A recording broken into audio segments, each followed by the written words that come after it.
hear something, Peggy? Huh? Hear what? I thought I heard someone yelling, or, I don't know, a howl. Forrest, is this a joke?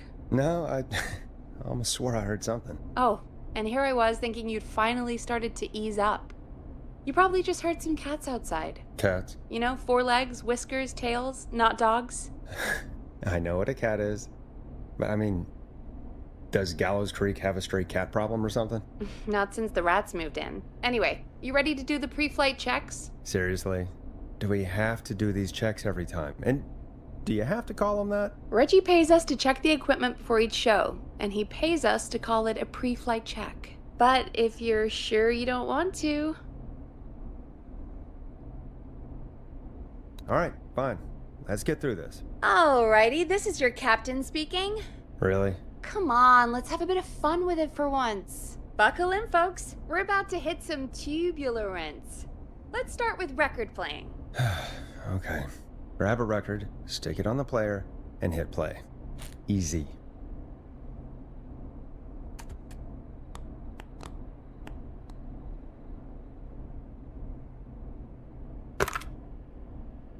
Forrest, you need to grab a record and stick it on the turntable. Got it. Great! Now turn it off. Alright, up next, phone line buttons. Your captain will be waiting to take your call on line 1. All right, Peggy. Ready for you on line 1. Who's Peggy? This is Captain Donald Key calling. Call me Don. You get it? Yeah, it's a riot. Great, and button 2 works just the same. So, let's move to the Peggy button. You mean the producer line? Like I said, the Peggy button. Press it when you need my help during the show. Is there a Peggy mute button? They haven't invented it yet. Now come on. The Peggy button is the 3rd one on the phone line. I labeled it for you. Press for Peggy. This is your brain, Forrest. Sorry I made you such an unfun turkey. I'm a turkey now, am I? Okay. Are we almost done? Sound blaster next. That's an easy one.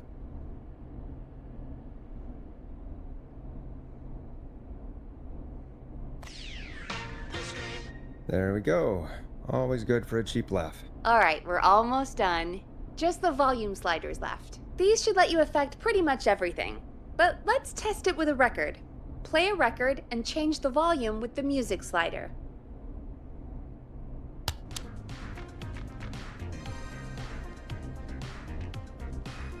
All right. Seems to be all working. We done, Captain? We sure are. Coming in for landing. Local time? Should not encourage you. I knew you had a fun side. It's my fun side that gets me in trouble. Now, let's get the show started. After your introduction, our first segment is Guess That Scream. I thought that was a joke. Nope, and don't blame me for this one. It's Reggie all the way, and he demands we do it tonight. Okay, Forrest, shut the music off. Okay, you're live in 3, 2... 189.16. Good evening, Gallows Creek. This is your host, Forrest Nash, and you're listening to 189.16, The Scream. Before we start taking your calls tonight on Gallows Creek's only late-night phone-in talk show, I need to let you know about a special competition we have for you this evening.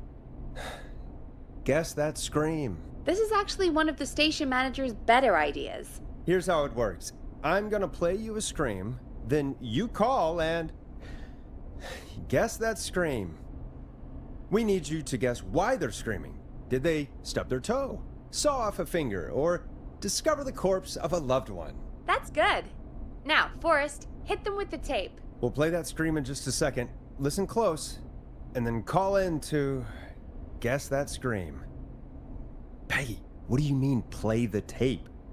I used to have a tape guy do that for me. You're not in Chicago anymore, Forrest. Here in Gallows Creek, you get to be your own tape guy. Come on, I gave it to you yesterday. Forrest, you do have the tape right. You knew we were doing this tonight. Peggy, let's be real. Guess That Scream is a terrible idea. No, I don't have the tape. It may be a stupid idea, but that doesn't mean it can't be fun. We're going to need a scream tonight, Forrest, and you're the one at the mic, so... Really, Peggy? You want me to scream? You know this show depends on my golden voice, right? Come on, Forrest, just do it! That's enough dead air already. Just think of a scream and let it rip! Oh, God. Sorry about that. I'm back. Had to step away there for a second. Listen close, and then call in to Guess That Scream.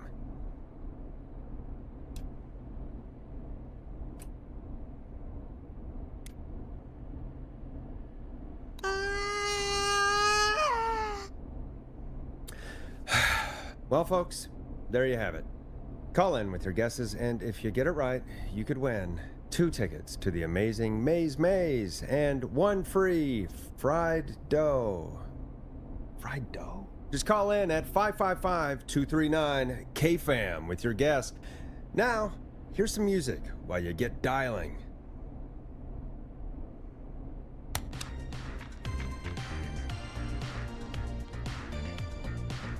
Time to go on the journey that is Blast Processor with their hit song 1980X. Oh, God, Forrest! That was amazing! Thanks. I can't wait to hear what people think that was. How the hell did I get into this mess? Lighten up, Forrest. That's gonna be the highlight of my week.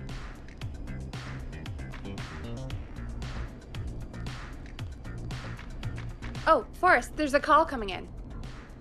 Time to turn the music off.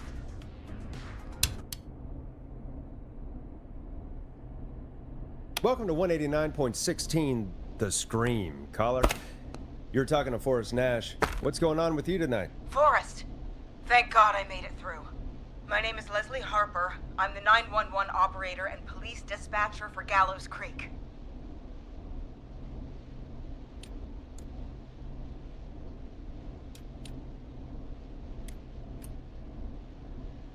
Leslie, I've got to say I'm always happy to have a caller, but shouldn't our 911 operator and police dispatcher be minding the phones? What? Oh, Forrest, you have no idea. Listen, I found a body. I need your help. 911 is calling me to report a body.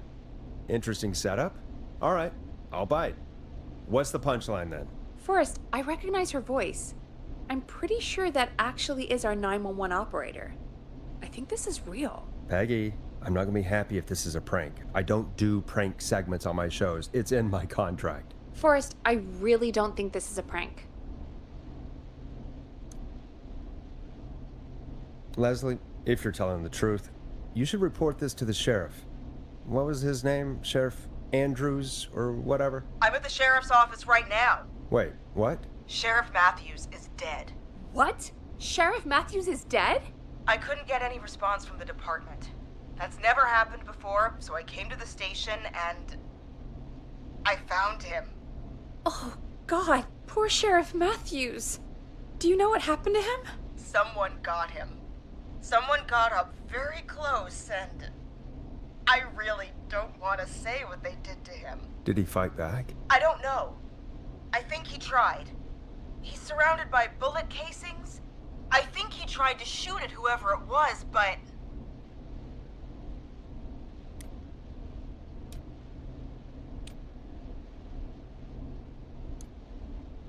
I don't understand. Where are the other officers? Do they know? Have they secured the scene or whatever cops are supposed to do? No, I checked everywhere. Deputy Martinez is here, but she's knocked out, tied up, and locked in a holding cell. I called you right after I found her. God. Wait. Please don't tell me that this hick town only has 2 cops. Don't be ridiculous. We have 3. But Officer Gunderson is on leave in Cancun. Leslie, do you have any idea who could have done this? Not a clue. I didn't see anything on my way over. Leslie, you need to call over to Henderson or Quiet Ridge. They need to send someone over from their department. I tried, but I can't call anything but local numbers. Something's wrong. I'll have to go there myself. Let them know what's going on and bring help back with me. But if you leave while there's a murderer on the loose, who's gonna man the emergency line? That's why I called. Forrest, I've routed all 911 calls to come in to you. I'm a radio talk show host, Leslie. I talk to idiot people about their idiot ideas. I'm not a 911 operator. Why me? You're the only person with experience manning a phone line around here. You're the only person equipped for the job. Besides, there are lots of transferable skills between the two. It's like an interview. You ask questions to get information you can use. Keep people talking, you know? Guide the conversation and know when to jump in. You do know that I'm so good at interviews, they sent me from Chicago to Gallows Creek, right? So I've heard. But that doesn't matter. And besides, there are two of you. You can talk to each other, discuss ideas, work together. Hell, let's have some on-the-job training right now. I have an emergency. I need to get an unconscious Deputy Martinez out of that holding cell. It looks like whoever attacked her threw the keys into the cell after they locked the door. Is there any way you can reach the keys? No. There aren't any bars to the cell, and the door itself only has a food tray slot. And that's too narrow for me to reach through. There's gotta be another way in.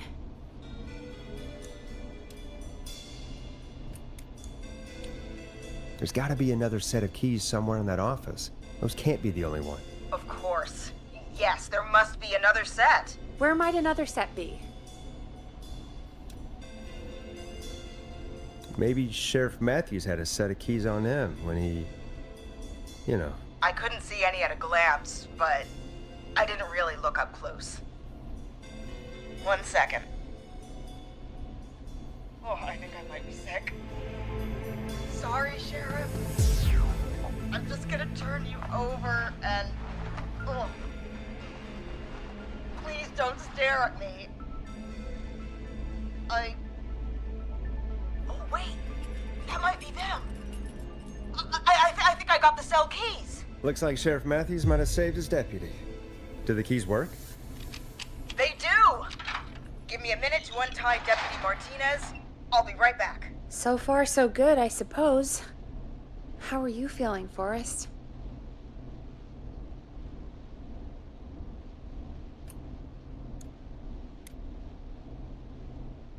Yeah, that seemed to go okay. Maybe Leslie was right. Maybe we can handle this 911 business. That's the spirit, Forrest. I think you're right. Though, I have to say, I really hope this is the only call like this we get. Same. Come on, Martinez. There we go. I'm just gonna sit you in your office chair. We'll head to my car in a minute. I'm back. Deputy Martinez is still out cold. I'm taking her in the car with me to get help in Henderson. If the killer came back now, Martinez would be a sitting duck.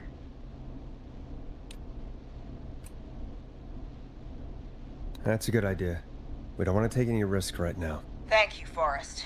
You and Peggy just worked together like you did earlier. You can do this. Now I'll be back as soon as I...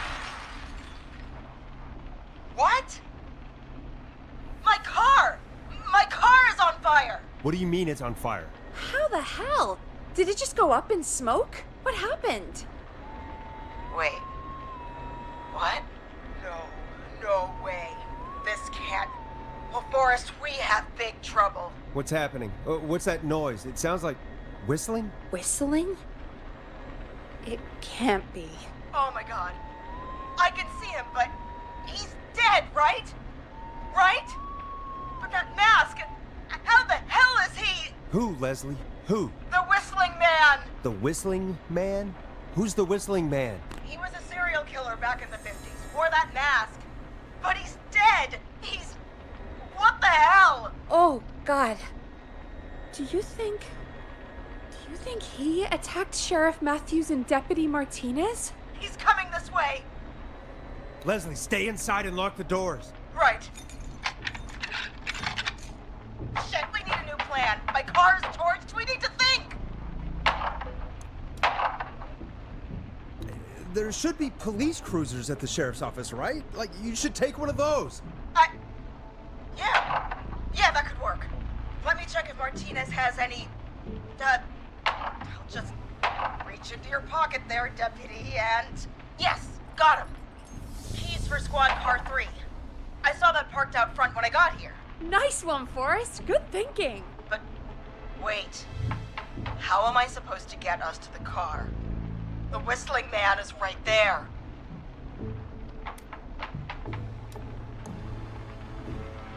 Deputy Martinez surely carries a gun, right? Could you use that? Deputy Martinez's gun is missing. I guess the whistling man must have done something with it. The sheriff must have a gun, right? Can you see it? There was a gun next to him. Let me grab it. Shit. It's empty. He must have emptied it trying to defend himself.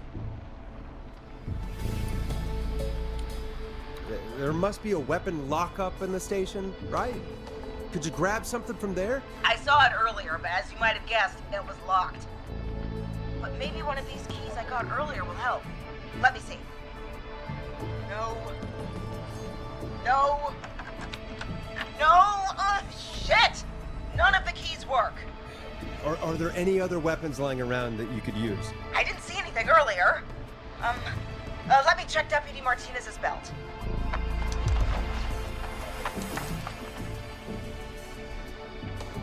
All right. It looks like the whistling man left her with a baton, pepper spray, and taser. I can only hold one if I'm carrying Deputy Martinez. Which should I take?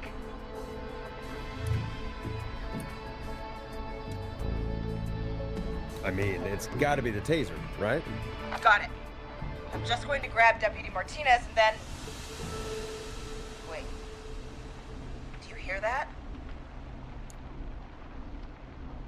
No, I can't hear anything. Exactly. It's gone quiet. No more knocking.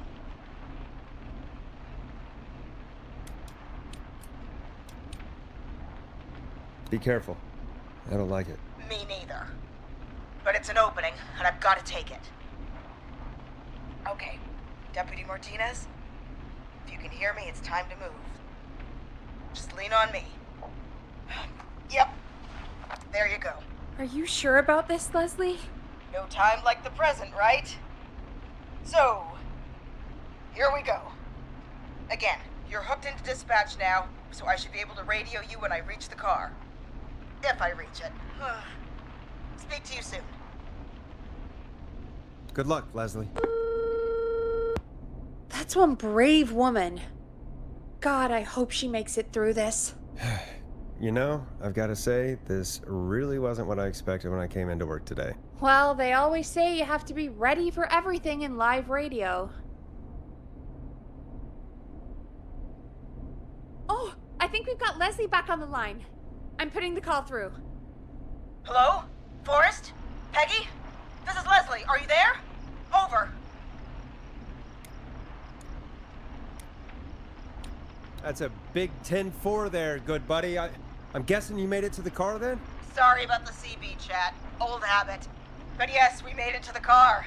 Deputy Martinez is in the passenger seat, still out cold. I don't see the whistling man anywhere, and I don't plan to wait for him. So I'm going to get us moving. Jesus! God damn it! Get back! Get away from her! Leslie, what's happening? The whistling! No! Get off her, you son of a bitch! Yeah! Take that! Leslie, drive! Don't worry, Deputy Martinez. We're out of here. Leslie, are you two okay? Did you get away, or... Forrest, that taser? Definitely the right call. Oh my god, I can't believe we escaped. Well done, Leslie. You saved a life. Just another day for you. Oh my god, yeah.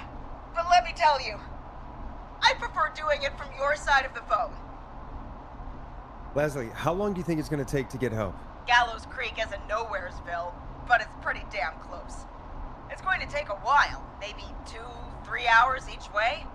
Slightly less if I put my foot down. We'll do our best to keep everyone safe until then. Thank you. Just do what you did just now, and Gallows Creek is going to be okay. Anyway, once I'm in... Oh, I think Deputy Martinez is starting to stir. Forrest, Peggy, I've got to go. I'll be out of range soon, but I'll radio back as soon as I can once I got the cavalry. Take care, Leslie. Be safe out there. Good luck, Leslie! Feel better soon, Deputy Martinez!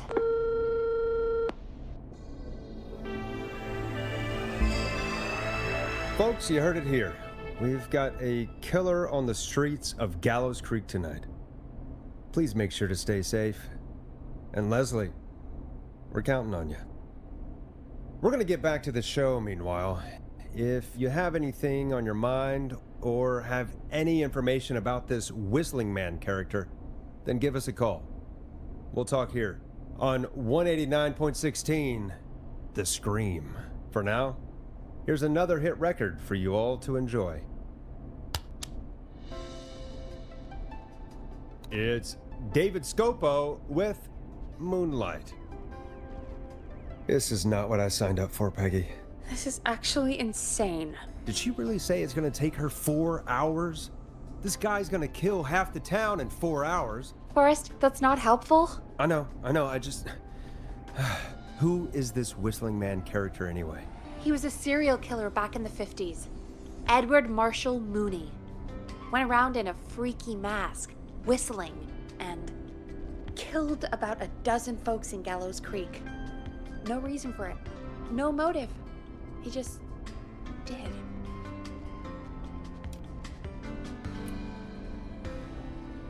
Okay. What happened to him? Well, police chased him up to Ellis Point one night. We call it Whistling Point now. And it was, well, it was on this night actually. The police cornered him and he jumped into the river.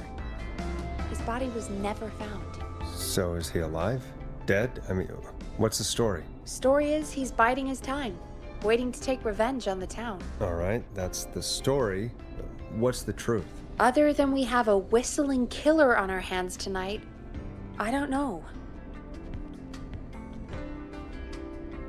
All right. Copycat or ghost killer. I guess we'll do our best. That's the spirit! At least we got the word out, I guess. What kind of listening figures do we get at this time? On a Thursday after midnight? Could be around 35? 35. Isn't 3,500? Huh. I didn't realize Gallows Creek was that large. No, 35 people. At best. 35 at best? 35, yeah. It's a school night. And what's the population of Gallows Creek? I don't know exactly. A little over 1,000? Oh. How many did you get before? You know. Before my career exploded and I ended up on a midnight hour talk show in the town of 1,000 people? Yeah, before that. Around 5 for most shows on the low end. Big gas could pump that up to 10, 15, easy. 5,000 on the low end? We could only dream of that. 5 million. Million? Yeah, sometimes that's just the way it goes. At least the Whistling Man hasn't killed me yet. I guess. Yeah, I guess we're gonna learn a lot about perspective tonight, huh? Oh, we have a call coming in. Take it when you're ready. Okay, Forrest, shut the music off. Hello, caller. You're live on 189.16, The Scream. Is everything, all right?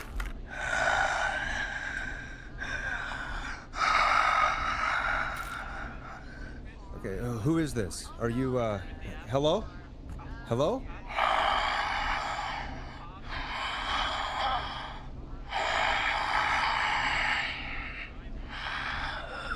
Okay, what's your name and why are you calling in?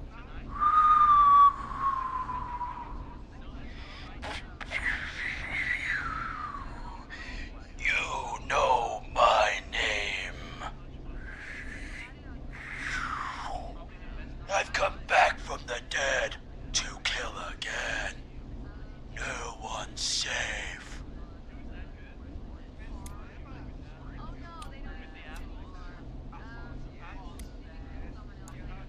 You don't have to do this, Mr. Whistling Man. You don't have to kill again. Oh, but I sacrifice to us. A sacrifice? To us? I mean, me.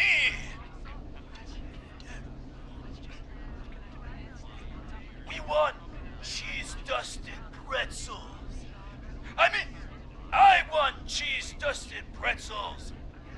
Or I'll cut your face off. Goddamn kids. I'm cutting them off. Yeah, cut him off. What? We also want a mega gulp. For anyone just tuning in, we do, in fact, have an actual killer out on the streets tonight. Anyway, this next one's dedicated to all of you staying inside with your doors and windows locked.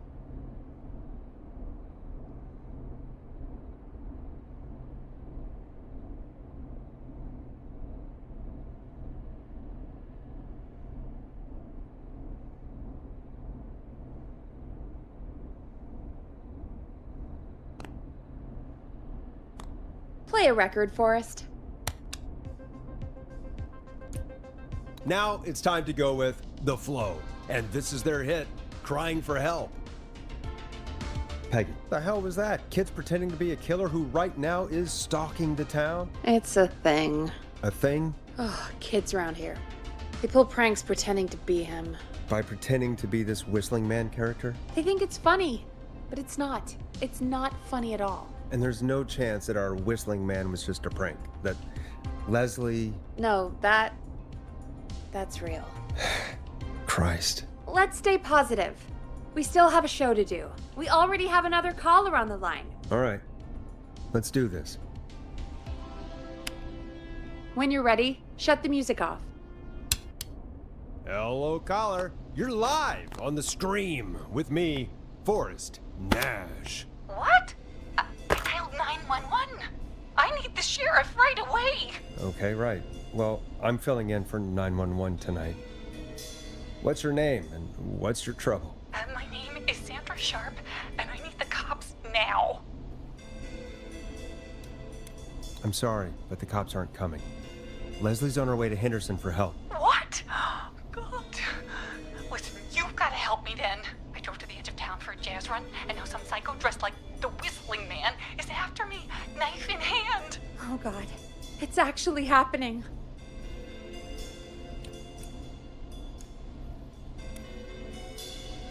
Where are you now? Did you escape to somewhere safe? Oh, I did, baby. I jazz ran all the way to my car and nothing flat. But I dropped my keys somewhere along the way. I never locked the door, so I got a place to hide, but I can't get moving.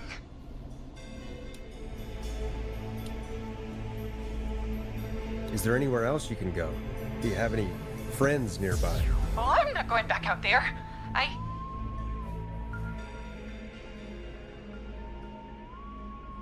Oh, shoot. Oh, he's back. Look, I don't know anything about cars, but I gotta start this engine without the keys, and you're gonna have to help me. Wait, I don't... If it helps, I've got a toolkit buried beneath my spare sweatbands. I'll call you back when I find it. You're listening to 189.16, The Scream.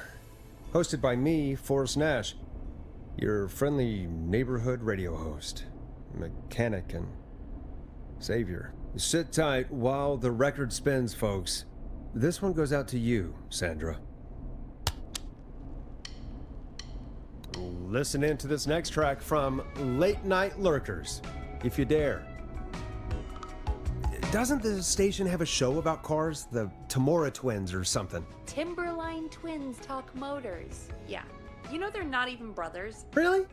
They look the same, though. I know, but they're not even related. It's weird. I asked them about it once, and they got really sweaty and defensive.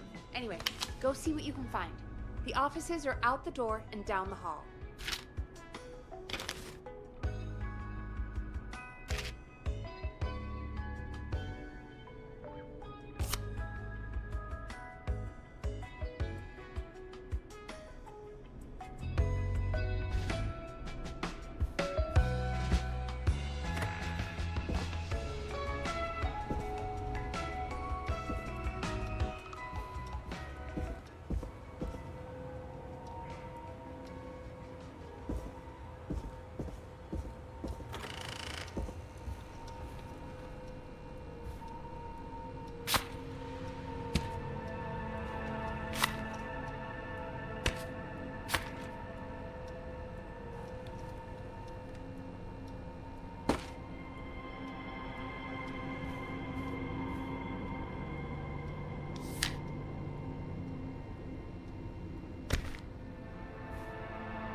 This has to be important.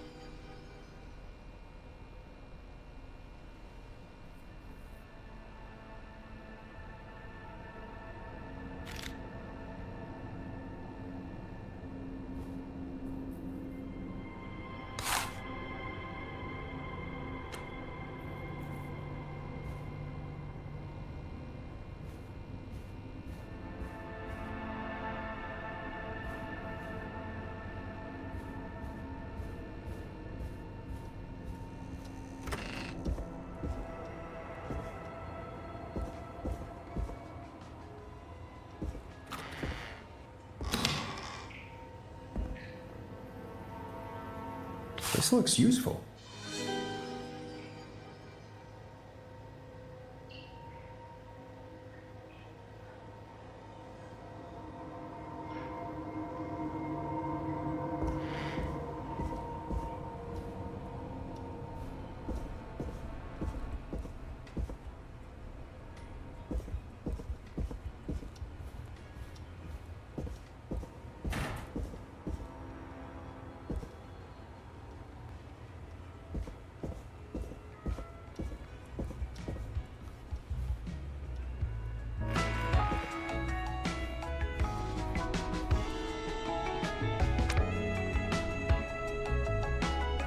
You find anything? Yeah, I found a magazine about hot wiring cars. Well, that sounds perfect. Okay, Forrest, shut the music off.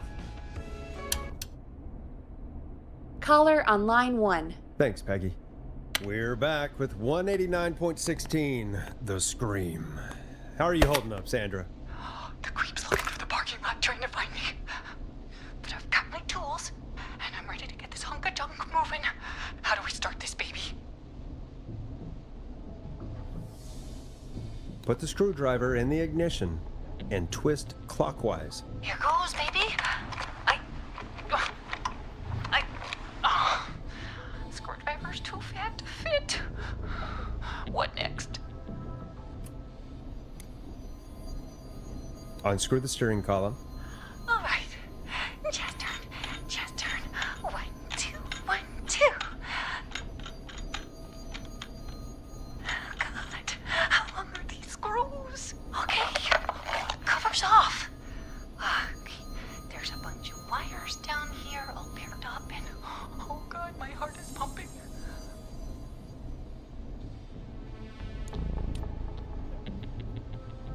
Do your jazz breathing. Don't panic.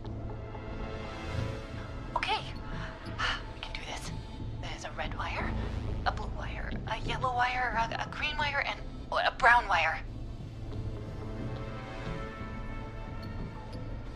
What's the serial number on the steering column? The number is 576-894-320.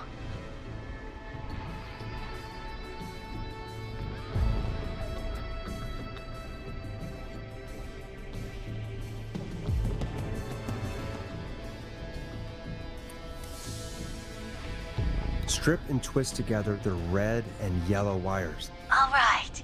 We take the red and the yellow and we twist and we turn. Oh, perfect.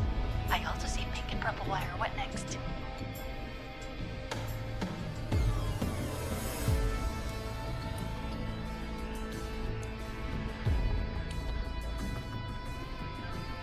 Strip the purple wire and brush against the twisted wires.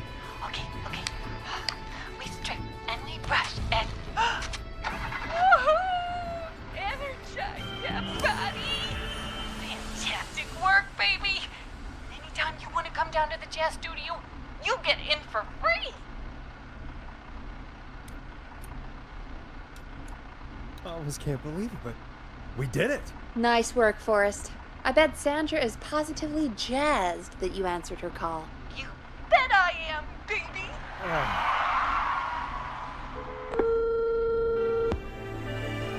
We did it, Forrest! We sure did. Here comes another hit track that we're excited to share with you. And remember, if you're also having car troubles, then tune in to Timberline Twins Talk Motors here on 189.16, Monday to Friday at 5. Take it away, Forrest.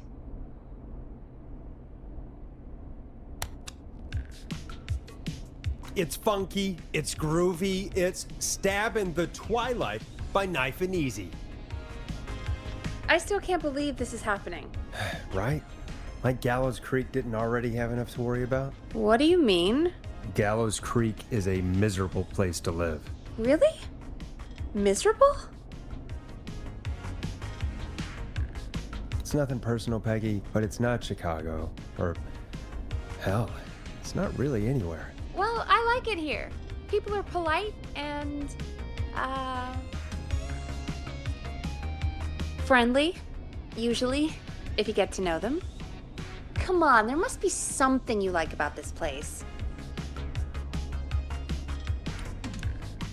I guess some folks have been okay. You're not terrible, after a while. Not terrible after a while? High praise coming from Forrest Nash. You know what I mean, Peggy. I do. It's Forrest Nash for I think you're swell. Anyway, I hope the killer is done for the night and that Leslie gets back soon. Me too. Can we at least call off that stupid Guess the Scream contest now? Yeah, that'd probably be a good idea.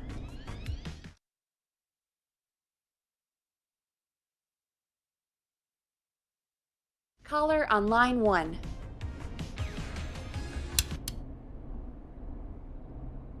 Evening, caller. This is Forrest Nash, host of 189.16, The Scream. And tonight's 911 stand-in.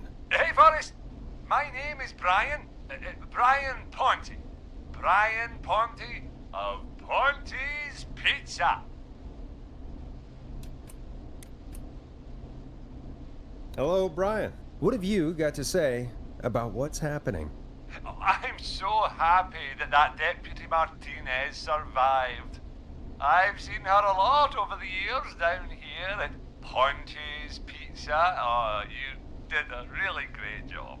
And as a thanks for all you did there, I just wanted to tell you that I'm sending you some coupons for free pizza here at Ponte's Pizza. Wow, Brian. That's really good of you. You really don't have to, though. Oh, it's the least I can do. And if you like it, well, you're in luck, because we're always running great deals that'll have you eating for pennies. Sounds great, bro. And let me tell you, the pizza we have is to die for. No. Poor choice of words tonight, I guess. Hey, don't worry about it. It's all right. Oh, thank you, Forrest. Well, I just hope I didn't put you or anyone else off coming on down to Ponte's Pizza. We've got a great special this weekend. Our famous beer and pizza deal. Wait a minute. Come on down to Ponte's Pizza this weekend. You've just got to pay for one slice to get yourself. God damn it, you're just calling in to advertise your shop. Peggy, hang up on him. Done. Oh, real quick, before I forget, it's probably time we played a paid ad. Now, a word from our sponsors. You know how to play an ad, right? Nope. In-flight check time. Christ. Our captain would like to remind you that the station is required by law to play advertisements from our sponsors. Grab a cassette and stick it in the player.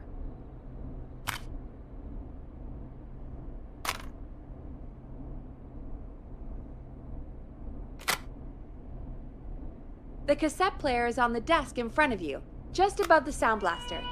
There should be a cassette in the dock nearby. Done. Is back!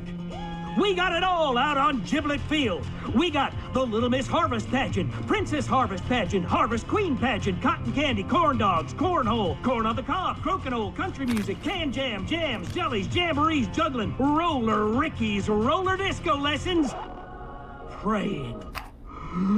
We got baby crawling, balloon popping, balloons for sale, beard contest, horseshoes, hayride, hay toss, hey you there, safe donkeys and ponies, apple bobbing, firearm, fireworks, funnel cakes, fried dough, seed spitting, sand licking, cracker cramming, and cat shop. band, fake tattoo, face painting, puppets, petting zoo, amazing maze, square dancing, story swapping, spelling bee, quilting bee, and sewing circle, pie eating, lawnmower racing, hot dog eating contest, flower contest, and of course our famous gourd measure-off. The festival is brought to you by Mayor Linda Cartwright, sponsored by Gallows & Sons Factory, and dedicated to the memory of Garrett Miley, tragically taken from us last festival.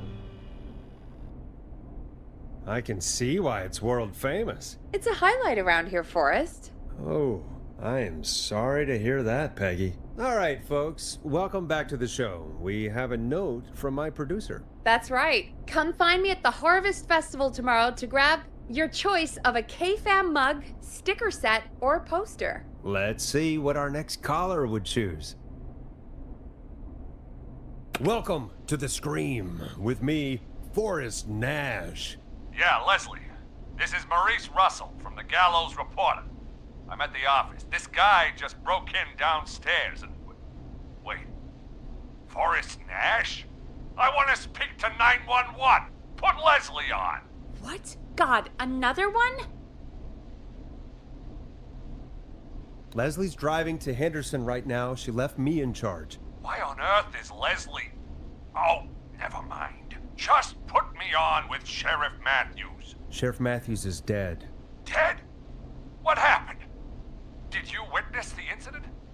Are you willing to do an interview for the reporter? I can cite you as an anonymous source, if that's a concern. We're live on the air.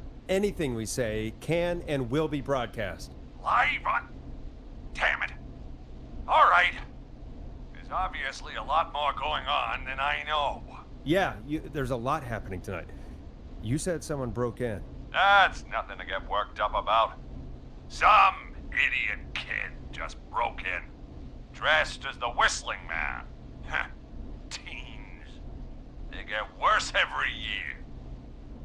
This punk wasn't even a disappointing twinkle in his daddy's eye when Edward Marshall Mooney stalked the town. But I was there. I covered it.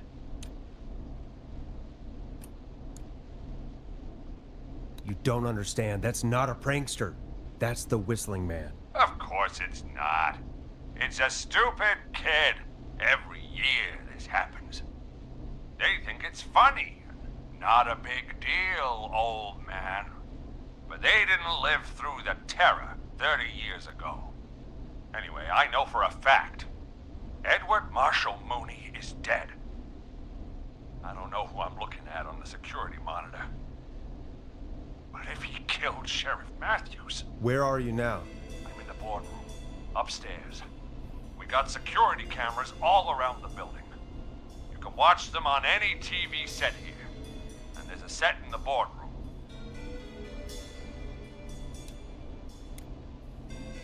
Maurice, is there any way you can get out of there? I sure as shit hope so, kid.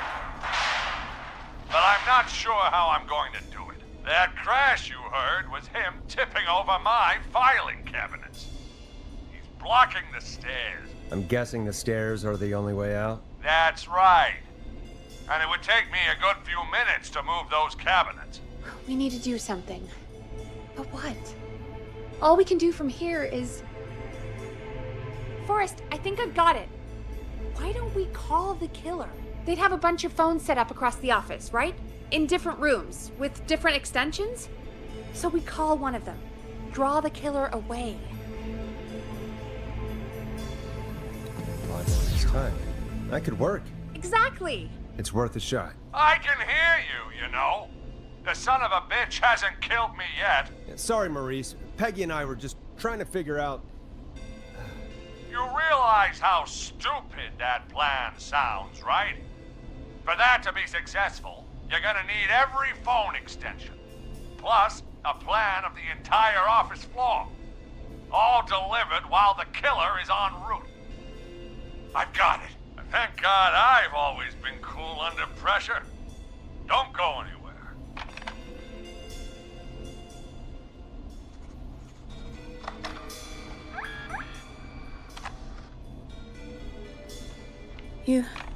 You don't think the killer got him, do you? Mr. Russell. I'm here. any second, too. Go check your fax machine. Don't let me down.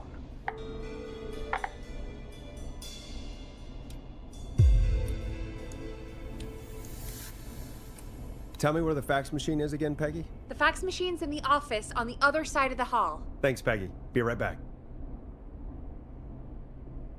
Okay, go to the office on the other end of the hall, grab the fax from the machine. Easy.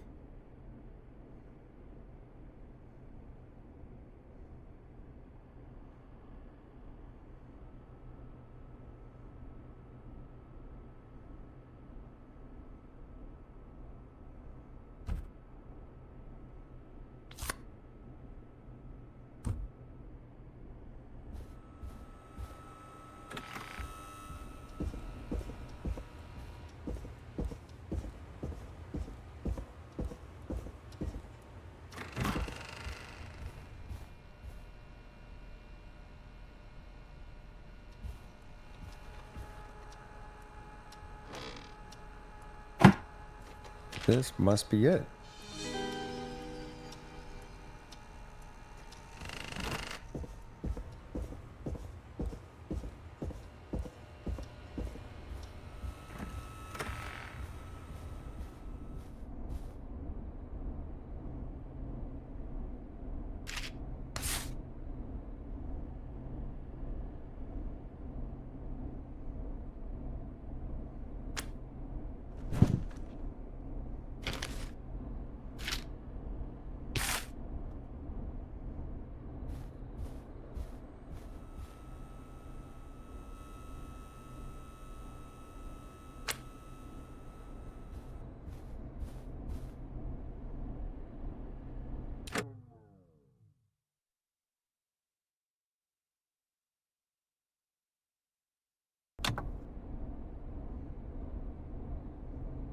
Hey, did you get the fax?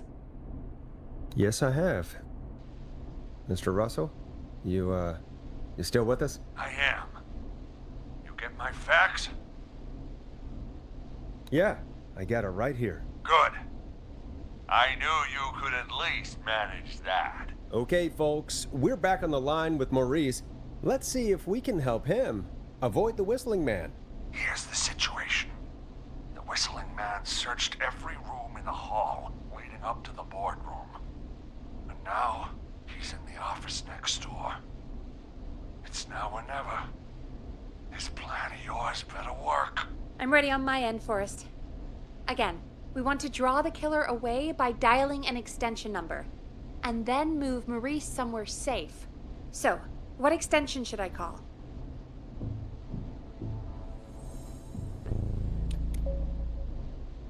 Call the editor's office. The extension is 03. Got it. I'll put the call through when you're ready. All right, Nash. Where do I need to go?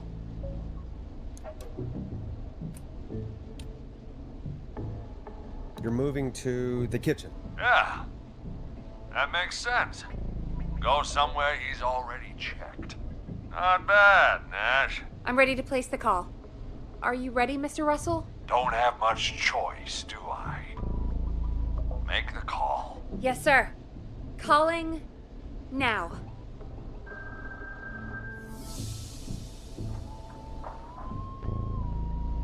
I can't believe it. He's actually heading to my office. It was all Peggy's idea. Credit goes to her.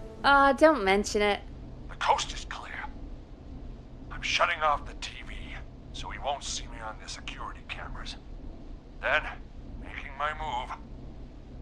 I'll call when I get there. Do you think he'll make it okay? I'm sure he'll be fine. But now what do? We gotta find some way for him to get past that barricade. What do you mean? I don't think calling the Whistling Man is gonna buy Maurice enough time to move those cabinets. We gotta think of something else. Yeah. Maybe we could... Oh! Call incoming. You ready? Ready as I'll ever be. Put him through. Alrighty. Mr. Russell, are you there? I am. I don't think he saw me. I gotta give you credit for that, but I'm not out of the woods yet. Right. Let's review where we are. So, the only way out is by the stairs, which the whistling man has blocked with furniture. Exactly. I can move the furniture out of the way, but not quickly or quietly.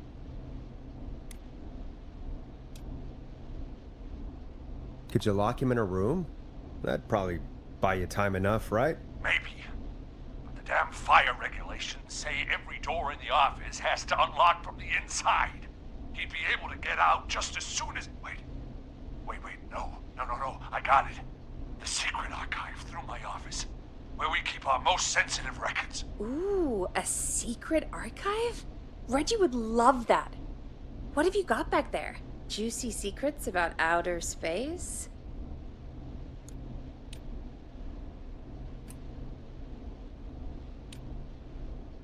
Peggy, I don't think now's the time to be playing around like that. You're right. Sorry, Forrest. Kids, we're in the big time now. I've got it all figured out. The secret archive. There's no lock on the inside of that room, only the outside. You can't break out. If we can get him in there, and I lock him in... We can catch the son of a gun. Exactly. Oh my god. Forrest, we might be able to end the nightmare right here. So should I call the secret archive then? You can't. The archive is a room for secrets, not gossip, so we don't have a phone in there. Oh, we're gonna need to change it up then. Any ideas, Forrest?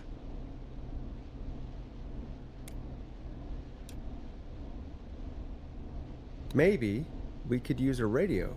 There's no radio in the secret archives. Are there no radios at your offices? I don't have one in my office, but... What is it? Our sports reporter, Hopkins. He has a little portable radio he never turns off when he's here.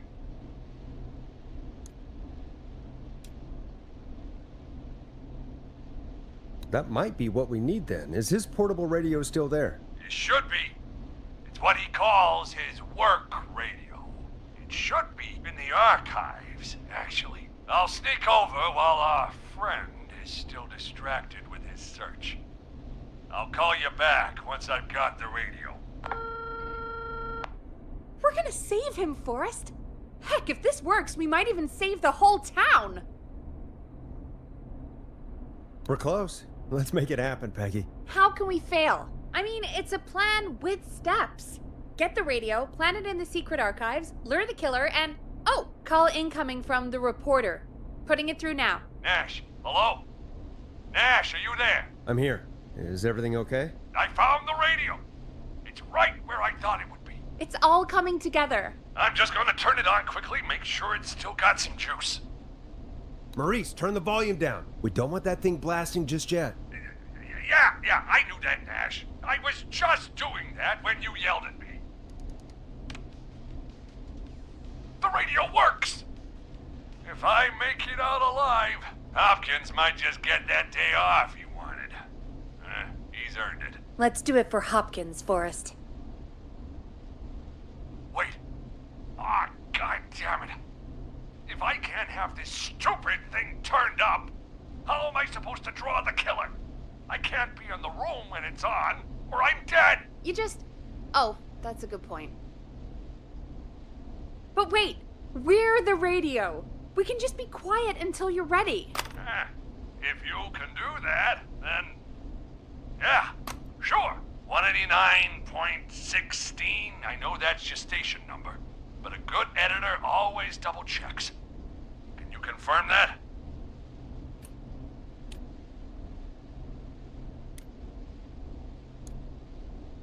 You got it. 189.16. Good. I've got the radio on silent, but I'm tuned in.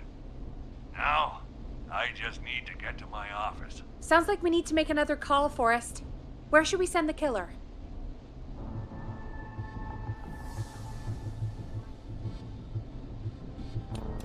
Call the boardroom. The extension is 04. That might work. The boardroom is fairly close to the editor's office, but we haven't seen the killer go there yet. Are you sure? I'm sure. Make the call. Okay, calling the boardroom now.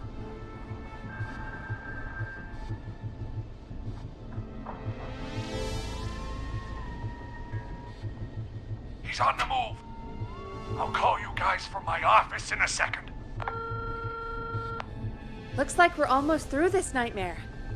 Any idea what you'll say to draw the killer in? I'm gonna do my best impersonation of Maurice. I think that'll draw the killer in. What's your Mr. Russell impression? I think I gave that masked freak a slip. What a great plan this is, Pearl! I'll give you an A for effort. Ooh, call coming in. Here we go. I'm here. The radio's set up in the secret archive. Just give me the signal, and I'll turn it all the way up. Where will you hide in the meantime? Good question. It's under my desk, but, you can see under it. I've got a big cabinet, but, that'll take me a second to get into. Anywhere else? Not really. There's the secret archive itself, but that's where the kill is going. I could try the cubicles, but they're pretty far away. Your judgment has kept me alive so far, Nash. What do you reckon? Hide in your cabinet. All right. Well, this is it. I'm going to go turn the radio up to full blast now. Don't say anything until I've had time to hide. You got it? We know the plan. You can trust us. Here we go.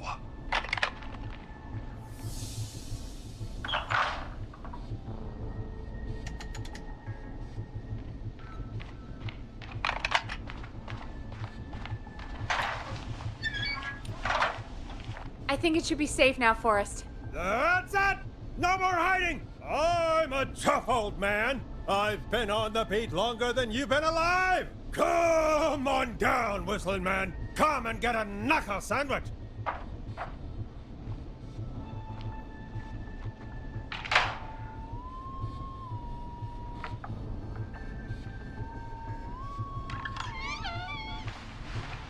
Listeners, this is Forrest Nash of 189.16, The Scream.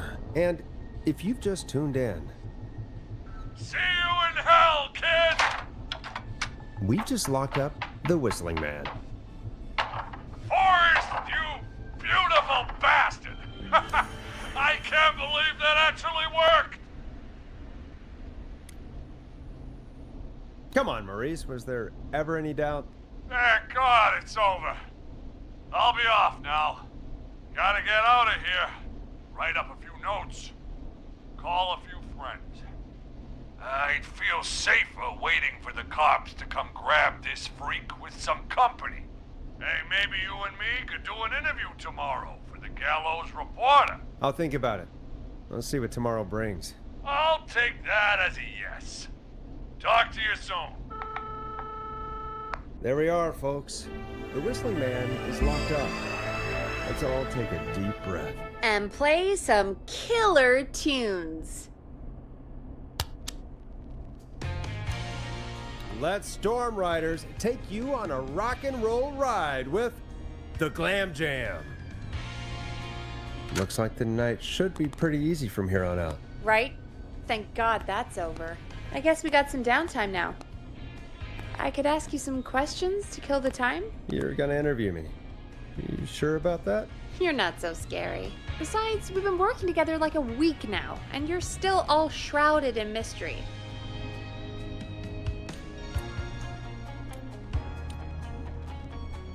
All right, shoot. What do you want to know? Question 1. Tell me about your family. What?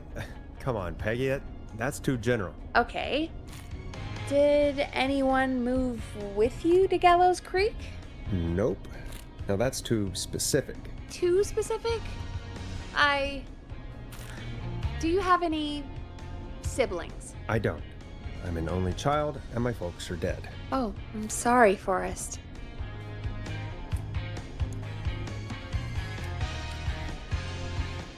Oh, it's okay, Peggy. That's how it goes. Anyway, what about you? Any siblings? Your mom and pop still around? I thought I was asking the questions. You were.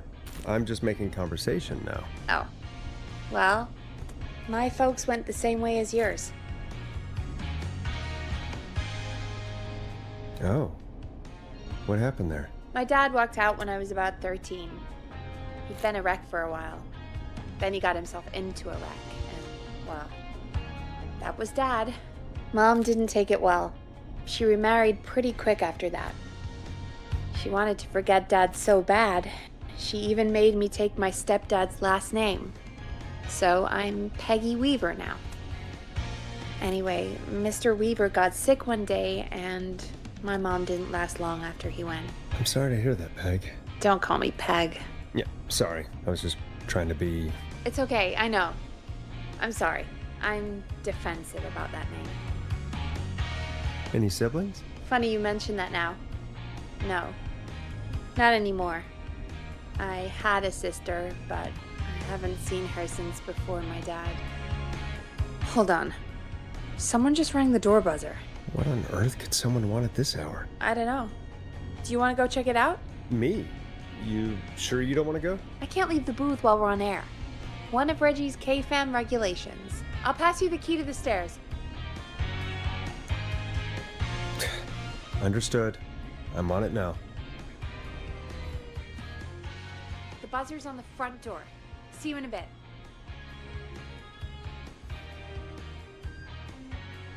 Okay. Down to the first floor, then check the door.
Wow, that was ominous.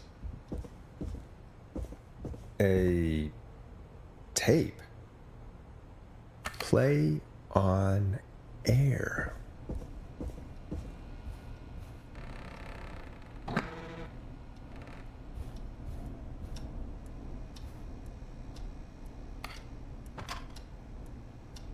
Nice. New music to play.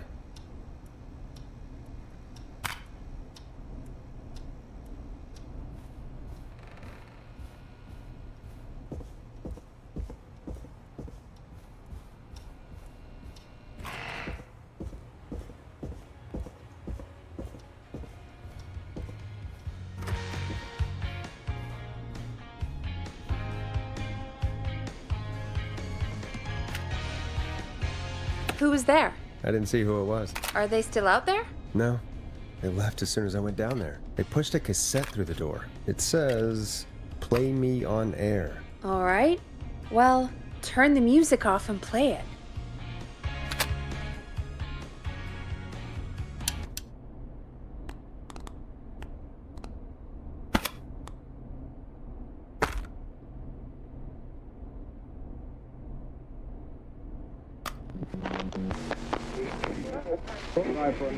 Hello, Gallows Creek. Time to Pay the price. Time to pay for lives. Time to sit there. I will punish you. I'm going to enjoy this. I did not enjoy that. What the hell was that? Oh, Forrest, we're still on air. Say something. Folks, Folks, the tape you just heard was passed through our door only moments ago. I don't know how or why that came through our door with the killer locked up, but be careful, Gallows Creek. Stay home and stay safe. Give us a call if you need help. You can get us on 911.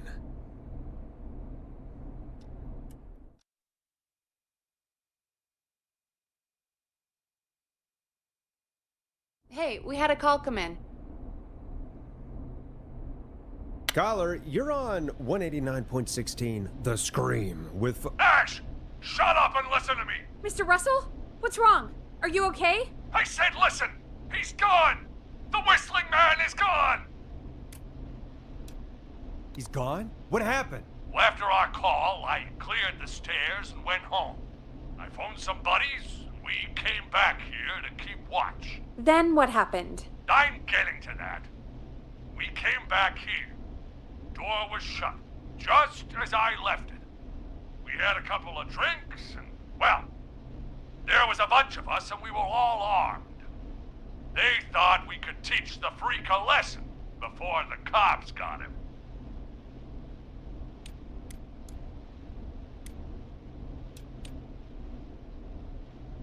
That's shameful, Maurice. I didn't think of you as a vigilante. This was not my idea. The guys just grabbed their weapons and unlocked the door. I braced myself and... Then nothing. The room was empty. The door was still locked. How the hell did he get out? Are you sure it was still locked? I'm telling you, it was locked. No way out of there. None. Maybe. I mean, I know it's crazy, but if he's back from the dead, then... Don't be ridiculous, Peggy. It would explain things. I mean, how do we know he's not? Mooney, there's no way.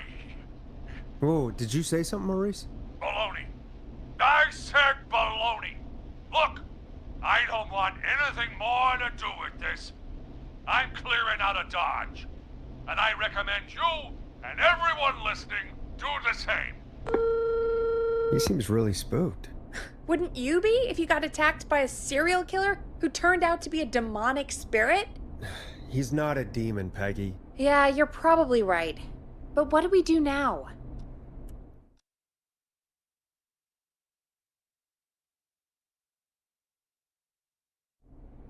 Thank you again, Mrs. Mackenzie, for the helpful tip. The bagger at the grocery store cannot whistle. We'll remove her from the suspect list. Let's go to a break. I need you for a second. All right, folks. We need to take a quick break. This one's for all those folks out there keeping the hatches battened.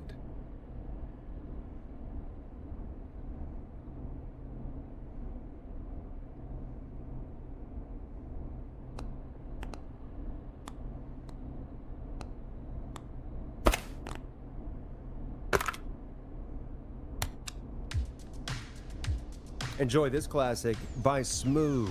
It's their hit song, The Word. All right, Peggy, what's up? I pushed a cassette under my door. Go play it. Sure. Just go get it.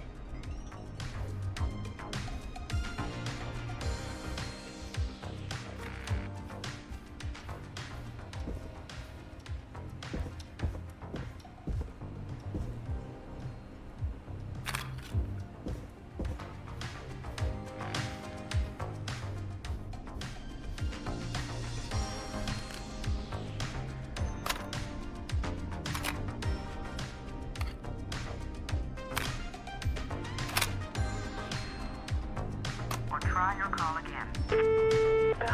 Straight to voicemail? My God. Are there any professionals at KFAM? This is Gina Franklin. I'm calling because your backwater station has not honored our agreement. We gave you Mr. Snatcher's newest single, the kind of honor you never had and probably never will again. And we've still not received any information about when you're fitting it into your busy programming. I'll be frank, I didn't want you as part of this debut, but Mr. Snatcher, due to his prior friendship with Mr. Nash...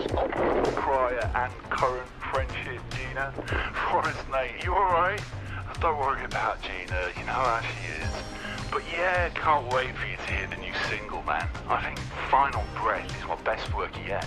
I really hope you and your listeners like it. And man, if you ever find your way this side of the pond, let me know. We'll have to catch up. If Final Breath isn't played on your airwaves by the end of Mr. Nash's show tonight, the next call will be much less friendly. That was Roddy Snatcher, Forrest. You know, Roddy Snatcher? Yeah, Roddy and I are old friends. I love Roddy. I Will Always Find You was my song. I wish we still had it in rotation. Oh my god, I can't believe you know Roddy Snatcher. And I can't believe you didn't tell me he sent you his new single. We have to play Final Breath. Where is it? I found it earlier, hidden away at reception. Ugh, why didn't Barbara say anything? I mean, well, if that fiasco last Friday about the missing Knife and Easy track is any indication, folks at KFAM aren't against hoarding station music for personal use. I think we're still missing a few tracks, actually. Well, we have it now. Let's put it on.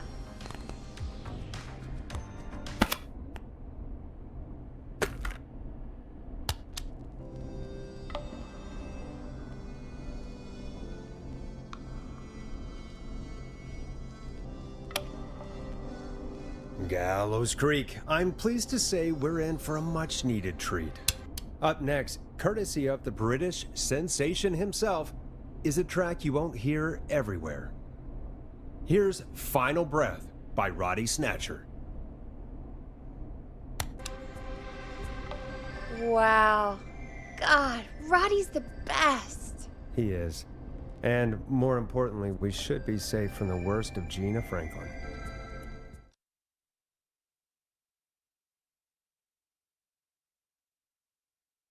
I think that's every time I've seen him live. Peggy, you just talked through the whole song. Oh, whoops. It's okay. I can just play it on loop later. Oh, shoot. I just noticed we have a caller waiting. I really hope it's nothing serious. Evening, caller. This is Forrest Nash, host of 189.16, The Scream, and tonight's 911 stand-in. This is Murphy!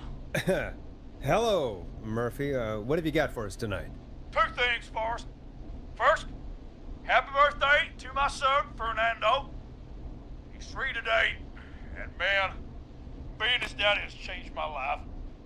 I've learned how to live, how to laugh, most importantly, how to love. Aw, happy birthday, Fernando.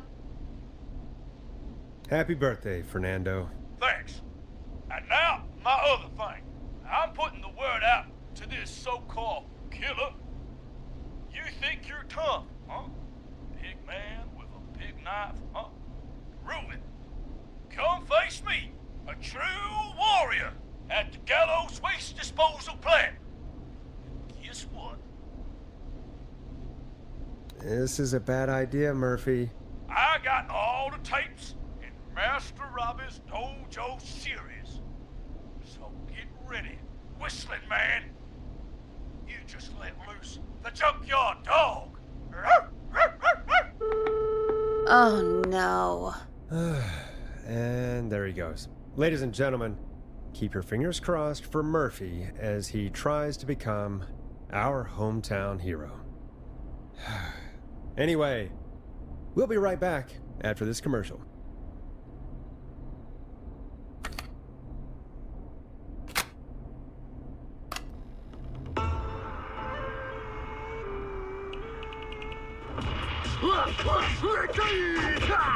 Do you seek ancient wisdom? Do you want to double your power? Are you ready to unlock your inner warrior for only $24.99? Then step into Master Robbie's deadly dojo of Kung Ra-Te and receive direct by video warrior instruction from me, Master Robbie. You will learn the 4 qualities of an ultimate conqueror. The power of the alligator, the discipline of the tarantula, the speed of the tuna, the poise of the scorpion, and the wisdom of the bullfrog. Using classified techniques, I'll unlock your inner chi after only 5 30-minute video sessions. Ultimate power and wisdom can be yours now for the low, low price of only $24.99. Just call 555-7861 USA to take your first step to becoming a champion.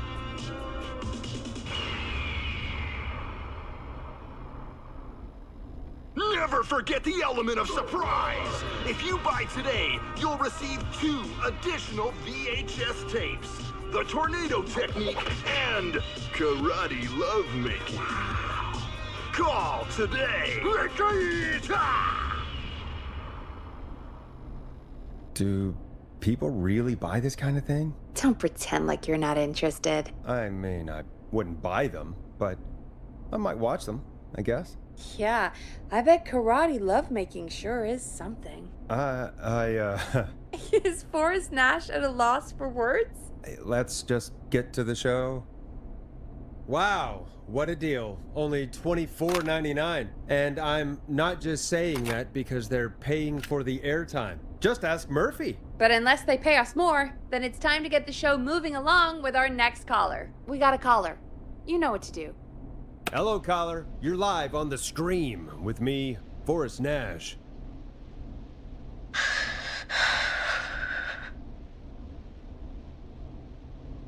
Hello? Who is this?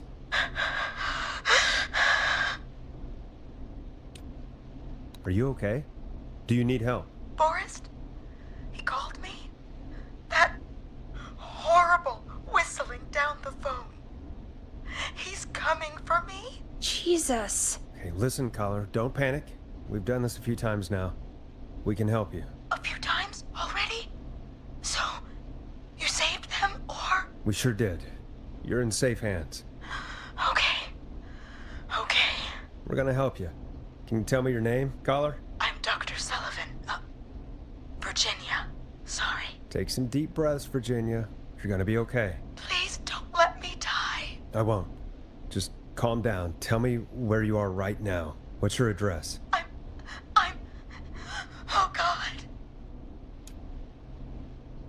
Is there a neighbor you can call for help? No. Everyone's away tonight. There's just a fraternity down the street. You live by a frat house. Yes, they're having a party. That takeout coming in all night. Lawn covered in beer cans. They're getting wasted. And I'm about to get... Oh, God. Virginia, what's the name of the frat? It's... Oh, God. I can't think. I can't. Any idea what the frat might be, Peggy? If I knew where she was, I might know, but... Wait, the takeout! If we can get takeout to the frat, we can get a message to them to go and help. Virginia, who did they order takeout from? I don't know.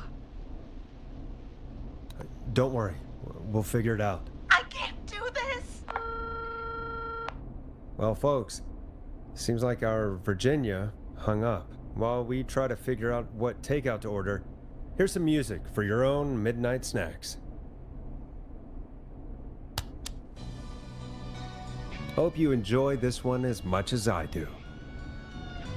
Peggy, what places do takeout in Gallows Creek? Off the top of my head? Well... There's the barbecue place, Grilling Spree, and you can order from Chalupa Cabras. Oh, and of course we have Ponte's Pizza. That's it, I think. All right. We'll call each place and ask who they deliver to tonight. That's not going to work. Takeout client privilege. What? There was a lot of competition back in the day. Things got ugly. It's a long story, but what we can do is this. We figure out where the frat boys ordered from, call the takeout pretending to be from the frat, place an order, and include a note asking them to call the station. There's no other way, is there? Not that I can see. Well, let's not waste any time then. That's the spirit. You got any suggestions on where to look?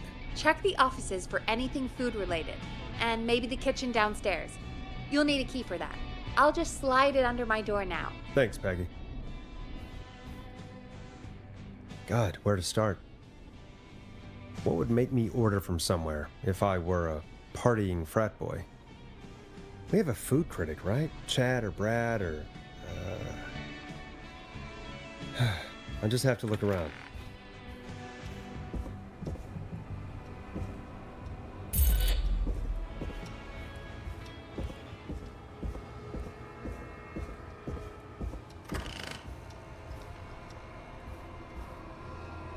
Go Gallows High, I guess.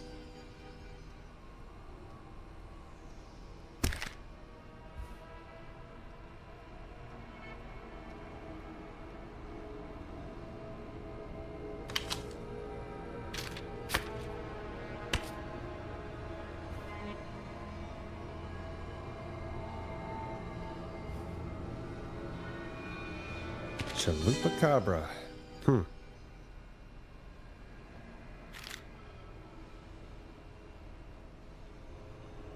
A promotion, huh? Maybe if I find the pizza box.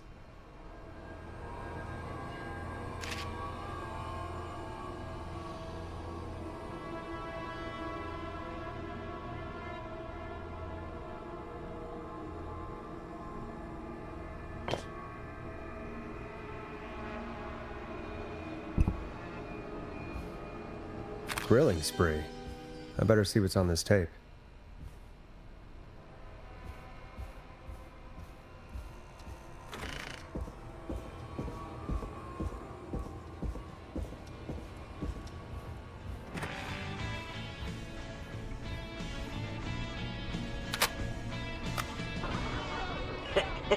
Great party, huh? Thanks. Can I grab another beer? Hey, sure thing. Let me grab you one out of the fridge. Oh no! I'm out of beer! What am I gonna do? The party is going to be over! Fear not. The grilling spree will give you a free 6-pack of beer if Gallows High wins this Tuesday. Say what? That's right. Order a meal deal from us and you'll get a free 6-pack of beer if Gallows High wins. A free 6-pack? Righteous! You heard me. 6 beers if Gallows High wins. Sounds like you've already had enough beers. I hope we murder them. Me too, Billy. Me too. Come on down to Grilling Spree or call 555-749-8335. We've got barbecue you'll die for. A free 6-pack? Huh? Yeah.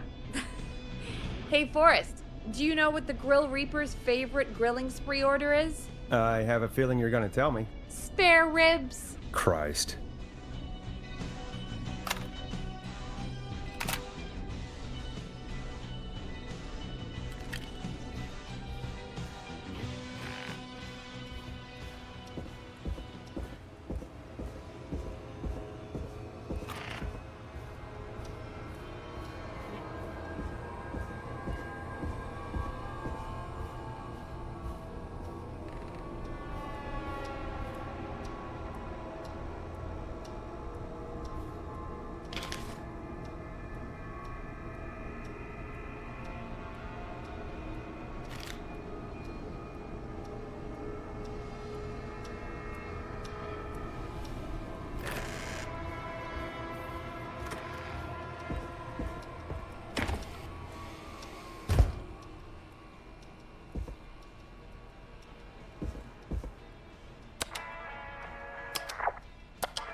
Nice. New music to play.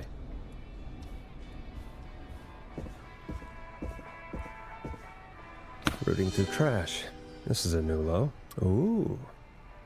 Interesting offer.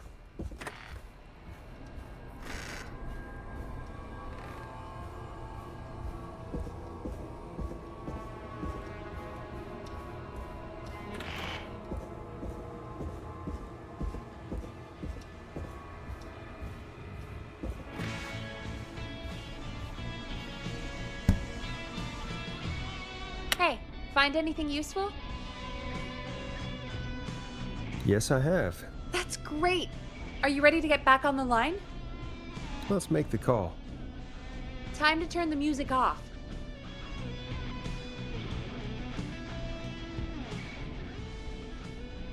Okay, Forrest, what'll it be?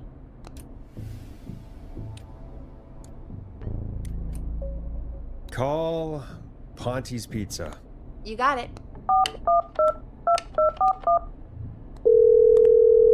Ponte's Pizza is on the line. Ponte's Pizza. May I take your order? Fratman calling. We're in major need of foods for dudes. May I take your order? I need some garlic bread. I need the bread. Can do. Where do you want that delivered? Same place as before, the frat house. Got it. And we'll have that over to you right away. Oh, and one more thing. Can you add a note to the order that says to call K-Fam? K-Fam? Oh, consider it done. The folks at K-Fam are huge fans of Ponty's Pizza, I should really call them and let them know. And now we wait. We should put a song on. Agreed. This one goes out to our delivery workers. This is I'm Coming to Getcha by Vice. One of the best tunes this year.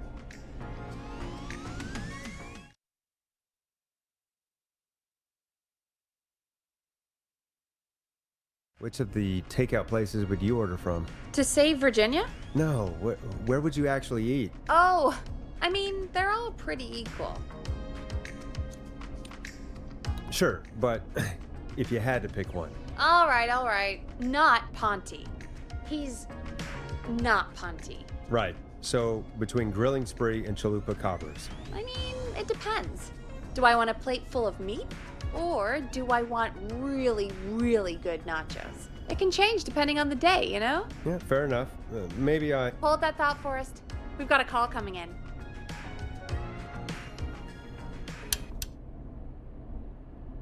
Hello, caller. You're live on the Scream with me, Forrest Nash. Hey, this is Fratman Bunker. We got some garlic bread and a note to call this number. Yes. Bunker, this is Forrest Nash from 189.16, The Scream. And? Is this Goose? Oh, man. It's totally you, isn't it, Goose? This is such a Goose prank. No, this is Forrest Nash, host of... Sure thing, Goose. Listen, I need you to... Goose, come get beer. Your brothers are waiting for you. I'm not Goose! How can I prove this to you? Oh, let me get a second opinion on this. Norman the Barbarian! What do you think? Great idea. Norman the Barbarian says only the radio man can control it. So, play us the flow. Wait, really? What? The flow? Norman the Barbarian demands it. Okay. I'll play the damn song.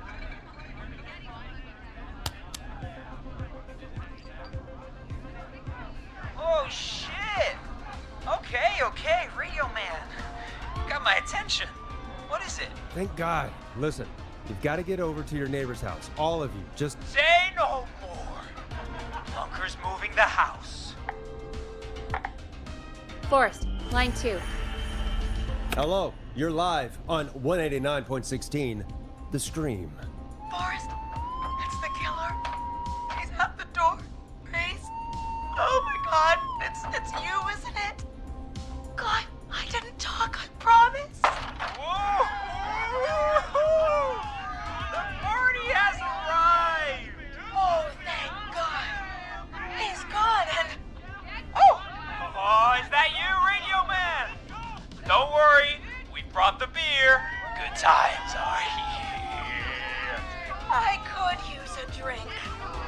Thank you, Forrest. You're welcome, Virginia. And thank you to Plunker and his fraternity brothers. Some heroes wear capes. Some wear sheets as togas. Hey, Forrest, did you hear what Virginia said earlier? What was that all about? Clive, I didn't talk. Do you know what she meant?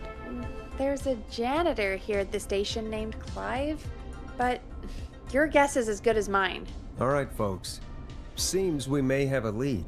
If any of you know a suspicious Clive, then please call in. It could save lives. In the meantime, looks like we have another caller. Okay, Forrest, shut the music off. Hello, caller. You're live on The Scream with me, Forrest Nash. It's great to speak with you, Forrest. As a local small business owner, oh, I find this all horrifying. A killer roaming the streets of our fair town? Ooh, terrible. I hear you there. It's a scary time for everyone in Gallows Creek. How are you holding up? You somewhere safe tonight? Yes, Forrest, I am. I'm here at work in my small business. It's a safe, family-friendly place. Good for you, friend. I'm glad you're keeping safe and busy. Thank you. Oh, I'm really living the American dream. Here in my business. You must really, really love your work. Oh, I do. My small business really is my whole world. What's your small business? Oh, well, I'm not really big on promotion, but since you ask, it's Ponty's Pizza! The best and only pizza place in town! Come on down and get yourself a cracking deal on our 2-for-1. God damn it, Ponty, no! No free ads! I mean, I guess we can't be that mad at him. Calling Ponty's did save Virginia. I can be mad, Peggy. That sort of thing just... I can be mad. Look, he's gone now. We already have somebody else on the line. Just take a deep breath and let's keep going. Evening, caller. This is Forrest Nash, host of 189.16, The Scream. And tonight's 911 stand-in. Hi. Hello? Am I on air? Sure are, caller. What's your name? And what have you got for us tonight? Name's Eugene Stein, and I've got a heart full of love, Forrest. I'm hanging out in the middle of the maze, listening to your show, looking up at the stars and waiting for her. You got a special lady coming out to see you. Yeah. Molly. We planned to get lost in the maze tonight, to take our first journey together into the love labyrinth. That's why I'm calling, actually. I thought she'd be here an hour ago. And since I've listened all night to how cool you play it, I thought you were the perfect guy to ask. Should I call her up and ask if she's coming, or wait and see? For real, kid? If you've been listening all night, do you really need to ask me? Yes, that's why I'm calling.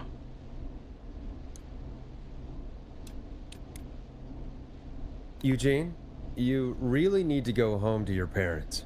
My parents are dead, actually. But, Oh, jeez. yeah, I guess it's not the night. Hang on. I hear some rustling. I guess she came after all. Molly! I'm in the middle!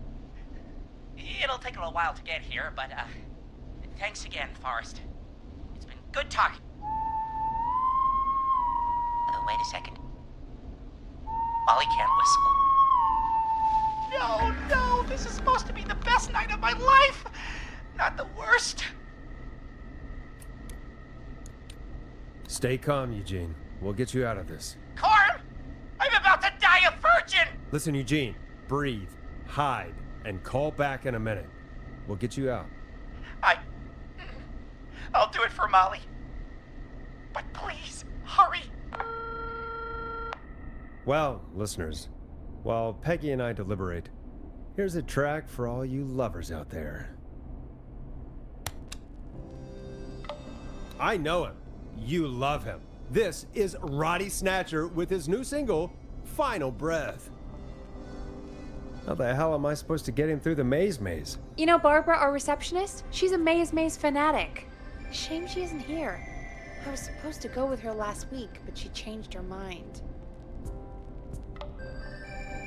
Why'd she change her mind? She went with that jerk Brad instead. Does everyone in Gallows Creek go on dates in the maze? A lot of folks do. There's something nice about getting lost, I guess. And besides, there's not much else to do here. Maybe we should call Barbara then, if she's so big on the maze. We could, but I don't actually know her number. But she probably has maze stuff somewhere. Go and see what you can find. That'll hopefully be enough. Which one is Barbara again? Barbara! You know, Barbara! Uh... Forrest, I've seen you speak to her. Help me out, Peggy. She's the receptionist. Sits at reception, never does any work because she's talking to Brad all day. Ring any bells? Right, yeah. Sorry, I guess it's just the stress of... No excuses. Just go and find something to help us.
Looks like Brad broke her heart.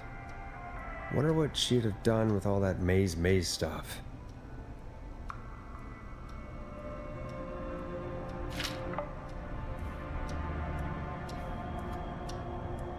Bingo. Here's what I was looking for.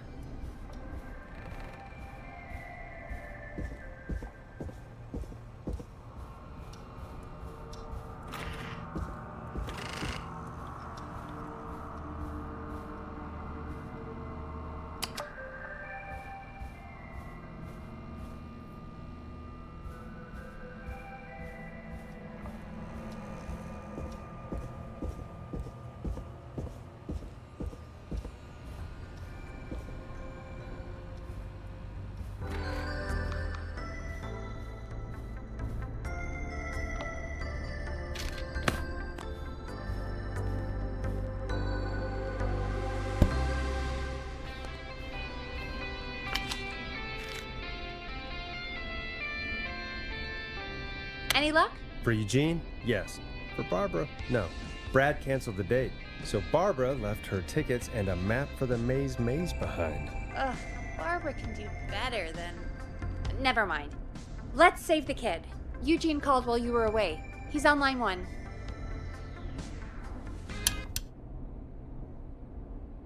Welcome back to 189.16, The Scream.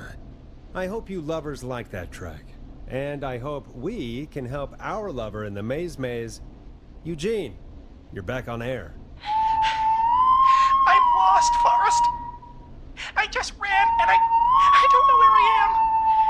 I'm at a crossroad, facing a tractor statue. There are hay bales painted gold on my right. Go left.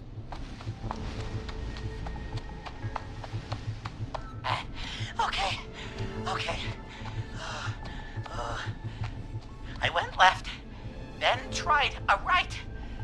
I have a pig statue in front of me and a creepy rocking horse on my left. Go backwards. Oh, God! Why didn't I just invite her over? I'm at a crossroads. There's a pitchfork statue up ahead. Which way? Go left. Oh, this wasn't how tonight was meant to go. I just wanted some love. There's a tiny barn in front of me and a scarecrow behind me. Nothing to my sides.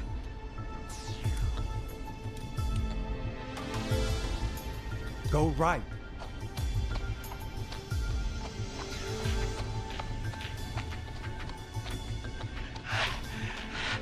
I can't run much more.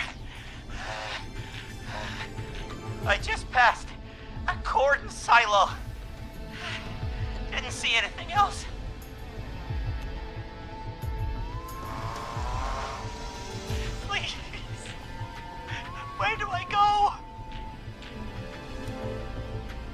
Go right.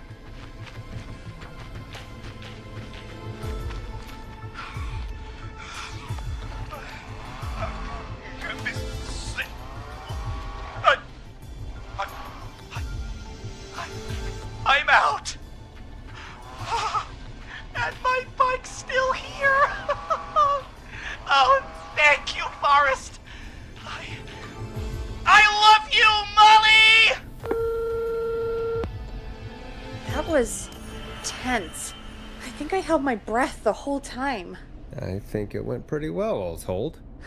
I think you're right. By the way, why do you think Molly missed their date? Do you think she's okay? Unfortunately for Eugene, I think she probably never left home.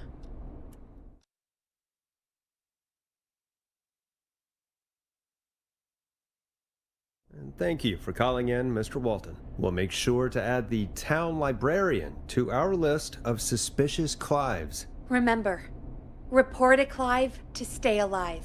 Next caller is up, Forrest, so take it away. Caller, you're through to Forrest Nash on 189.16, The Scream. Hey, wonderful show tonight, Forrest. Well, that's kind of you to say. Thank you. What's your name, caller? You can call me Dawn. Could you play my tune, Forrest? Your tune. Sure. Long Ride Home. That old song. Sure. We got it. I think I played it the other day. Thanks. It'll be good to hear it again. All right, folks. Coming up is that old classic. Forrest, I don't think you're gonna find that song. What do you mean? I played it a few nights ago. I know, but, we don't have it anymore. What are you talking about? I threw it away. You threw it in the trash? No, I threw it out the window earlier today. Peggy, that's a bit extreme, isn't it? Brad was annoying me all afternoon. He played it on repeat because he knows I don't like it. So I grabbed it and threw it right out of one of the office windows. Not my finest hour, but I can only take so much.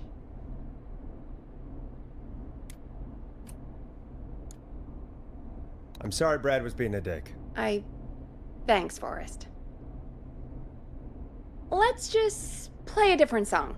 We've got more important things to think about anyway. Gotcha. Okay, folks. Here comes some unrequested music. Sorry about that, Dawn. Maybe try again tomorrow night. Sorry. You're gonna love this next track.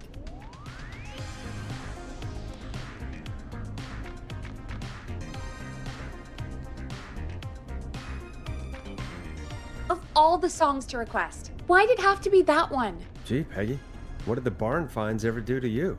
Wrote that song, for one. It gets real old when you're forced to listen to it on repeat for years. Why couldn't they just request Roddy? Oh, Forrest, scrap the song. We have another caller.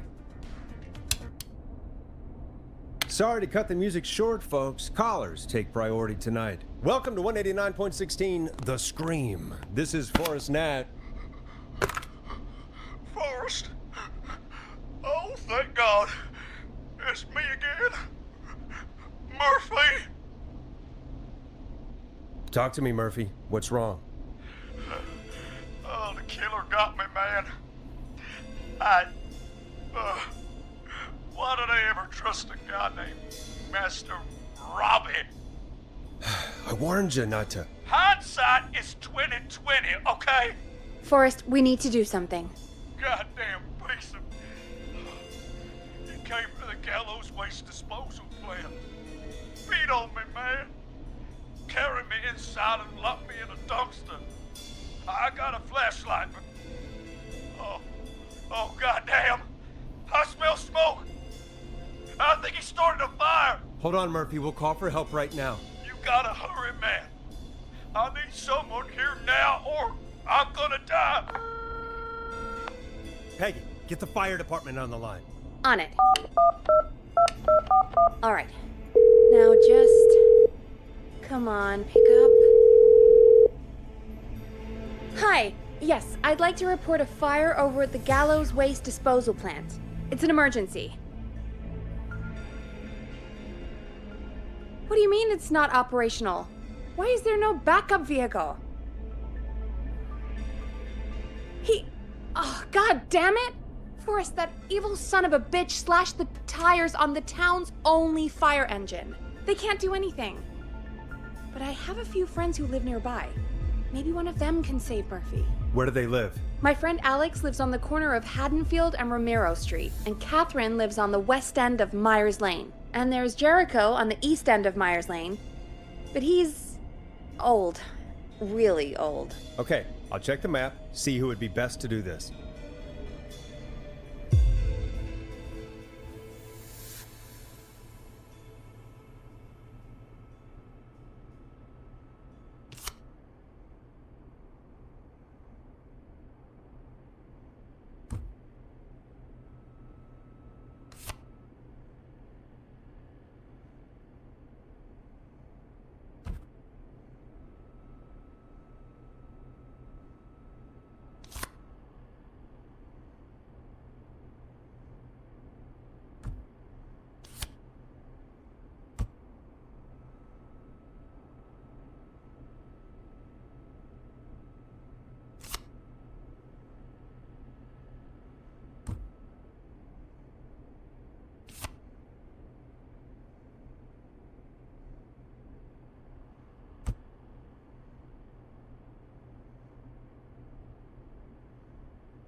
All right, Forrest, who should I call?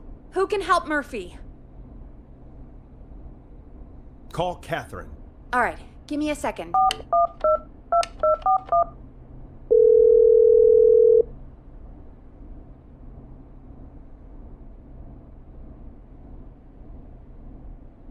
They're on the way. They'll call from the plant. You can direct them from there. Well, let's hope they get there in time.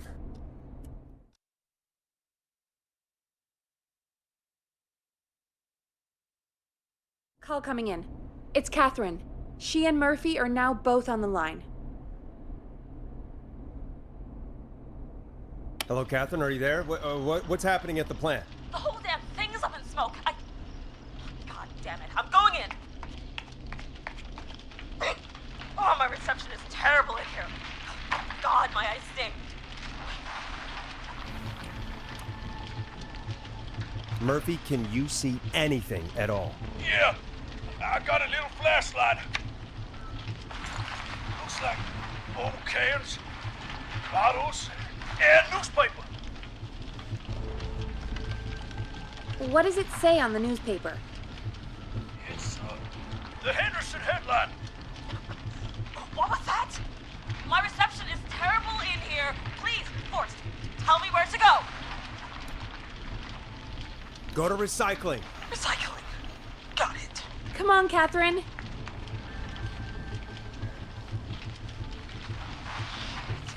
The plant's messed up again. I can go shredding or crushing. Which way? Murphy, do you know what part of the plant you're in? I'm in a dumpster, man. What do you want from me?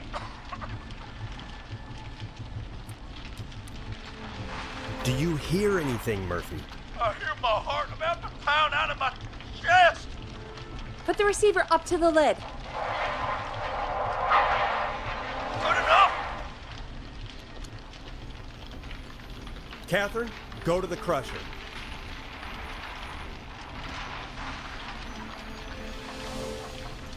Okay, it's super loud. We're almost out of time. There are 3 dumpsters here. One for Gallows Creek Council, Henderson Disposal, and Quiet Ridge Municipal. Open the Henderson container.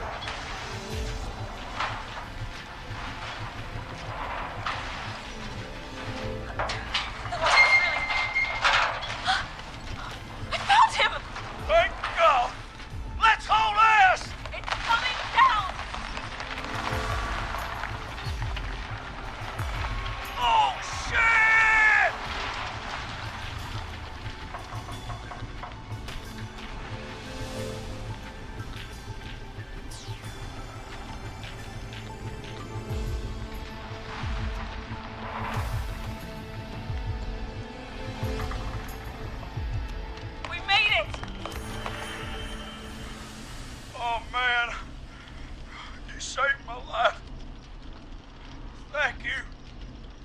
Thank you. And I swear to you, now, I'm gonna raise Fernando to be like you. And I'm getting my money back from Mr. Robbie. Hey, you just get home to your son, okay? Will do, Forrest. Well, folks, Gallows Creek has two folk heroes tonight, Murphy and Catherine. I'm sure their deeds won't soon be forgotten. Great job, Forrest. No time to celebrate, though. We got a caller. You know what to do. All right, folks. Another of our good citizens is on the line. Let's see what they have to say. Welcome to 189.16 The Scream, with me, your host, Forrest Nash. Forrest, Teddy Gallows Jr. here. I just want to say that my thoughts and prayers are with my Gallows Creek neighbors during this awful time. Oh, it's mayoral candidate and scion of the town founders, Mr. Gallows. Are you in danger? We need to be a town of law and order. We need cops who have the tools and funding they need to keep us safe. Okay, Teddy. I know you're an outsider to our little town here, Forrest. But you're really stepping up to bat for us all tonight. I just want to say thank you for taking a swing for Gallows Creek. Jackass. Teddy, this isn't the time for your political ads. Stop. I just want to make sure our town is safe and prosperous. That's why the Gallows Family Factory, founded by my father, Theodore C. Gallows, God rest his soul, which employs over 200... Teddy, unless you've got an emergency, I'm cutting you off. You know what? I do have a problem. A problem that's ruining our town. You know what it is?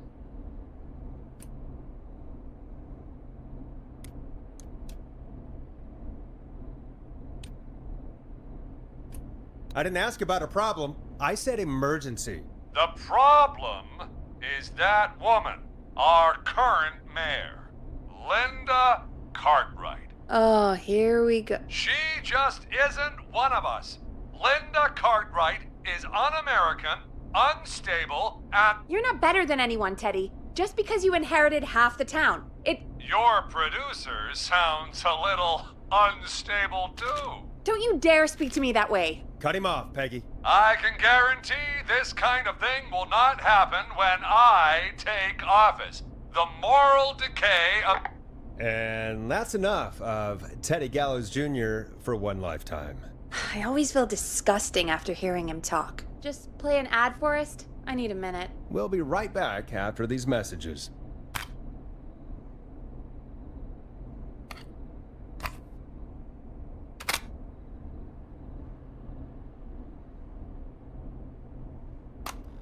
Teddy Gallows Jr. is a family man, a devout Christian, and a proud patriot. Teddy Gallows Jr. is Gallows Creek. Like his father and all his fathers before him, Teddy Gallows Jr. has worked hard to create jobs, improve infrastructure, and make Gallows Creek a good place to raise a family. Unlike current mayor Linda Cartwright, Teddy Gallows Jr. lives in Gallows Creek. He's our neighbor, and he stands with our neighbors. Like Sheriff Matthews, who, after years of keeping the peace, Mayor Cartwright is trying to force into early retirement. Teddy Gallows Jr. doesn't believe in keeping a good man out of a job. Teddy Gallows Jr. believes in the American dream. Does Linda Cartwright? Help Teddy Gallows Jr. keep Gallows Creek a good American town. Help him become mayor. Take a swing for Gallows Creek. Vote for Teddy Gallows Jr. My name is Teddy Gallows Jr., and I approve this message. God, what a jackass. 100% grade A asshole. Linda Cartwright isn't super herself, but she's not... Yeah, we don't have any more of those ads to air tonight, do we? No, just the one. Good. I have to ask, though, Take a swing for Gallows Creek? He set the home run record for Gallows Creek High. Of course he's one of those guys. Yep, he played lots of sports back in the day, and he never lets anyone forget it. Right. Let's just get back to the show. Well, folks, hearing that reminds me that every vote matters. That ad really made me want to take a swing at Teddy Gallows. You mean take a swing for Teddy Gallows? Yeah, sure. Let's find out from our next caller who's got their vote. Caller on line 1. Hello, caller. You're live on the Scream with me, Forrest Nash.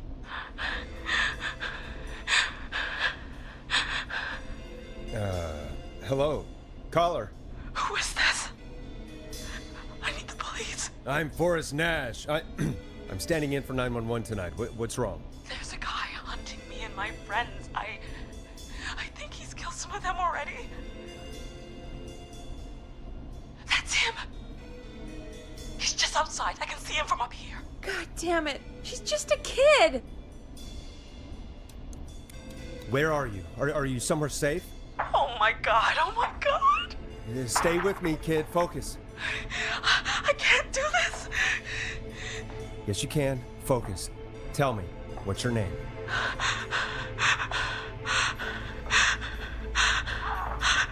Sweetie, you can do it. What's your name?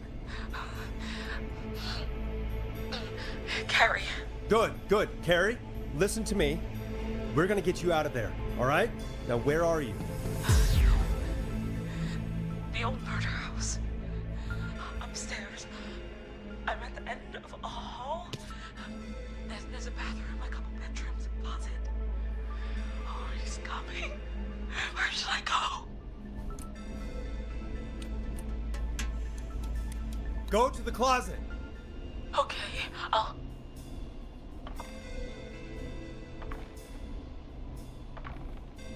He's here. He's here. He's gonna kill me. Forrest, I don't think we can... Don't move!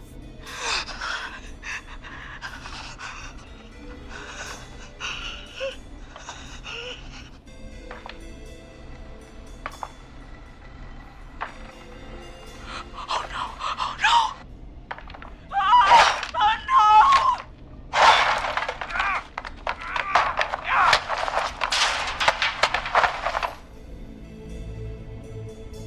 Forrest!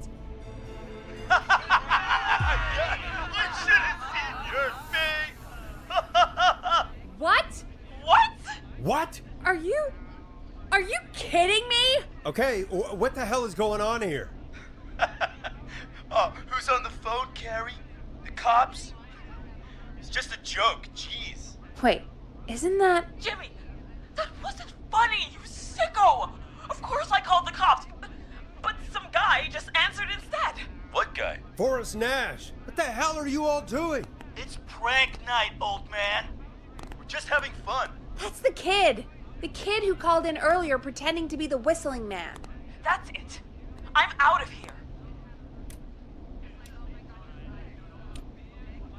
Jimmy, everyone, it's really not safe to be out. Please, go home. And Wade's whistling night? No way. That little idiot. Whistling night? It's a stupid tradition. Especially stupid since that one kid died back in... Would you take off that stupid mask if it's hard to breathe? Who's under there anyway? Is that you, Seth? Idiot. Seth is right next to you. That's, Wade. Oh no. Who are you? Oh no, man!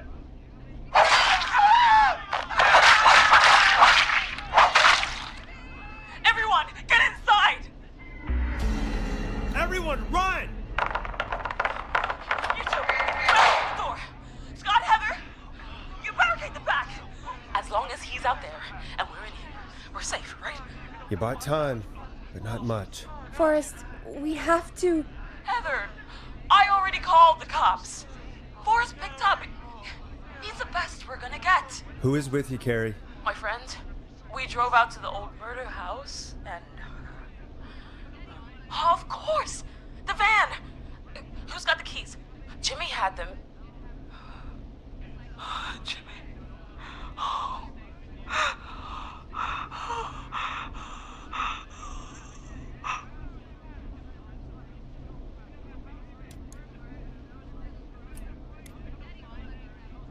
Okay.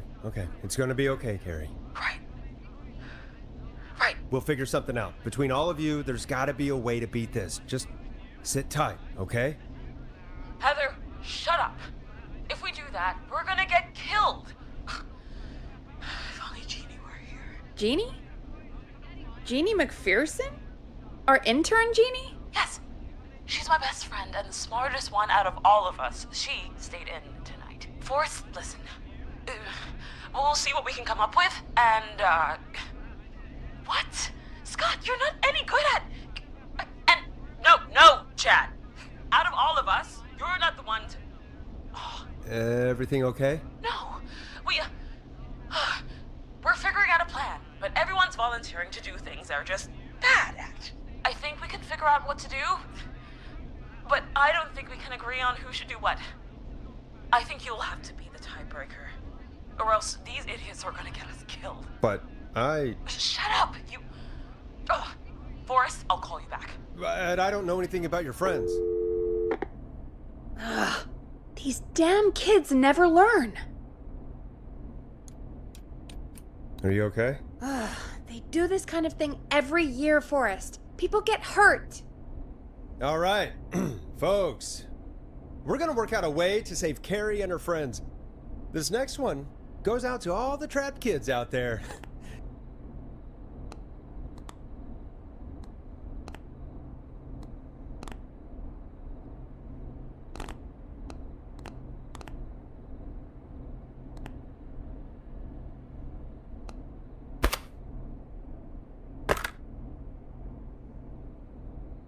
I better put a record on.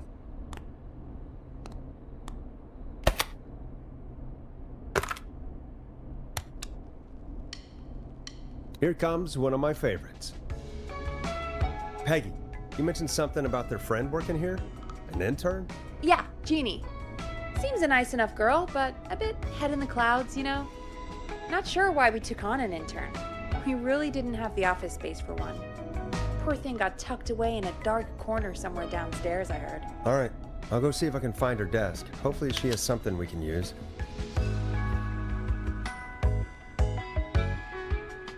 Peggy said her desk is downstairs.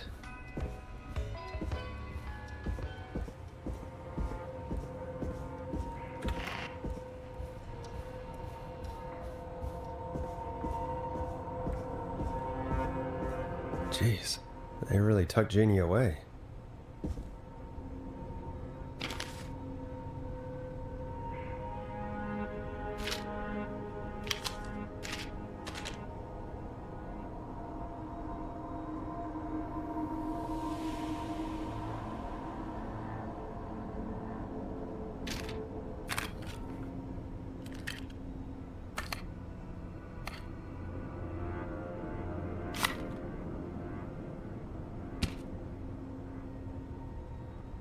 Friendship quiz. This might work.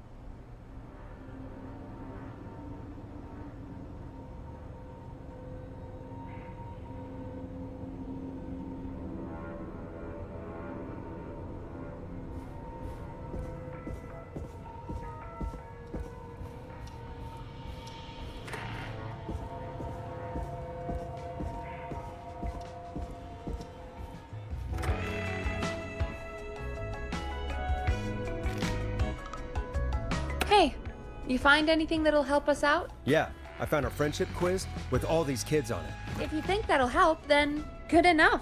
Carrie's on line 1, whenever you're ready. When you're ready, shut the music off. This is Forrest Nash, back again with an unlucky caller on this unlucky night. Carrie, are you there? Yes, we've got a plan, but we can't agree on who should do what. You want me to be the tiebreaker? Exactly. I'm ready. What's the first step?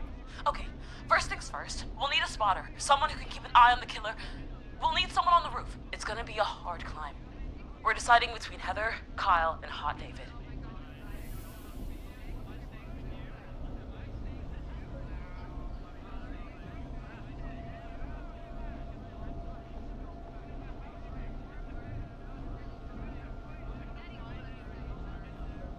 Heather's got this. Yes, Heather. He picked you. Now please, stop talking about all your cheerleading trophies. Part 2. The Whistling Man padlocked the gate back to the road. Before we drive out of here, we need someone to pick the lock. Seth, Jennifer, and Scott all want to do it.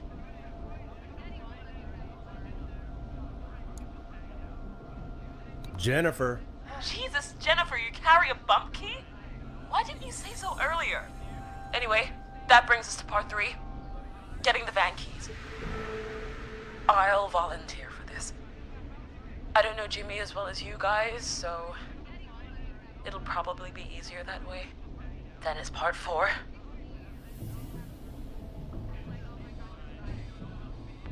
This is a very detailed plan. I'm impressed. Yeah, it's weirdly easier to think when you're about to die. You're doing great. What's the next part? Part 4, we need someone to lead the Whistling Man away. We need a fast runner. For this one, we're trying to decide between... Who was it again? Hot David, Cynthia, and Scott. Hot David. Yeah, you do spend a lot of time running shirtless. You got this, Hot David. Sweet. Okay, let's recap. We get the eyes on the roof. A runner distracts the killer while we grab the van keys and pick the lock on the gate. Now the tricky part. The getaway. Ooh, what's the plan there? Well, we can't all outrun the Whistling Man. But he thinks we're just a bunch of stupid teens. So, let's use that against him. Part 5. We trick the killer into a trap. Someone can pretend to be injured. Who would make the most believable bait? Who you got? We got Lisa, Tammy, and Cynthia.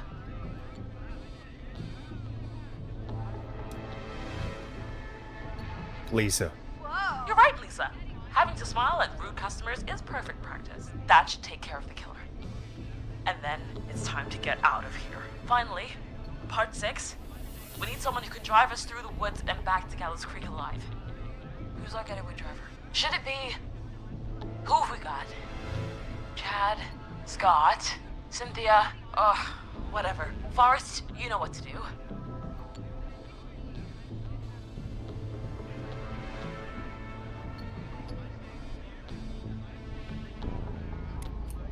Chad. Oh, perfect. Your go-karting experience? Oh, great, Chad. Thanks, Forrest. We'll just take a few seconds for ourselves, and it's go time. Sounds good. Talk to you in a sec. Good luck, Carrie. That actually sounded like a pretty good plan. Impressive as hell, right? Damn straight.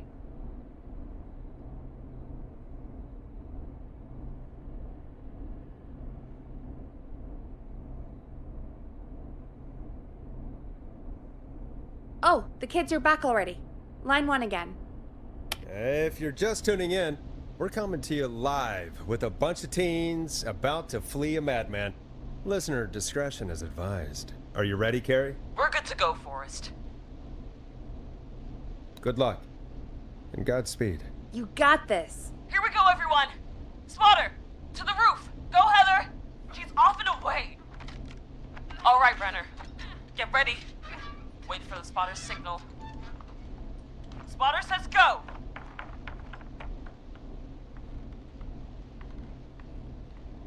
He took the bait.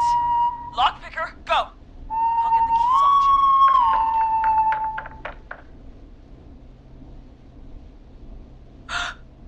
Oh, Jimmy. Oh, his face is... The keys, Carrie. You need to get the van keys. His face is lying next to him, Forrest. It got cut. Oh, God. Focus. Breathe. Right. The van keys. Got him. It's... Jennifer got the gate unlocked. And Hot David should be back any second. Perfect. It's working. I can't believe it's actually working. You're doing great. Focus. You got this. We got this. Next step, trap the killer. All right. Wait. Get into position. Everybody else, hide.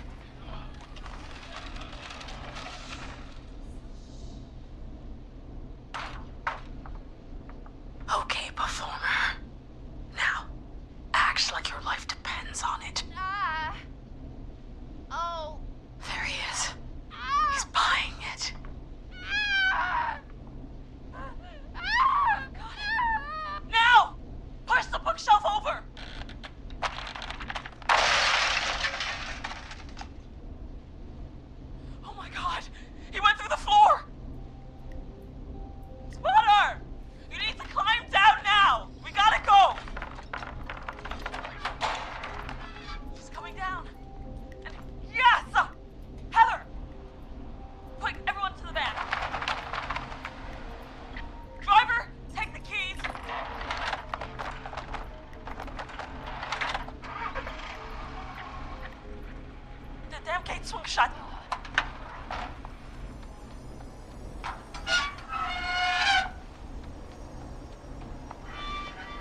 What was that?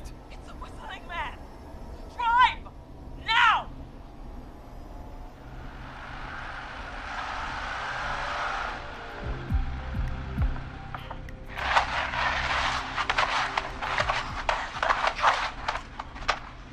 Let me go! Just go! Just drive! Oh my god. Please, no! Ah!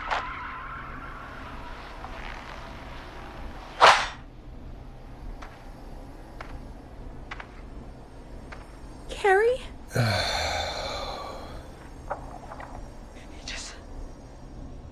He just stared at me. Carrie! Carrie?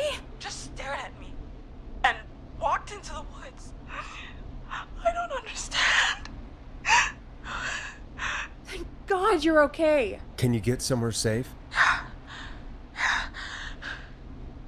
can make it home. Thank you both for helping.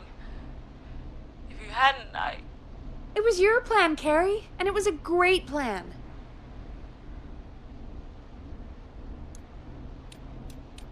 It was really all you, Carrie. Still, I need to get home. Breathe, Carrie. You're okay now. I'll call you when I'm somewhere safe. Talk to you then. Folks, that was a lot. Our thoughts go out to Jimmy's parents in this awful time. For any kids listening in, please stay inside and stay safe. And parents, hug your kids extra tight tonight. Here's a song for the girl walking home in the dark.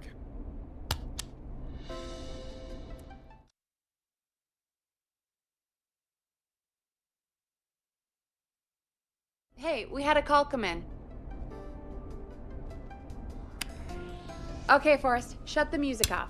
Forrest Nash here. Listeners, we've got another caller live on 189.16, The Scream. What's on your mind, caller? Hey, Forrest. I just wanted to phone in and say that I think I speak for everyone when I say that you're providing a real service for Gallows Creek tonight. It's cool what you're doing, man. Well, I'm just doing my job, friend. Anyway, tell me about yourself. What's your name? Are you keeping safe tonight? Yeah, man, I'm good, thanks. I'm at my roller rink, trying to get everything ready for the Harvest Festival tomorrow. I had a guy from Starling Security here earlier installing the Starling 4000 system, so I'm a little behind. As for my name, my friends call me Roller Ricky, and I now consider you a friend, my man. We're friends now, huh? Well, that's kind of you to say. Thanks. Yeah, man. Sounds like roller skating is more than just a job to you. So is this vocational? I wasn't always Roller Ricky. Once upon a time, believe it or not, I used to go by just Ricky. Yeah, back then, things were pretty rough. I used to roll with a bad crowd. Not all bad, but there was one guy. Anyway, some bad stuff went down. I harbored a lot of guilt for a long time and turned to the bottle. I didn't really talk about it or even know how to talk. It's just how it was. That bottle took the best years of my life. Or so I thought. It's never too late, Roller Ricky. How did you turn things around? I joined a support group. I opened up about my problems, and sharing that burden just took so much weight off. It's a long story from there, but I found roller disco. I learned how to have fun again, cutting loose and making shapes. Now whenever I get down, I get down. I'm finally free from it all, man. It's important just to talk to somebody. That's the first step. Ain't that right, Max? Aw, hello, Max. Yeah, welcome to the show, Max.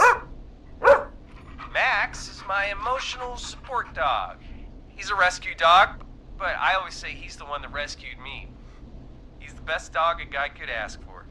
Of course, the first thing I did was teach him how to skate. He's better than me now, a real pro. Max can skate? Yeah, man. At first they said it couldn't be done, and then they said it shouldn't be done. But Maxie loves the rink, man. Is that another train, Maxie? Maxie loves trains, man. He's even got that special how to greet them. It sounds like you two make a great pair. Maxie appreciates all the positivity you're throwing out, my man. You know, I'm actually hosting free skating lessons tomorrow at the festival. I think it's a great opportunity to give back to the community. Man, all this talk of skating's got me itching for a boogie. Before I switch my radio off for the night, could I request a song for us? Something I can groove to, you know, something funky. It'll be me and Maxie's final boogie breakdown tonight. Then I think we'll take it down a level. I can do that. Thanks again for calling. You and Max, be safe now, okay? Bye, Maxie. You got it, man. Peace. Well, folks, this next one goes out to Roller Ricky and Max. Enjoy.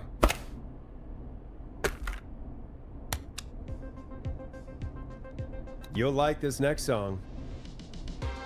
I really needed that call, you know, after everything. Yeah, I get that.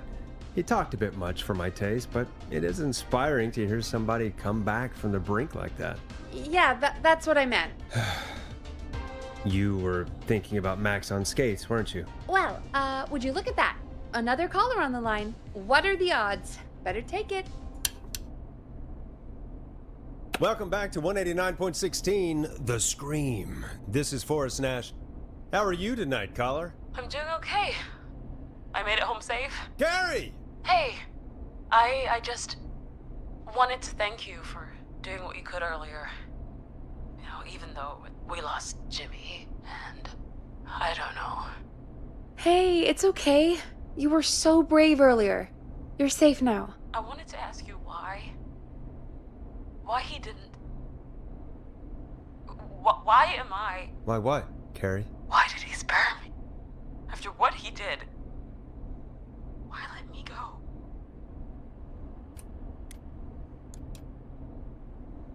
Maybe he didn't kill you because he saw you as a victim. Maybe. But why would that stop him from killing me too? After everything he did to... These stupid hazing nights have to stop. Carrie, you did so well tonight. Stay safe and rest. Help is coming to Gallows Creek. We just need to hold on. Thanks, Peggy. Hey, Forrest? Could I request a song? Of course, Carrie. What song? Any song by Blast Processor. And thank you. This next one goes out to Carrie.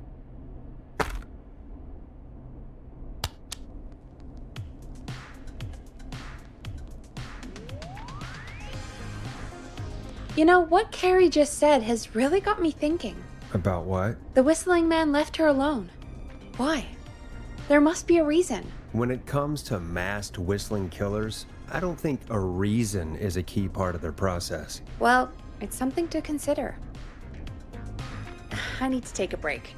If you want to stretch your legs, now's the time. Just hit the Peggy button when you want to get back on air.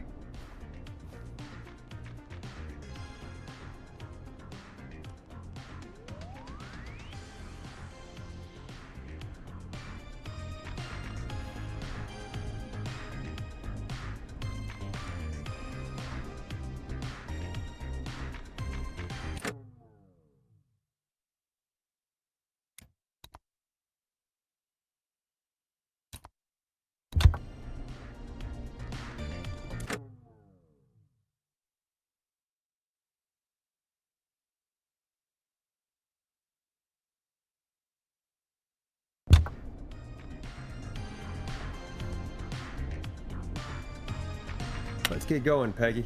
Alrighty, we could run another segment or... Scratch that, Forrest. We have a caller. Time to turn the music off. You're through to 189.16, The Scream. What's your emergency? Hello again, Forrest. Oh, that call with the teens was awful. Those poor kids. Still, I'm glad the girl didn't get hurt. Thanks for your concern. Are you in trouble? What's on your mind? I wanted to ask you again to play my song, Forrest. You said you were gonna play it, but you didn't. Your name was Dawn, right? What, Peggy? Yes. Oh, well remembered. My name is Dawn, and I wanted to ask you again to play my tune, Forrest. Long Ride Home? You know, the one that Peggy said she threw outside the window?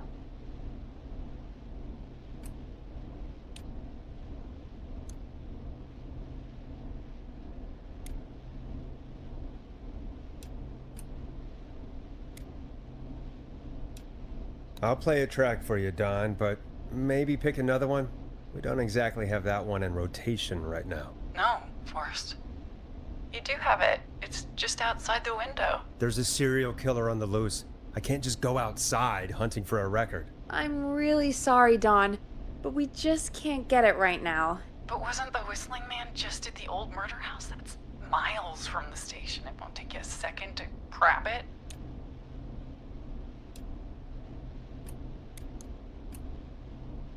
Don, I'm not sure if you've heard, but there's something unnatural about this freak. He's fast. I'm not risking it. Oh, but I think you will. Forrest? Peggy, I'm calling with more than a request. I know something. I think I know who's gonna be next. What? Are you serious? Play my song, Forrest, and you'll find out. Well, folks, here's some music for you while I think things over.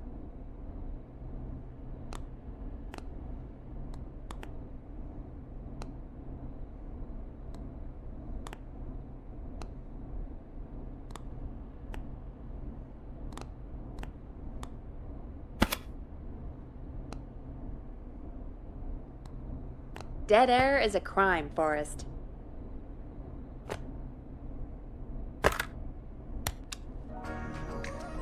Hope you enjoy this one as much as I do. Is she serious, Peggy? She's serious about hearing that song, that's for sure. Peggy, I mean, is she serious about... I don't know, Forrest, but we don't really have a choice, do we? If she's telling the truth...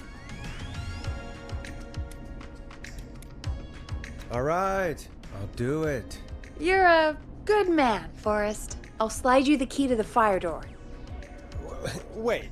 Our fire door has to be unlocked? Yeah, you know, I never thought about it, but yeah.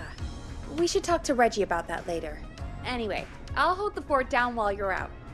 Maybe I'll even get a caller. That could be exciting. 189.16, The Scream. With me, Peggy.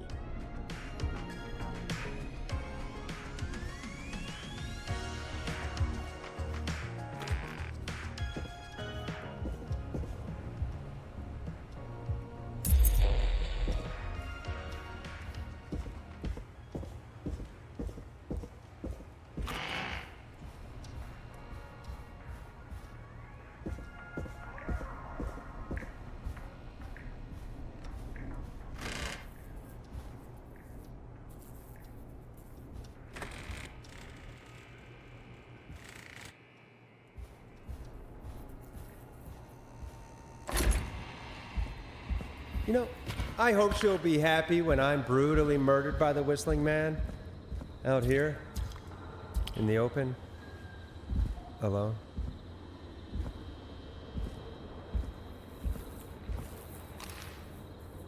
Here it is. Long ride home.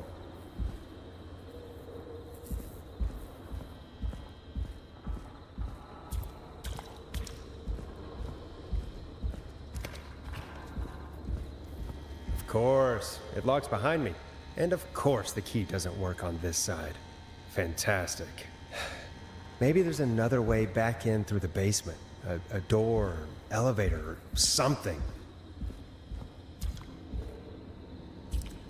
And that's broken too. Only the best for K-Fam. Let's see if I can fix this.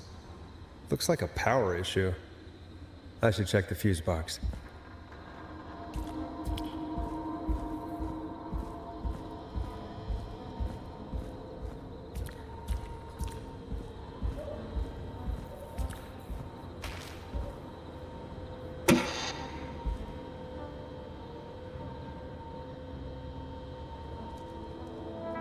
Looks like I'm gonna have to hunt around for some new fuses.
Bingo!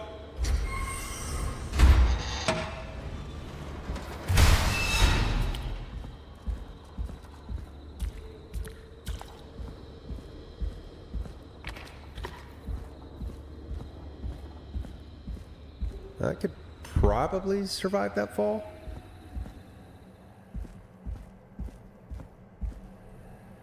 Looks like the janitor's closet. What did Peggy say his name was?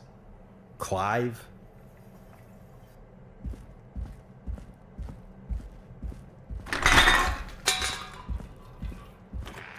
I wonder how the show's going.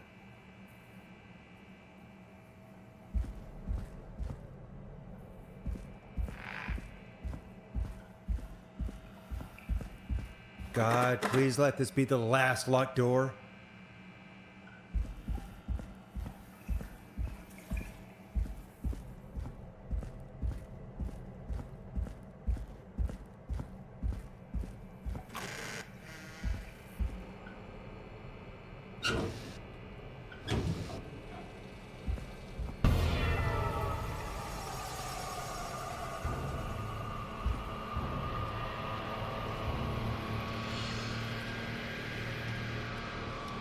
What the hell? Peggy is not gonna believe this.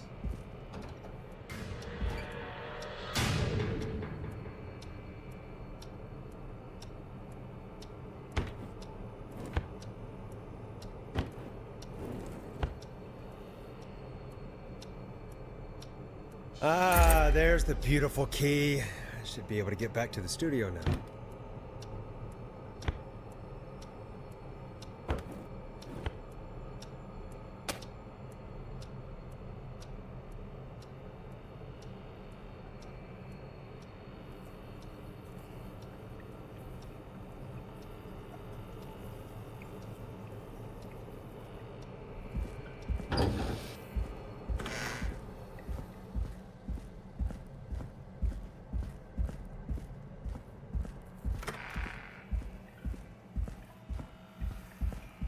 Yes!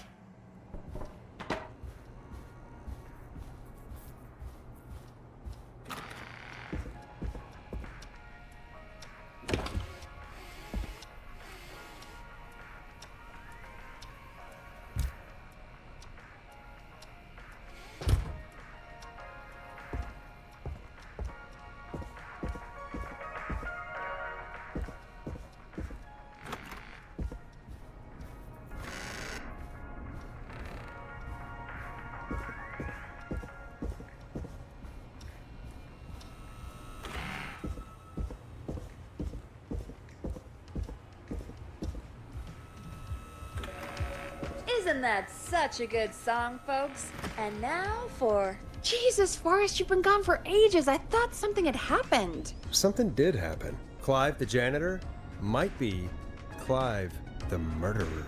What? I'll start from the beginning. The fire door locked up.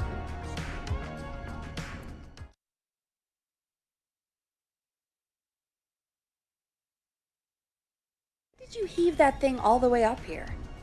Because the basement's creepy as hell and I don't like standing around down there? Fair. Alright, let's run through this again. We have a creepy board you found in a creepy basement made by our creepy janitor who you think is the creepy whistling man. Yep. And on the creepy board are the names Chuck Brody, Kim Walker, Rebecca Allen, and Aunt Williams. Correct. And you think one of these people will be the whistling man's, Clive's, next target. That's right. And we've got to find him. You said there are 4 locations listed there too? The hospital, the power station, the gas station, and the trailer park. Clive must think the target is at one of those locations. Forrest, you're gonna have to figure out if any of the potential targets are at one of these locations tonight. Hit the button if you need any help.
How's it going?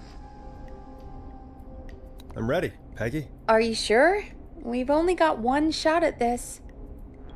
I'm sure. Let's do this. Okay, name first. Who do you think the target is? Chuck Brody. And where will I find them?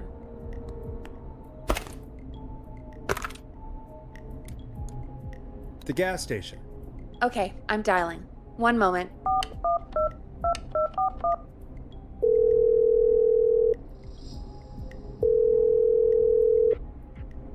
Hello? Chuck Brody! Listen, I know this sounds crazy, but we have reason to believe the Whistling Man is coming for you. You need to get yourself and everyone else out right now. The Whistling Man? Who the hell are you? Who is this? This is Forrest Nash. Listen, the Whistling Man's back. We found a list with your name on it, and... Oh, God. It's today. The year I finally let myself forget. Quit talking and run! I think he ran off. Well, fingers crossed that Chuck... Jeez! It sounds like something blew up! He's using bombs now? Is Chuck? I don't know. Hang on, we're getting a call. Hello? Chuck? Chuck! Forrest! The whole goddamn gas station's gone up. Is anyone hurt? I don't think so. I got everyone to follow me out.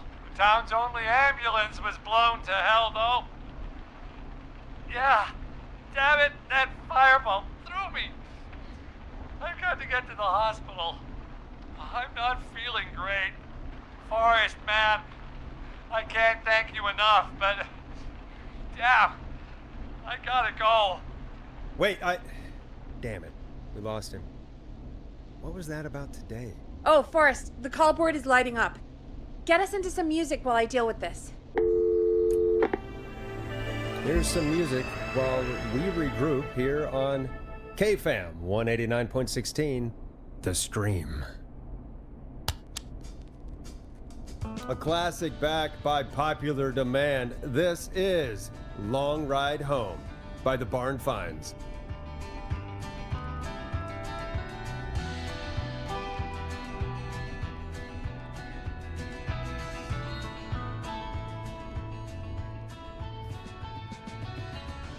There's gotta be more in the basement to show us who Clive is targeting. And if that's the case, we can get ahead of him. Stop the killings before they can happen. Forrest, we need to go back down. By we, you mean me, right? Yep.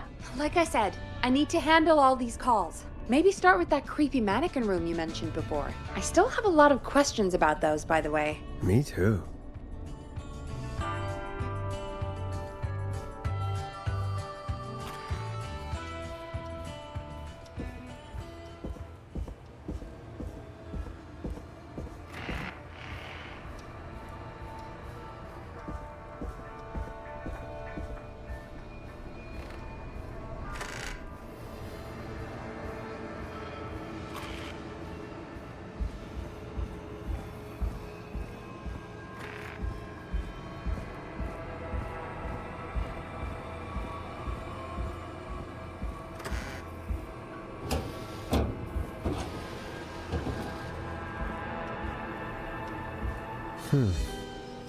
A key? Was this always here? I must have missed it when I brought everything upstairs.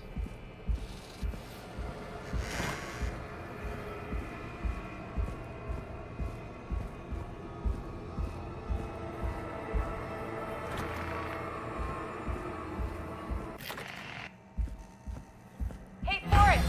Peggy, give me some warning before yelling down the intercom? Sorry. Buzz the intercom when you find something and want to discuss it.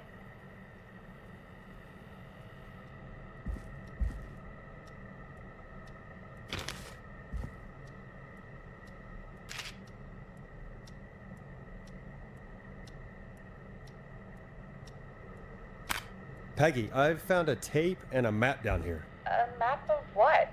Looks like it might be to somewhere in this storage area. Weird. Well, maybe the tape will give us more information. Give it a play.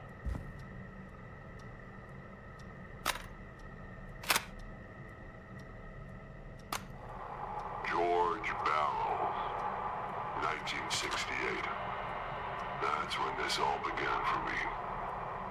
Follow the maps. Find the tapes.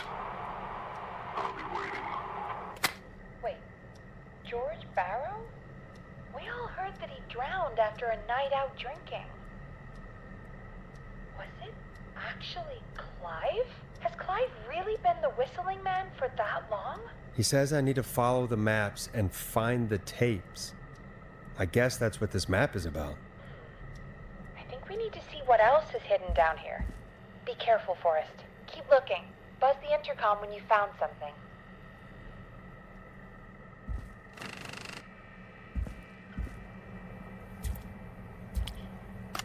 Time of autopsy is 7 a.m. Cause of death is asphyxiation from drowning. The degree of rigor mortis indicates that the subject has been deceased for 5 hours. That puts the time of death...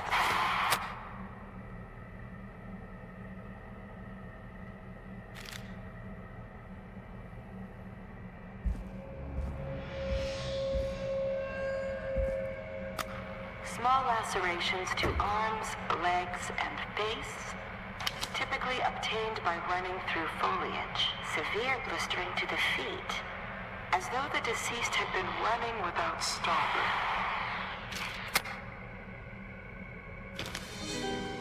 This looks useful.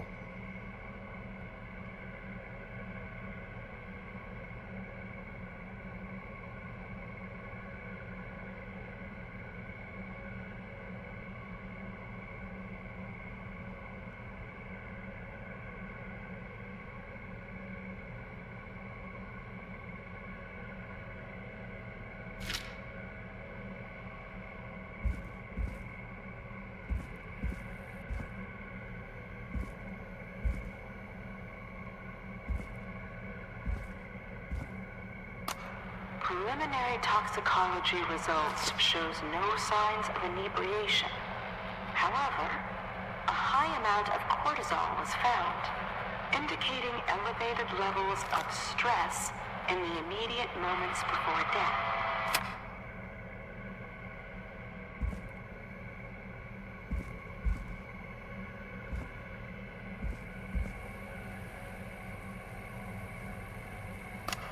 Additionally, there appears to be a post-mortem injury to the arm. It looks like it was trapped in a car door.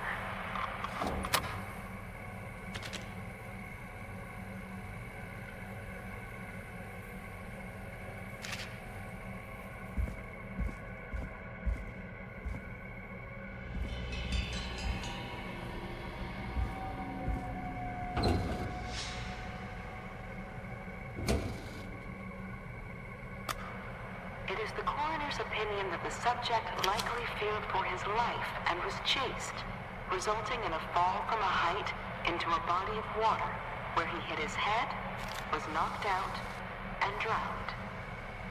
Following that, he was moved. Dr. Sullivan, we need to have a talk. Is that recording? Shut it off. This has to be important.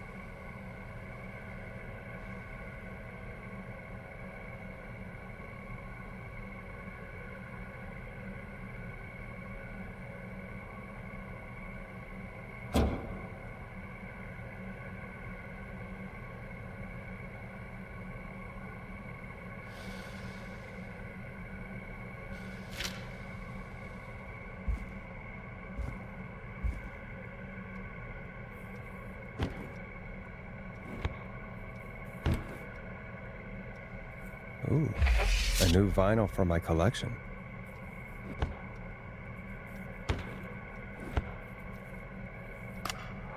If you're listening to this, then I'm probably dead. What the? I'm a man who likes to stay informed. I've got subscriptions to newspapers all over the country. A few weeks ago, I noticed headlines cropping up in those papers, one after the other. Each headline about a murder. Each murder, the death of someone I knew almost 20 years ago. each one drawing closer to Gallows Creek, drawing closer to the anniversary. None of us are innocent, but I don't think we deserve killing. All I hope now is that I can save some folk from the worst that I can. I don't know. Do something to make up for what I did back then, I guess. I didn't kill anyone, mind you, but that's past mattering. Now, there's more I could say than I should say, but my employer made it clear that my family would pay a high price if I ever spoke out. So, hopefully I've said enough for you, listener, whoever the hell you are, to start What the hell? the truth together. Peggy is not going to believe this.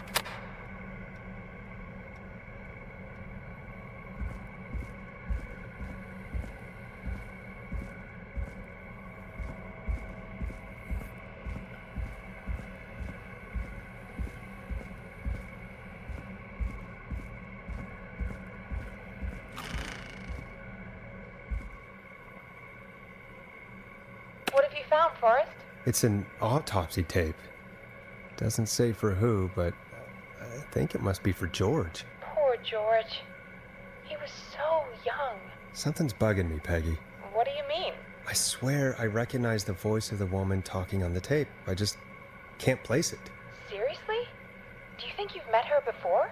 I don't know. I mean, I just got here recently. I don't know. Found another tape. It talks more about how George died. What did it say? It sounds like he was running for his life. Sprinting through trees and bushes, getting cut up all over. What would drive someone to do that? I'm not sure yet.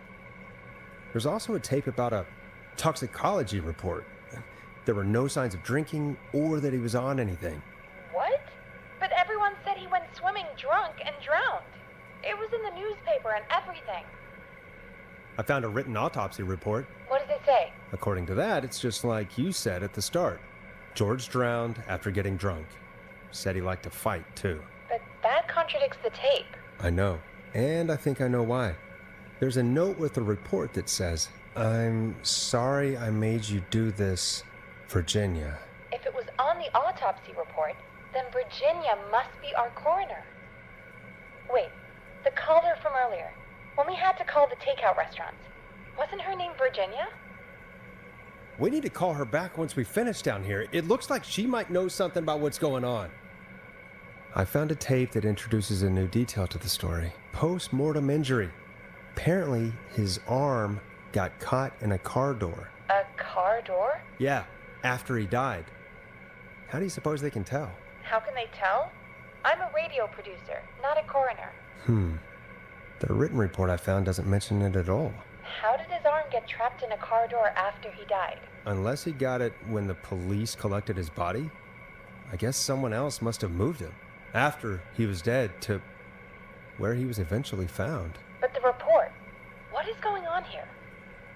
I found a police report. Mentions a friend from earlier, Sandra Sharp.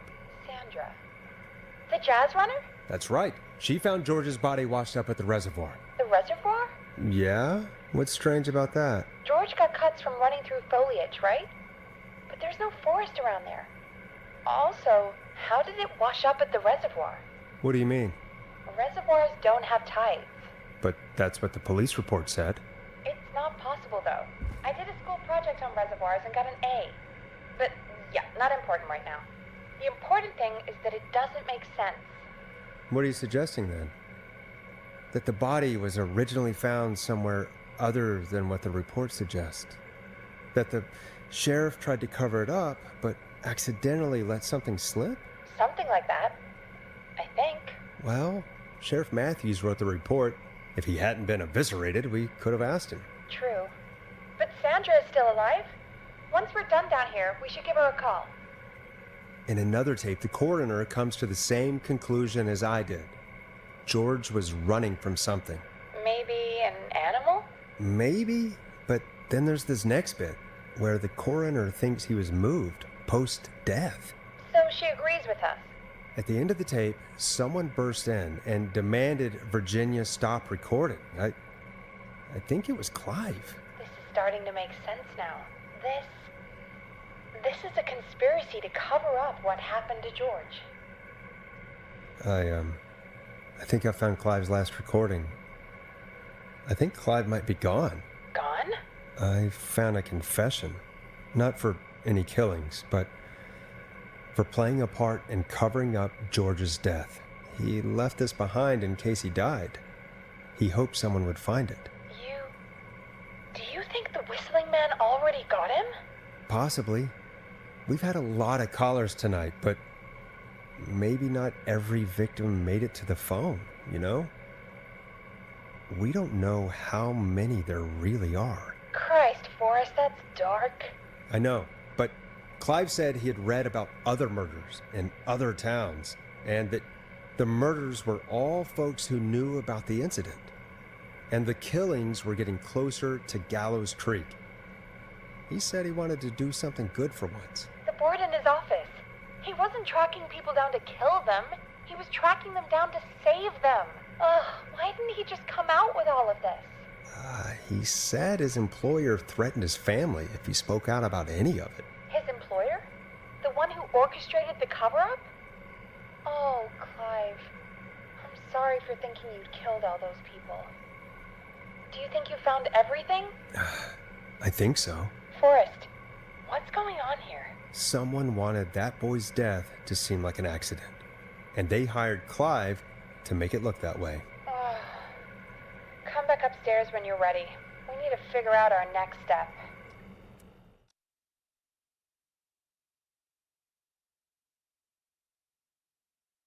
God, you're back, Forrest.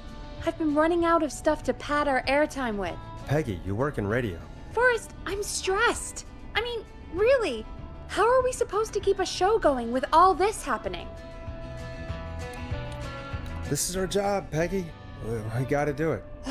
You're right. So, what's the plan now? I think we should call Virginia back. All right, I'll get her on the line. Okay, Forrest, shut the music off. Hello again, Gallows Creek. This is Forrest Nash. We're circling closer to the truth behind tonight's events. To this end, we're calling back one of our earlier callers, Virginia Sullivan.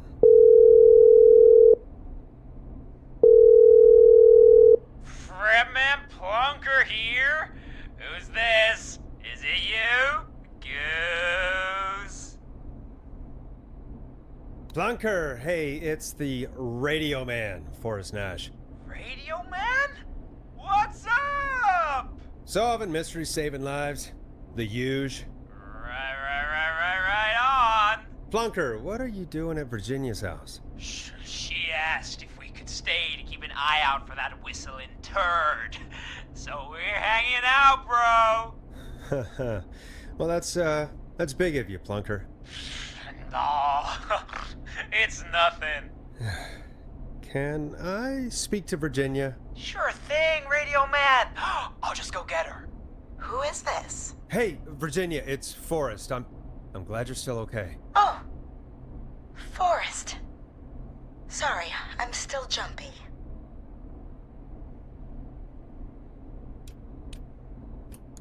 Don't be sorry. You've been through a lot. I'm so sorry this happened to you, Virginia. I thought I was. I thought... Easy. We're not calling to talk about earlier. We're calling because we think you can help us understand why this is happening tonight. Me? What would I know?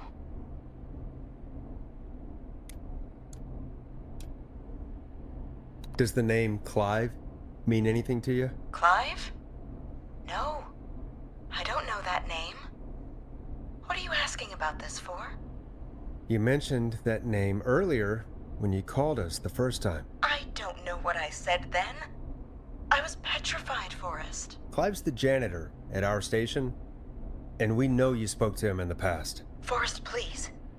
You don't know what you're doing. He'll come for me. Virginia, it's okay. Clive won't be coming after you. We think Clive's dead. Dead? But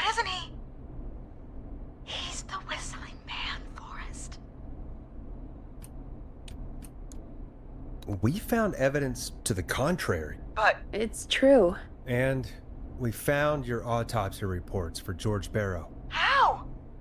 I saw him destroy them. Well, he didn't. I don't know if he kept them or made copies or what, but we found them. And we know it's related to what's happening tonight, which is why we called you. Why did you write a false report? All right. One day, I came into work to find a boy on my slab. And as I finished the autopsy, this man, Clive, he just burst in. And he started making demands to give over the reports, to falsify what I found. Of course I said no. But, well, when someone wants to make you do something, they can use the carrot or the stick. For me, he used both. You see, my sister is sick. She has a chronic condition that's never going away. It's expensive to treat, and it was getting to where I couldn't afford it. And Clive promised me that his employer would pay for my sister's treatment if I did what he said, and that if I ever spoke about this, he'd beat me to within an inch of my life. I don't know why he had me do it, but my sister needed me. You have to understand, she needed me. We understand. Thank you, Virginia. That was brave. God, I just want this nightmare to end. This will help end it, Virginia. Thank you. Stay safe, Virginia.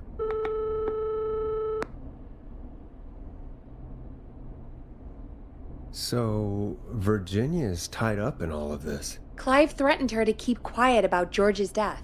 But for who? Why cover up these details? Well, we know Sandra was involved in George's death. Do you want to call her? I do. All right, but before we go asking questions, I think we should know what we want to ask. Is that fair? Yeah, we need to ask her about finding the body. She was the one who discovered it, but something just doesn't add up. 100%. She knows more than she's saying. I wonder what she's hiding. We'll hopefully find out soon. Anyway, just be careful when you're talking to her. Don't push too hard. We don't want her to hang up. I'll be careful. All right, calling her now. Hopefully she's at her jazz studio.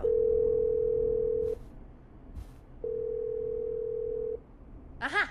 Forrest, you're through. Hello, this is Sandra at Jazz Pizzazz Jazz Studio. Who's this? Hello again, Sandra! It's Forrest Nash of 189.16, The Scream. And you're live on air. Oh, I always thought folks called into a radio show, not the other way around. How jazzy. What can I do for you? Well, we're trying to understand what's behind the attacks tonight. We had a few questions. Why, Forrest, of course. Heck, after the way you saved my life, I'd say yes to just about anything you asked.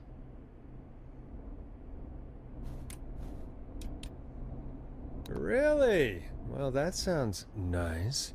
I might just call you back tomorrow then, too. You got my number. But what about tonight? Is there anything you want to talk about right now? Remember why we called, Forrest. Of course. Do you know why the Whistling Man might have targeted you? Ha! As far as I could tell, he was just a knife-wielding psycho with superhuman cardio.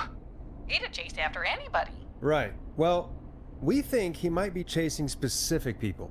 People who know about the death of a boy named George. Oh, I don't know anything about that. Sorry. Have you had to keep quiet about anything? Any secrets you've had to keep?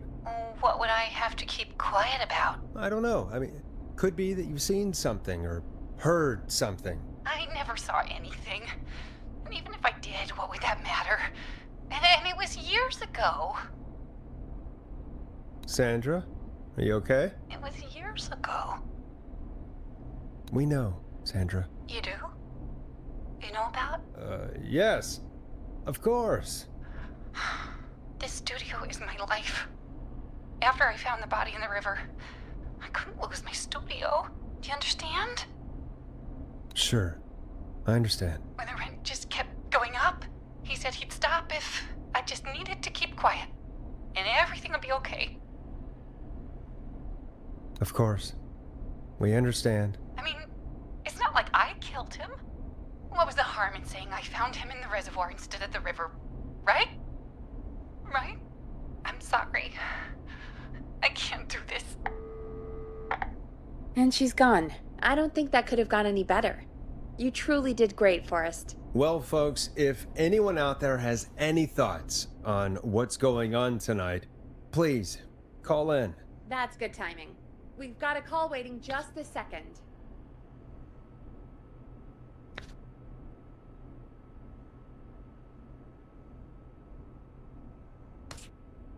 We have a call waiting. Welcome to 189.16 The Scream, with me, your host, Forrest Nash. Hi, Forrest.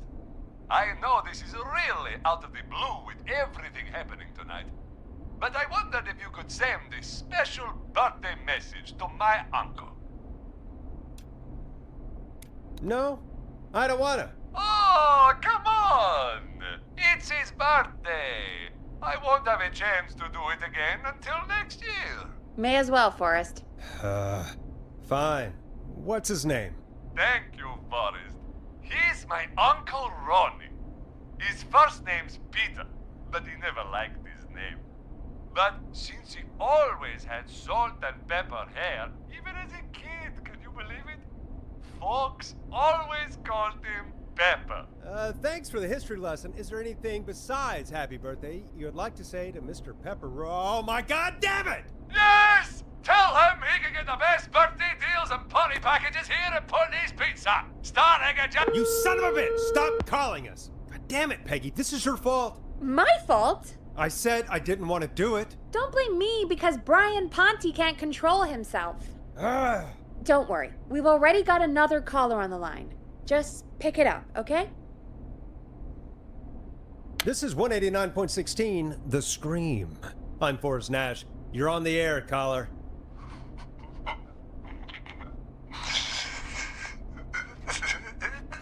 Caller.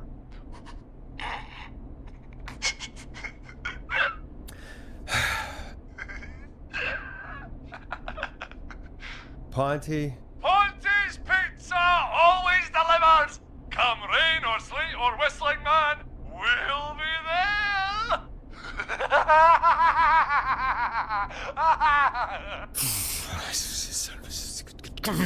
Forrest? Forrest? Are you okay? Forrest? I hope the whistling man gets in with his own pizza slicer. Jesus, Forrest? Sorry, that was too much. It's okay. It's been a high-stress night. Don't worry about him anymore, okay? Not for tonight, anyway. I think he's spent for now. We've got another call, whenever you're ready.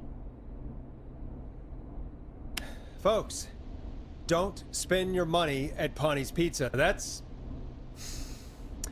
all I'm gonna say about that. Moving along, I'd like to welcome another caller to 189.16 The Scream, with me, Forrest Nash. Who may I say is calling? Well, hello again, Forrest. Don, we played your song, Long Ride Home. Did you hear it? Can you tell us? Never mind that now. Forrest, I'm calling because I need your help.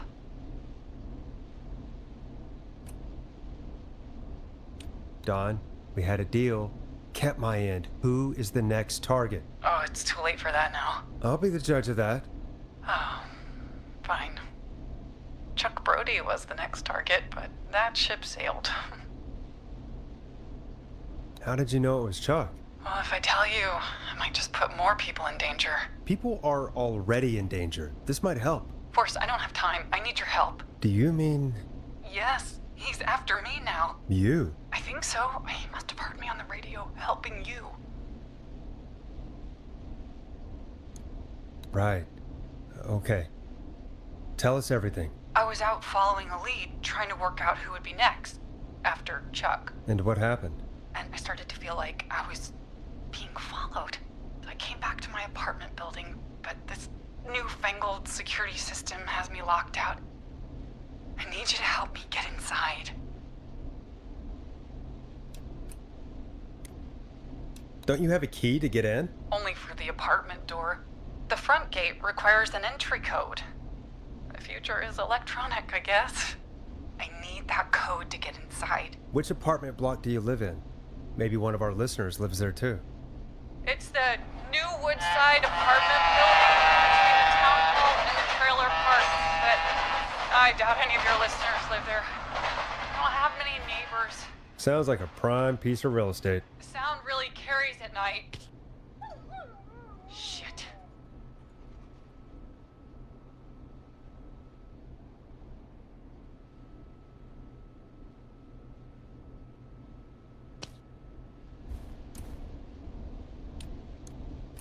Sounds like a noisy part of town. It is. Boy, I wish he'd muscle that thing in. Oh. And now he's blasting David Scopo out of his window. This night can't get any... It's coming down the street. I don't think he's seen me yet.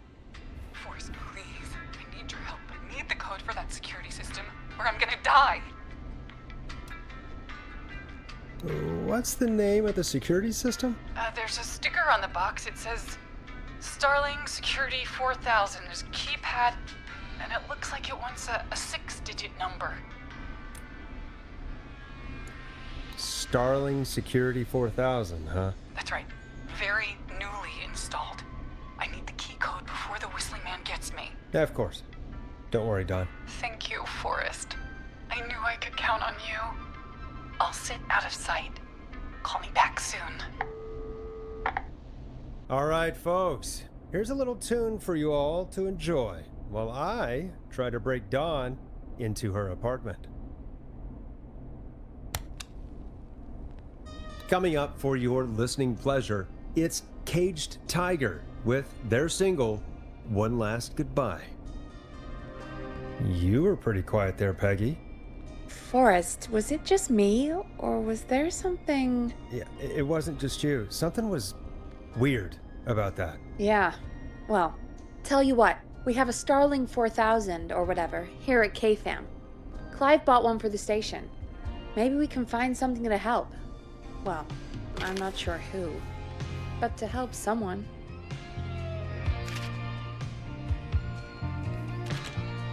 Okay, so she's locked out of the Woodside Apartments, and somewhere, Clive probably has the papers for the Starling 4000.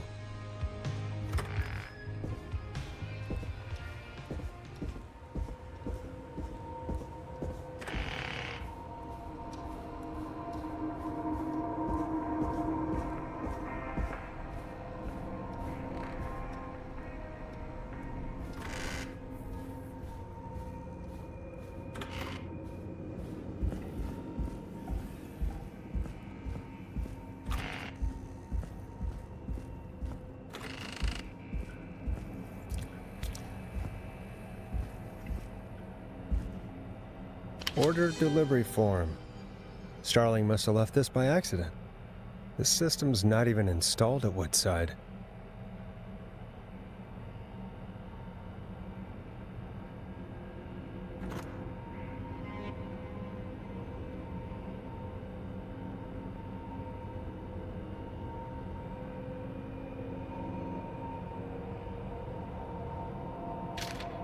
Starling 4000. User manual. Ah, these codes should come in handy.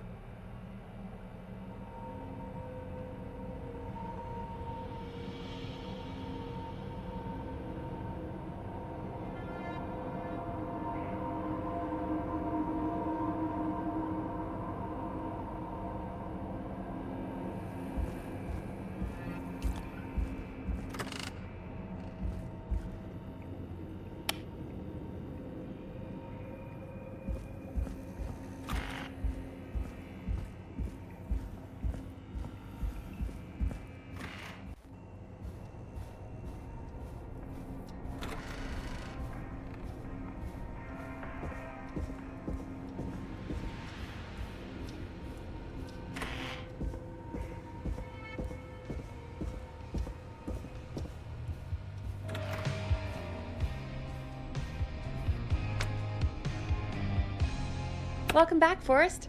Find anything? The Starling 4000 security manual. It's got a bunch of codes. Good. And did you find anything else? I saw a list of everyone else who bought the Starling 4000.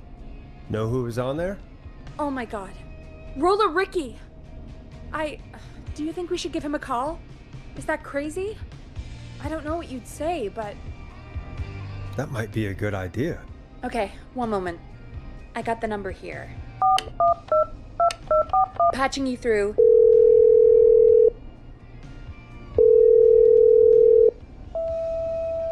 Shit. He probably can't hear it over the music. Forrest, I don't know about this. This is super weird. Just put me through to Don. I'll take care of this one way or another. Okay, if you say so. When you're ready, shut the music off. Line 1, whenever you're ready.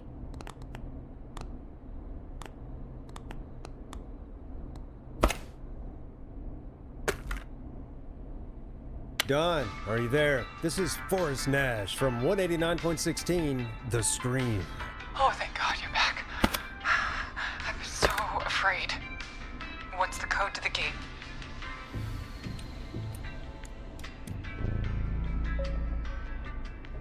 The code is 191519. Thank you, Forrest.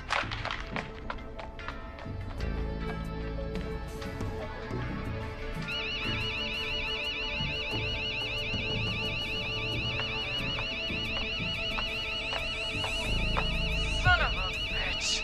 Ah!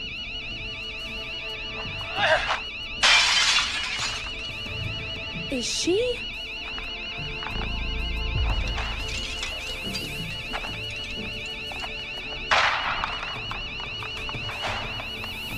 Yeah, stay out! Nobody disrespect the sanctity of the ring! Don't ever come back here again! I'm calling the cops! Thank God. Hello? Is someone there? Ricky, get back inside and turn on the radio. Whoever that was, she was trying to break into the ring. She? Forrest, man, you got no idea. That was him! That was the whistling man! The alarm gave me just enough time to get my rifle. I don't like hurting folk, but I can't let anything happen to Maxie. He's my best friend, you know?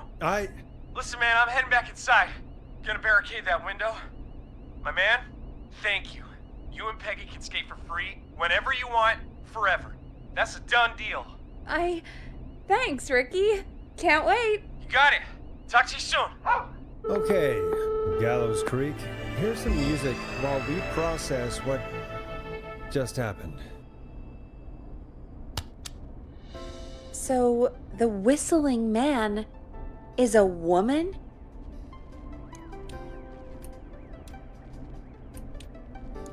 I had my suspicions. Yeah, sure, Forrest. You just never mentioned it. She called up. You spoke to her multiple times. I knew she wasn't right. Is that right, Sherlock? Why do you think she requested that song?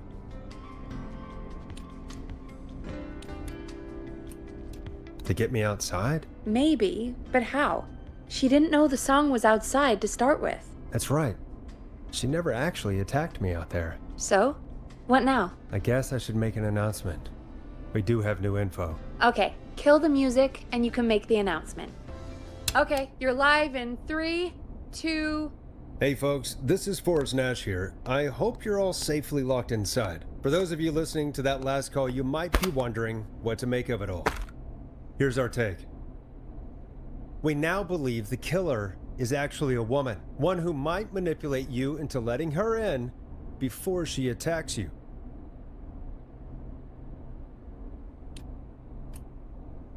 We're neighbors. Look out for each other and stay safe. The killer was calling themselves Dawn. This could be a fake name. If anyone needs help or you have info on the killer, please call in. You folks have my new number, right? It's 911. Hopefully, our next caller can help shed some light on our killer. Hey, we had a call come in. Okay, folks, time to take a call. You're through to Forrest Nash on 189.16, The Scream. Hey, man. Murphy? Damn straight. What's going on, Murphy? You in danger again? Nah, man. I've just been listening to the show here at home. And since you asked folks to call in if they could help out, well, I'm calling. I don't know if I can say as much as other folks have, but I figure I wouldn't be a good role model to Fernando if I didn't try to help, you know? You're a good father, Murphy. Absolutely. Fernando's a lucky kid. Oh, thanks. So, what do you want to know? Well, what can you tell us? I don't know, really. All right. Well, do you know anything about the death of George Barrow? Absolutely nothing. Okay. What about the killer herself? Herself? Man, I didn't get my ass kicked by a lady. The man I went toe-to-toe with was a man. You heard the last call, right, Murphy? Yep. So you know it's a woman, and you were trained by a VHS, Murphy. I know, but... Man, how could it have been a woman under that mask? Let's just move on. Do you know anything about the history of the Whistling Man? No, sir. Tonight's the first time I ever heard of him. What? I moved here 3 years ago, man. What do you want from me? Hey, man, no worries. Just thank you for trying. Right. Sorry I couldn't help y'all more, man. Now, if you'd have asked me about gators... Forrest, we have a call coming in. Sorry, Murphy. I think that's all we've got time for right now. All right. I'll catch y'all with the gator talk later.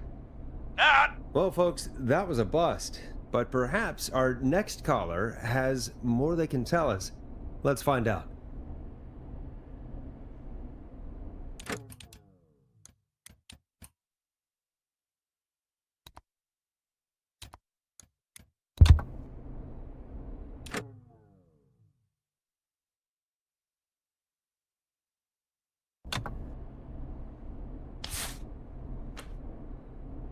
I suppose I should take this call. This is Forrest Nash, and you're listening. Please help me. My name is Casey Moore. I'm at 25 Nancy Drive. My best friend's been stabbed. He's bleeding everywhere. I don't know what to do. Please help me. Somebody's been stabbed? Can you tell me what happened? We'd been out at the reservoir. We were heading back to his place when we heard this whistling all of a sudden. He just started freaking out. He screamed at me, told me to hide.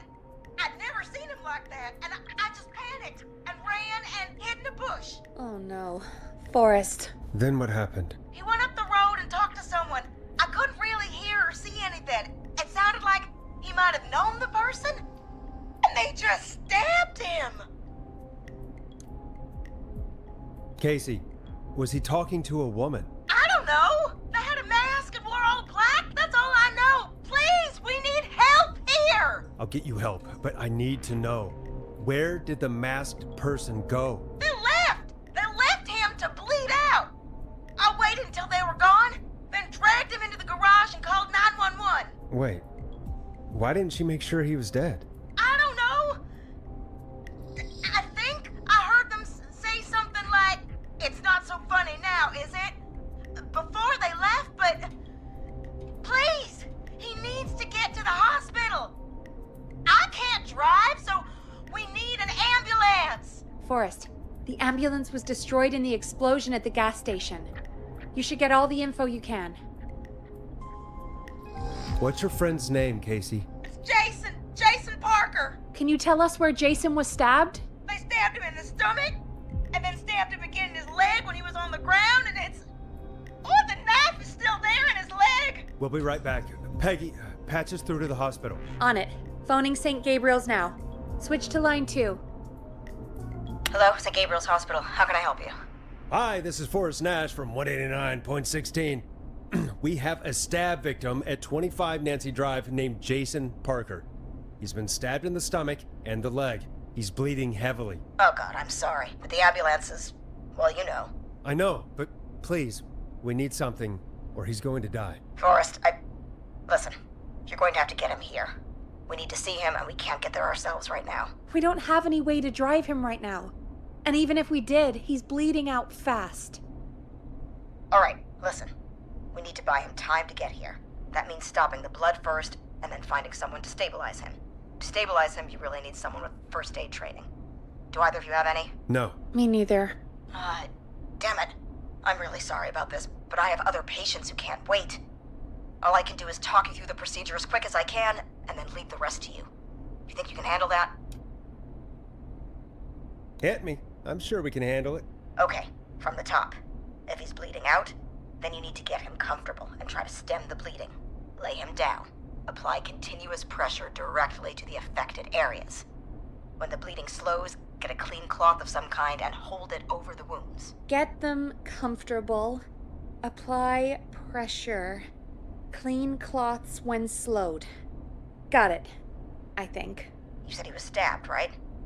If the object he was stabbed with is still in him, don't take it out. It's stopping the worst of the bleeding right now.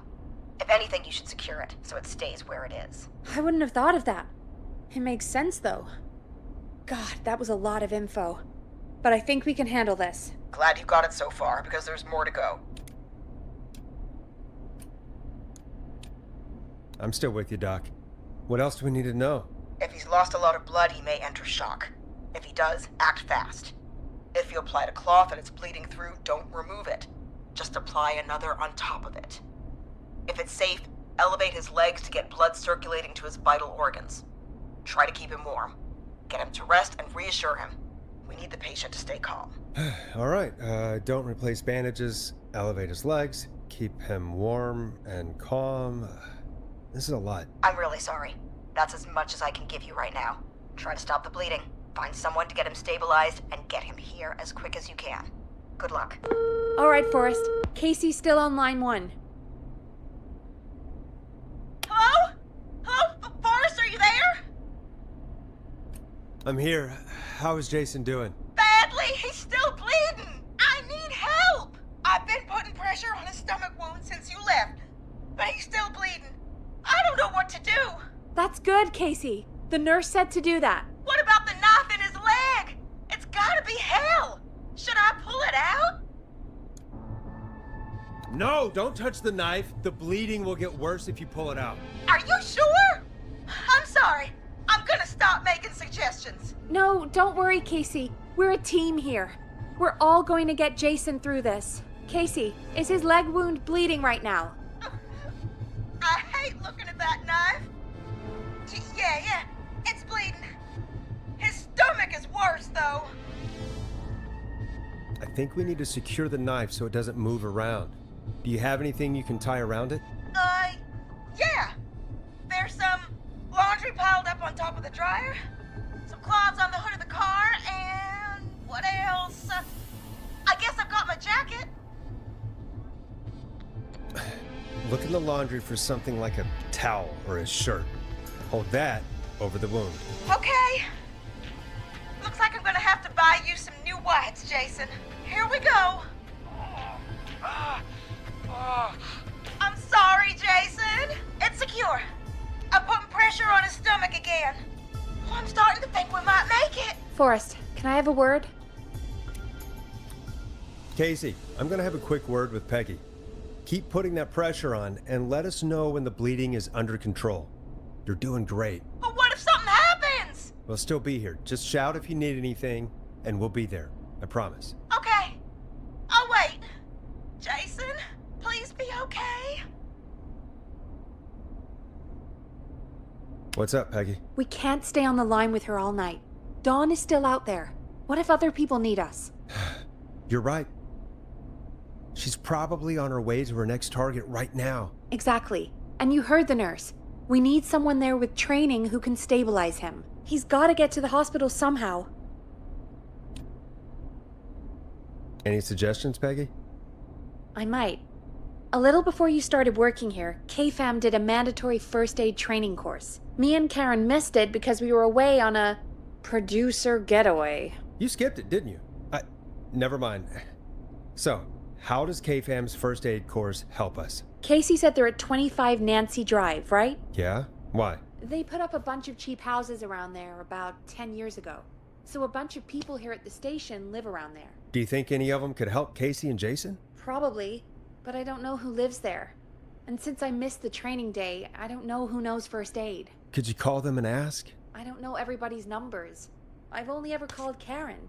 Everybody's personnel info is probably in Reggie's office. Got it. I'll look through their files in Reggie's office. It's a life or death situation. I'm sure they won't mind. Right. But there are a couple of problems with that. Go on. It's sensitive information, so Reggie probably locked it in his safe. Great. Great. Do you have any idea what the combo for the safe could be? Not a clue. Reggie's a serial note-taker, though. Maybe something in his office will give it away. Right. There is something else. I'm not gonna like this, am I? Have you ever heard, "The future is floppy"? Peggy, what the hell are you talking about? I'm talking about floppy disks. Floppy disks are like these futuristic things that have information on them. You put them in a computer and they do something. Peggy, I know what a floppy disk is. Anyway, Reggie decided that the future is floppy and started phasing out our physical records and replacing them with these floppy disks. I imagine it's the same for our personnel files. That's good to know. Since we haven't heard anything from Casey, I'm guessing Jason's okay for now. I'll check out Reggie's office and see what I can find. You'll need a key for that. I'll just slide it under my door now. Thanks, Peggy. I just have to look around.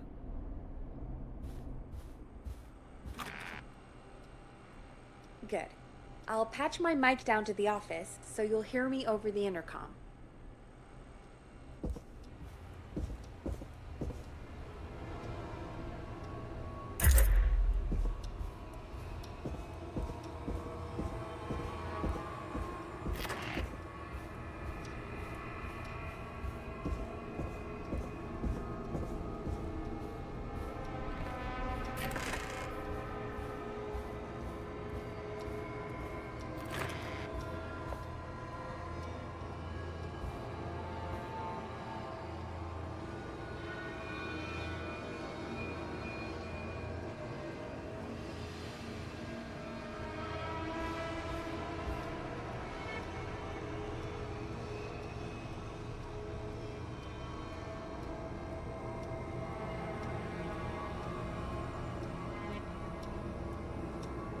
Looks like I need a 4-digit code.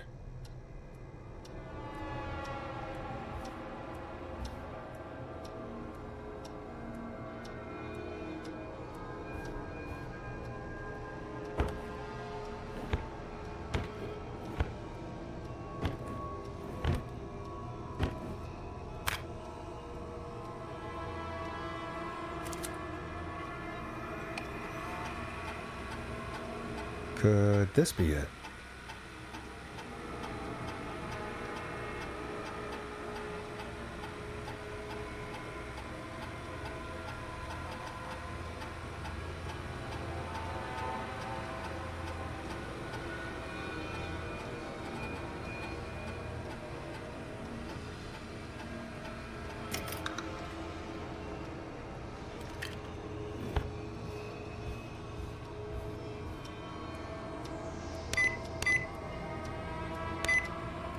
Nice.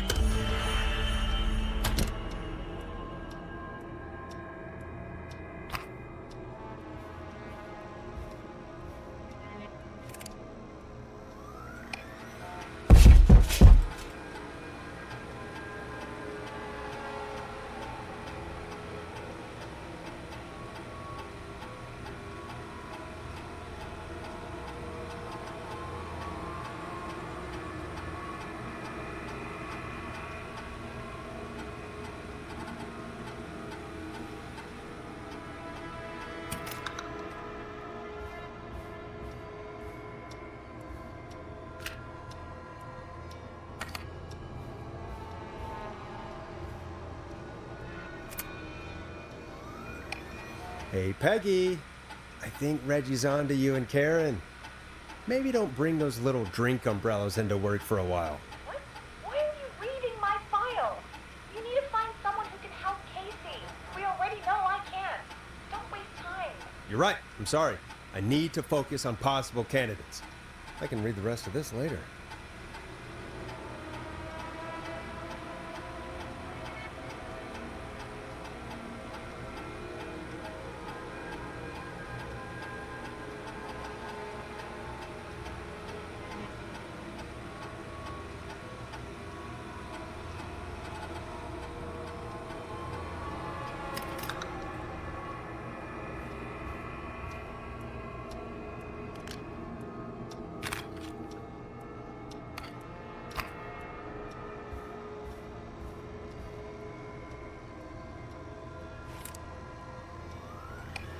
Get a load of this, Peggy. Apparently, I'm a lone wolf type. Forrest, what are you doing? We don't have time for this. We have a man literally dying on the line, and we're more interested in you. You're right, I'm sorry. I need to focus on possible candidates. I really shouldn't have read both. We're in a hurry.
Hey, Peggy, you there? Yeah, I'm here. Did you find what we need? I think I know who our best bet is to help Casey and Jason. All right, good work. Who should I... Hello? Is anybody there? Please pick up. Casey, I'm here. What's wrong? Jason started going pale. I tried to get him to rest, but he just threw up everywhere. What's happening? What do I do? God, it sounds like he's going into shock. Casey, just stay calm. It's going to be okay. But the bleeding seemed to slow down. Did I mess up? Jason, I'm sorry. Casey, calm down. You've done everything right. I need you to listen to me, okay? For Jason. What did the nurse say to do about shock? Casey, I need you to elevate Jason's legs. We need to get the blood flowing to his vital organs. Got it. Jason, stay with me. I'm just gonna move you. This might hurt. Okay. I propped his legs up on some boxes. I'm looking at my notes. We need to get Jason as warm and comfortable as possible. Do you have anything you could use nearby, Casey? Yeah. I still have some laundry next to me. I'll wrap him in some blankets. Just give me a second. Sorry. Jason's bleeding through his bandages. Should I get him new ones? Or... Oh, God. Don't remove the bandage. Apply another one on top of it. Do you still have something you can use? I've used the rest of the laundry to keep him warm, so... I'll use my jacket. I can always get a new one. I'll fix his bandage and get him warm. Hold on, please.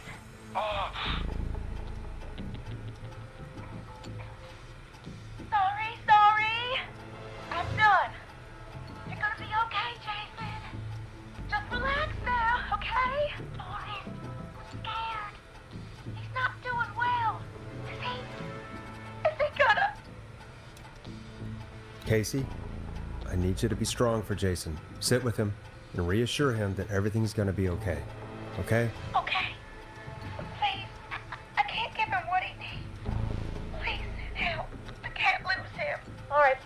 need to hurry. Jason doesn't sound like he's doing too well. You said you knew who to call earlier? Who was it? We need to call John Hedges. He lives on Nancy Drive. He didn't really participate in the first aid training, but he's a former war medic. He's probably the most trained person we have. Really? I never really spoke to him before. A war medic, huh? Yeah, and according to Reggie's notes, John keeps all of his old equipment at his house. He's something of a hoarder. All right. What's his number? 542-0735. Calling now. Let's hope he picks... Who the hell is this calling me at... What time is it? John, it's Forrest Nash here at K-Fam. We have an emergency and we need your help. Forrest? If this is a work emergency, then it can wait until the goddamn morning. Just leave me a note like everybody else. A man has been stabbed by the Whistling Man, or... Never mind. He's lost a lot of blood, and he's passed out. We need you to help him. The Whistling Man? What kind of joke is this? John, we're not kidding. A man is gonna die if we don't help him right now. Seriously? I haven't been called on for over 10 years. Where's the patient?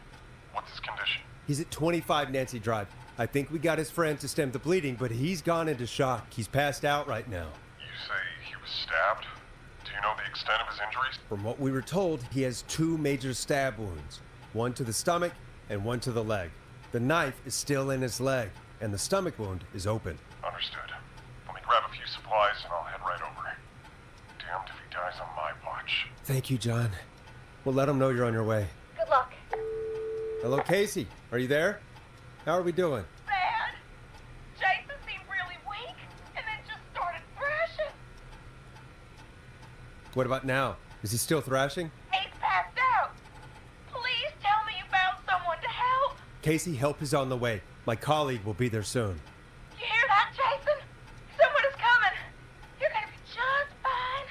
Just hold on for me, okay? Just hold on. Come on. Hello, Casey? John Hedges. I'm here about Jason.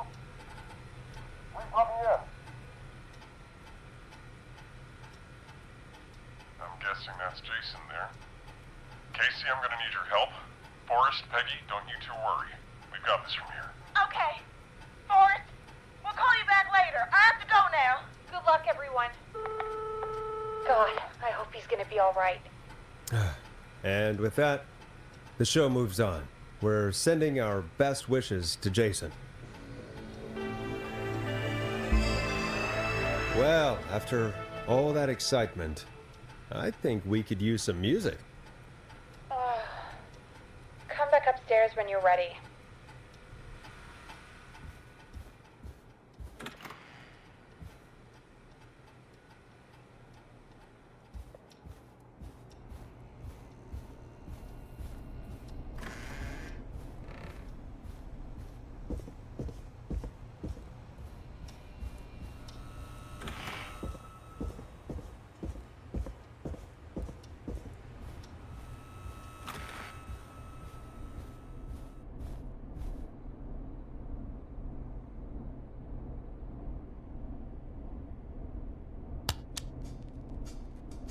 You're gonna love this next track.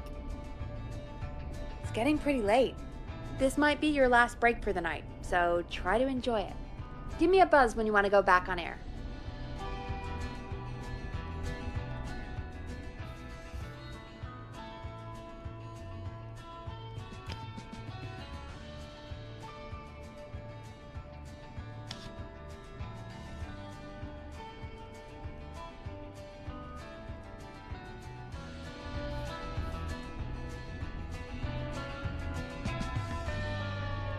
Let's roll. You got it.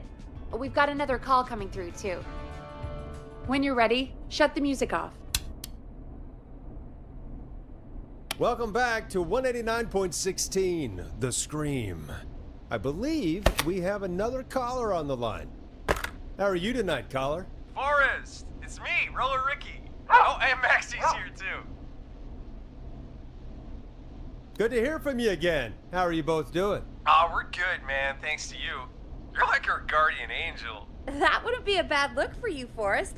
A little White Wing Halo number. Maybe something for the K-Fam Halloween party. All right, everyone, let's calm down. Ricky, I'm just glad we could help you and Maxie. Is there anything else we can help you with, Ricky? Actually, I think I have some info that might help you. Oh? What's that? You see, man, me and Jason know each other. You know each other? Yeah, we went to Gallows High and played on the football team together. He was a gnarly offensive linesman, and I was our star wide receiver. Runner Ricky, they called me. All right, and what does that have to do with tonight? Well, because George, the guy who drowned, he was on our team too. Tell me about him. What was George like? I didn't know him for long, man. Sad to say. We had our first team party on the night he drowned. He seemed like such a good dude. Ricky, were you there when George drowned? No, man. Once the party turned, I beat feet out of there. Man, I remember George and his girl there. There was a whole lot of love, man. I could see it, you know?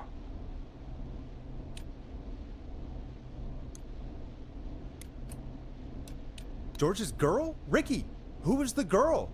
She might just be the one behind all of this. What? No way, man. There was so much love there. I can't believe she'd ever be capable of anything like this. Ricky, please. What was her name? I never got her name, man. He just called her Bean. I didn't really know her before or see her after that. Then what did she look like? Please, tell us anything you remember. I just remember a pretty girl, man. I'm sorry. Ricky, you said the party didn't last long. What happened? We were just having a good time, and then the next thing I knew, everyone was running for their life. I looked up and saw a goddamn whistling man in the trees. And I never ran so fast in my life. I ran straight home. Didn't know about George until next morning at school. I'm guessing it was whistling night, wasn't it? That the whistling man was just another kid. Yeah. I don't know how George died, but I always felt like if anyone deserved to die that night, it should have been me. And Ricky, it wasn't your fault. You're not a bad person. I know that now, man. It took a long time to learn, but yeah, just thought I'd tell you all what I know. Thank you, Ricky. This helps. Thank you. You got it, man. Anyway, I think it's time for me and Maxie to free up your phone lines. Thanks for listening, man. I'll let you to it. Night, Ricky. All right, folks. Looks like we got a new lead in the case. If anyone has any info about this mysterious bean, please call in. If she was George's girlfriend back then, she's probably in her mid to late 30s now. Huh. Oh, we have another call coming in, but hang on. What's up, Peggy?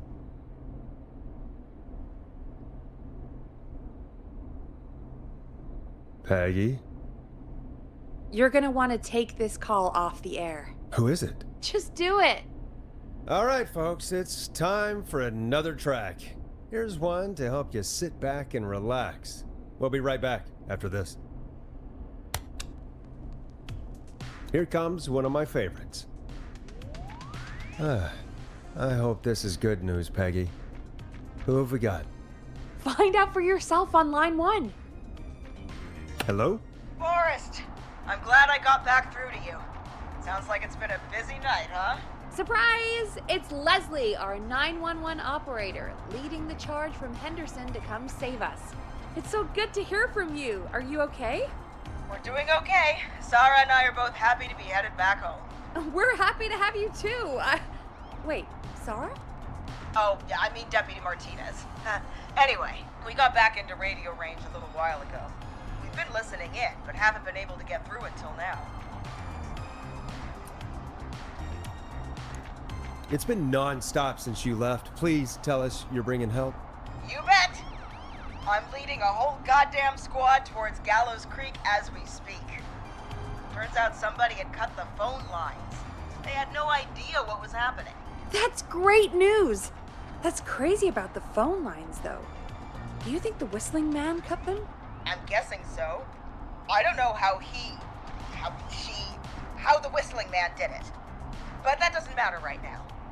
Listen, we're coming in hot, but we need your help. I know Gallows Creek isn't a big town, but if we don't know where the Whistling Man is, we can't get him. Her.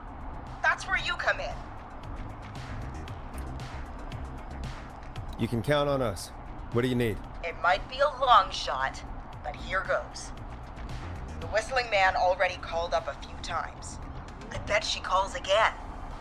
We're still a little ways out of town, so if she calls, stall her. Buy as much time as you can for us to get in. And while you're talking to her, try to figure out where she is. We'll be listening in, so once her location is known, we'll head straight there and end this nightmare. I'll do my best. I know you will. Heck, I can see the headlines now. Forrest Nash's interview of a lifetime. Anyway, I'll radio the other cars and tell them the plan is a go. Hopefully the next time I see you, it'll be with our killer behind bars. Take care now. We'll see you soon, Leslie. Oh, thank God. It sounds like this is almost over. We're nearly through this.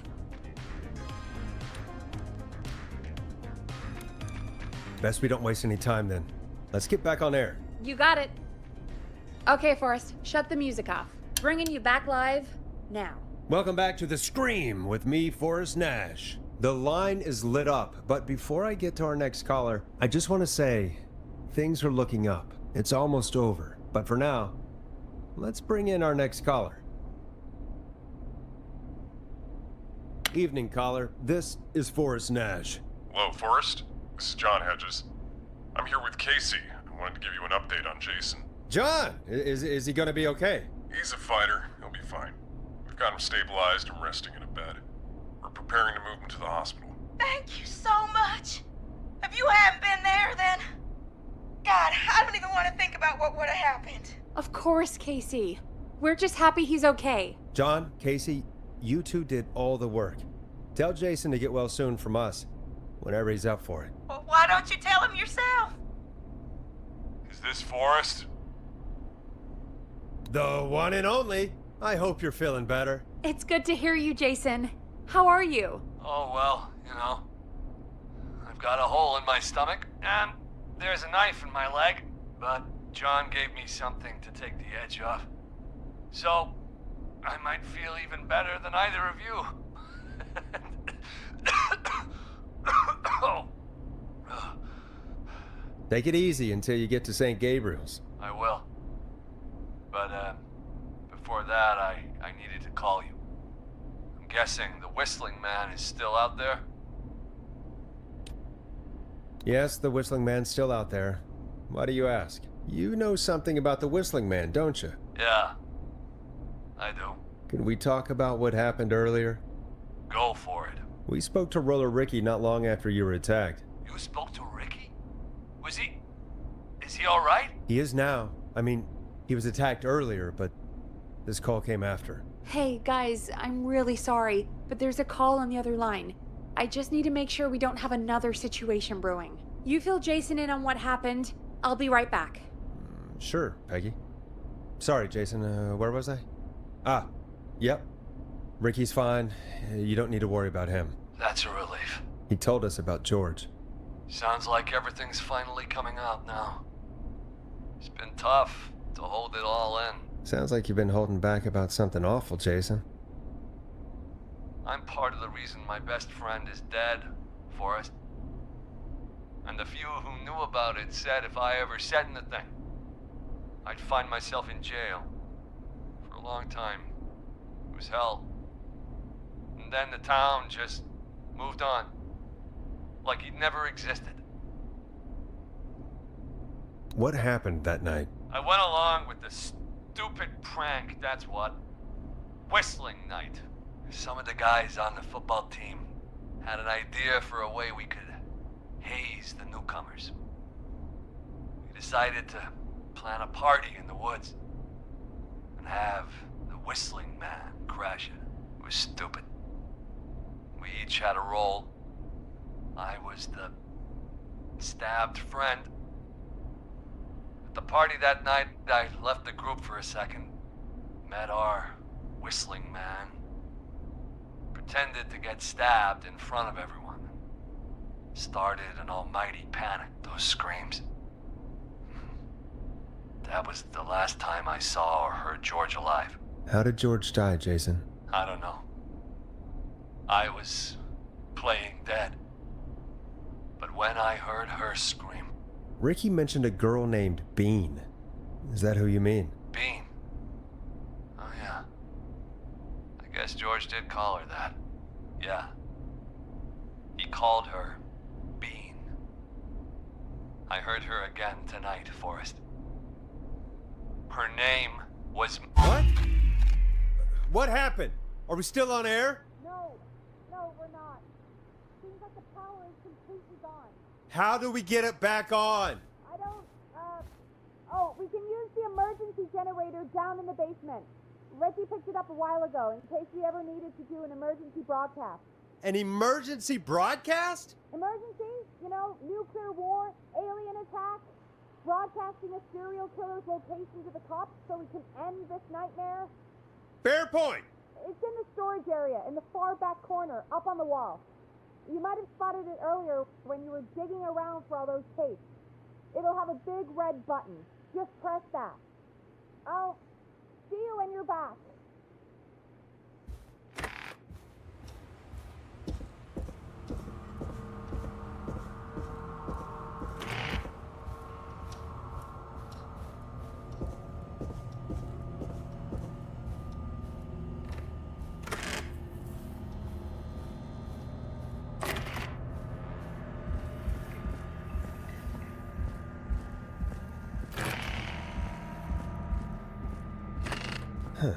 Far back corner.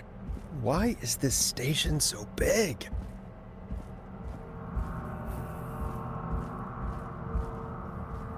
That must be it. Boom! We've got power.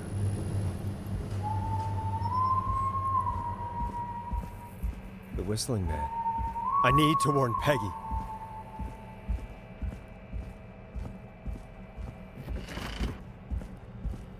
Peggy, are you there? Are you... Peggy? I need to get back upstairs.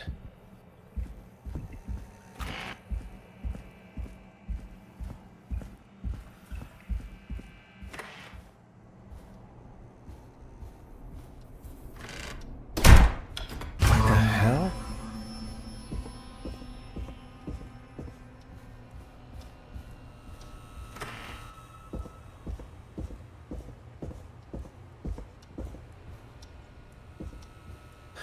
Oh no. Peggy! Where'd you go?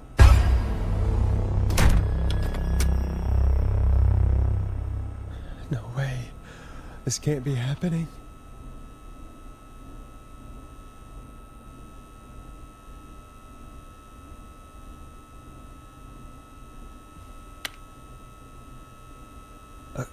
A call.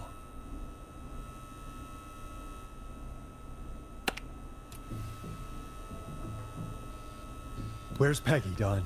Have some patience, Forrest. It's almost the end of the night. Almost the end of the show.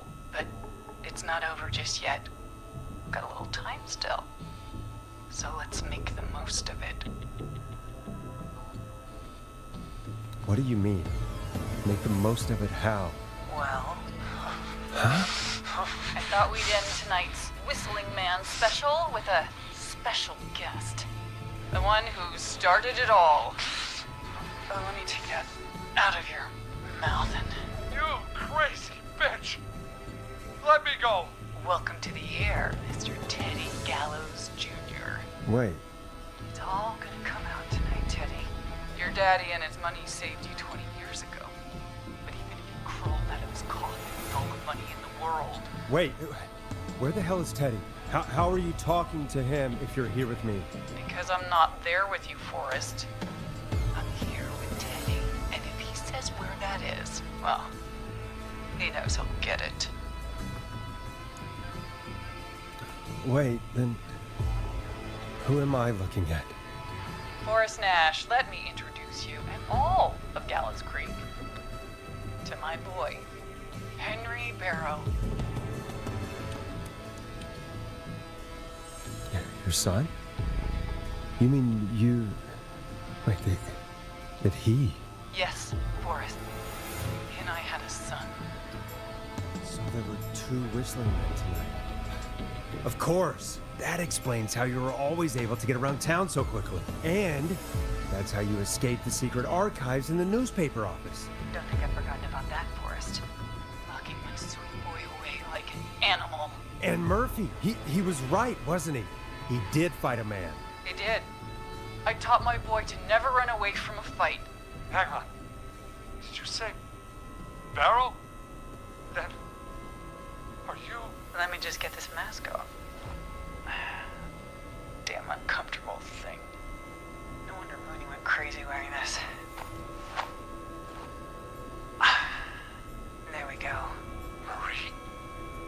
Marie Campbell? George's old girl. Oh, well, it sure has been years since I last saw. Oh, God damn it.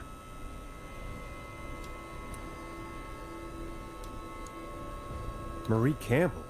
So, not Dawn, huh? No, not Dawn. What are you going to... Everyone's gonna know now what Teddy did. He killed George that night. This night. 20 years ago. Listen to me. You... You're gonna talk when I talk to you. And not a moment before. Meanwhile, Forrest, I'm gonna give you the chance to talk. You're gonna help me reveal what really happened to George all those years ago. Okay, Marie. I'll do it. Good. Then let's talk about the night George was murdered. Murdered? Listen,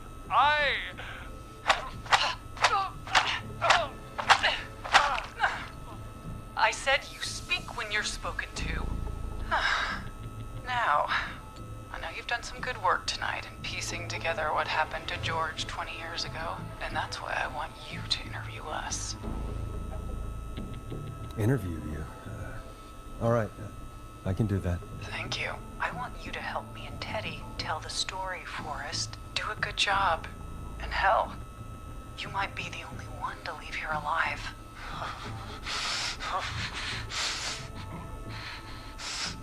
I need to drag this out. If I can buy Leslie time to get back to Gallows Creek, and if I can find out where Marie is, then this can end. Teddy, we'll start with you. Just, talk me through what happened that night. How did it start? How would I know? It was 20 years ago. Teddy, be honest with me or we're both going to die. Honest? Forrest, I'm trapped here with a psycho. What the hell? God damn it. Okay. Our first team party was coming up, and when I saw the date it was scheduled for, I had an idea for a way we could prank the new guys. I understand that kids in Gallows Creek know tonight as Whistling Night. I'm guessing that's what you mean? Well, we didn't have a name for it then. It was just the night that Mooney went missing. But Whistling Night is what they'd call it later. Wait. You mean this was the first Whistling Night? Keep talking, Teddy. We went up near Whistling Point. God, who was there? Me, Jason, and George, of course. But George didn't come alone. He brought Marie. And Roller Ricky, he was there too, wasn't he? Yes, Ricky was there too. Runner Ricky, our wide receiver. I helped him off the bottle, you know. Because I'm a decent man. Is that so? Yes, it is. He came apart one day. Some people do. He had some issues. Wasn't stable. I didn't want him to hurt his chances in life, so I helped him keep himself together. You were afraid he would talk about that night, weren't you? Keep talking. About midway through the night, we put the prank into action. We looked up at the trees and saw Jason there, bloody, like he'd just been stabbed. And the whistling man, screaming. George and I and Ricky, we got left behind. But Ricky was in on it too. I know he was. He and Teddy were as close as anybody. Teddy must have told him the plan. Did you ask Ricky if he knew or not? I didn't see any reason to. Why? Because Ricky phoned up earlier. He didn't know anything about it, Marie. What? He had no idea what was happening. He said he was as terrified as anybody. Isn't that right, Teddy? You didn't tell him, did you? Ricky never could keep his mouth shut. If we told him, he would have given everything away. But well, it doesn't matter. He didn't run his mouth enough to tell anybody about it afterwards. He's still guilty. It was just a stupid prank. How can you still say it was just a prank? Oh, come on. God damn it. You made George think Jason had been murdered. He thought his best friend was dead. And so tonight you stabbed him for real? It's the role he wanted to play. Jason's still alive, Marie. He was with a friend. We talked her through how to stop the bleeding and got him professional help just in time. Oh. Well, shame he didn't have the good sense to die earlier. He's gonna regret that. Enough about him. Me and George took off running, but somehow we got separated in the woods. I ended up near the bottom of Whistling Point, and when I noticed George wasn't with me, I panicked. And then, I don't know how he snuck up on me, but the Whistling Man grabs me. I scream, and he starts laughing, telling me it's just a joke. I could stall for time here. How did you feel in that moment? I felt like nothing was real. I felt small and confused, and Who was under the mask, Marie? Who was the Whistling Man? it was Chuck. Chuck Brody. Laughing away. But then he stops. And he's looking up. At the top of Whistling Point. What was he looking at? Teddy, what happened next? Nothing. It was just... Teddy? George fell off Whistling Point. How do you know what happened? I saw it. You pushed him. You were up there. You were dressed as the Whistling Man too, and I didn't push him, God damn it! I just chased him up there, and he kept backing up. When I saw he was about to go over, I reached out. That's what you saw. You liar! It's not my fault. He didn't know it was a joke. If he'd had any brains, he would have realized. You bitch. No one's going to believe this. After all you did. If she's lying, why the cover-up? My future was at stake, Nash. You know what it's like. People like us are bred for bigger things. I'm going to be the mayor of this town, Forrest. And then governor. And then, who knows? What happened that night was tragic. It should never have happened. But it was a mistake. It was just a stupid joke gone wrong. So my father sent Clive out to clean it up. Why should a blip ruin my future? George was a blip? He wasn't a blip, Marie. father covered it up from there. I searched for George's body all night, but Sandra found him the next morning while out jazz running. she found him in the river, but she lied about that to protect Teddy. She said something about her rent going up, unless she... Teddy, did your father own Sandra Sharp's dance studio? It's Gallows Creek, not Sharp Creek. I'd answer the question if I were you, Teddy. Yes, okay. We own most of the town. That's it then.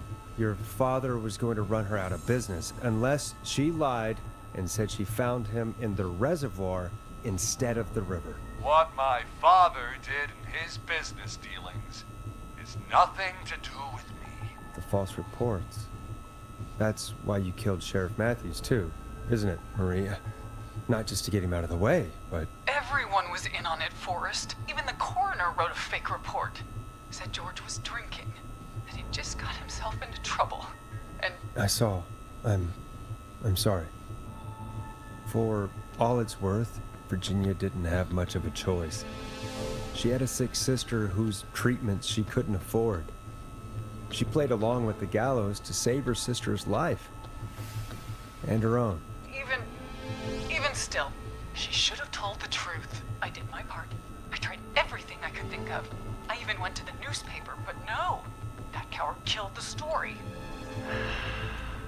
We'll take care of Maurice Russell later.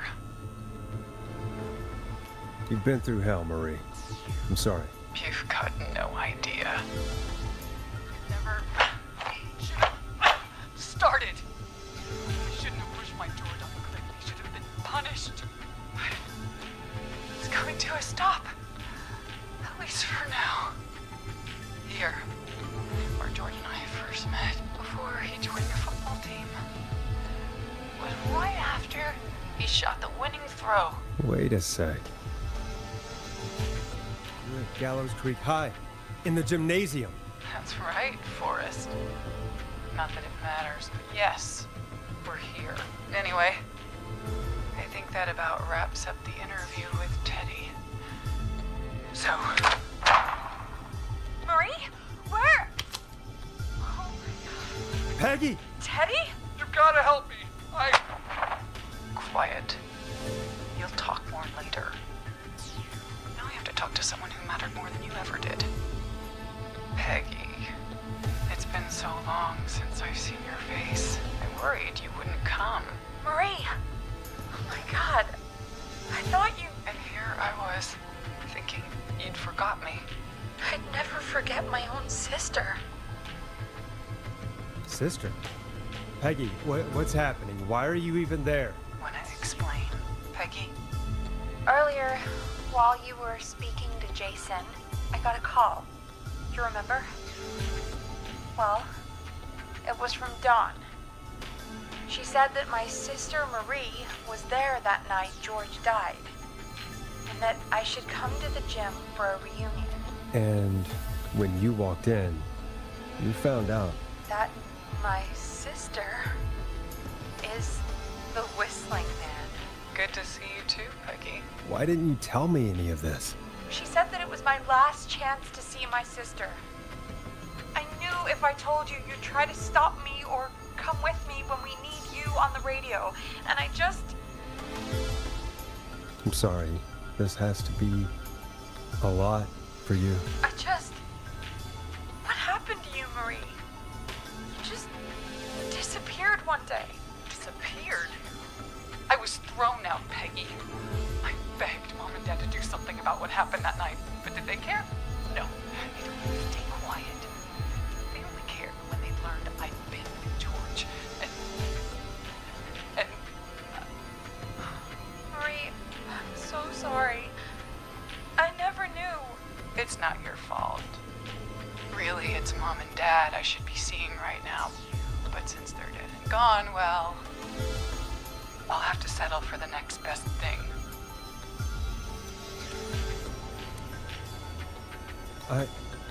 Wait. Is that why you went after that kid in the maze? Eugene Stein? Because his parents? That's right. Eugene's parents were there that night, too. But they got themselves killed in a bus accident. And since only their child was left... Marie, please. Mom and Dad are gone, Peggy. Besides, you forgot me. Just like the rest. You forgot. Marie, Peggy never forgot about you. Keep your mouth shut. She kept a card from you. She kept it here on her desk. What card? The card you made me for my 8th birthday. What does it say then? Happy birthday, Peg. Now you're great and 8. Love, M.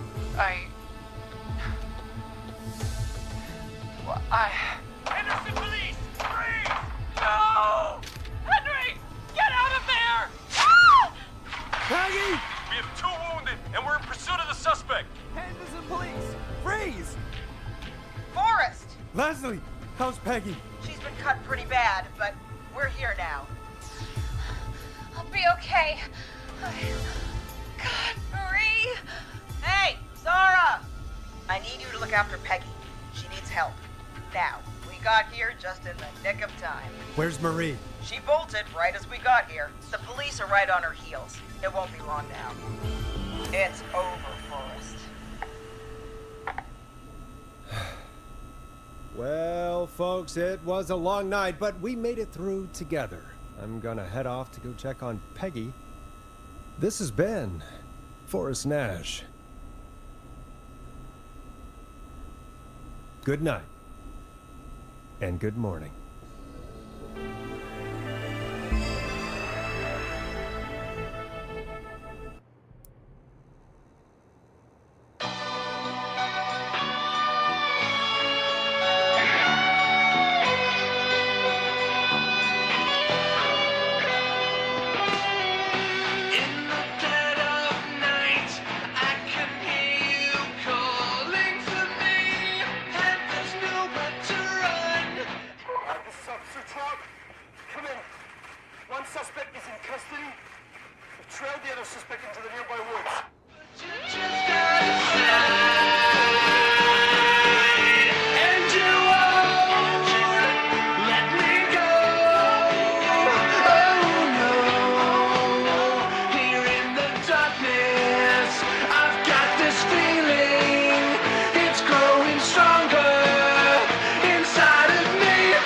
It's a killer frequency.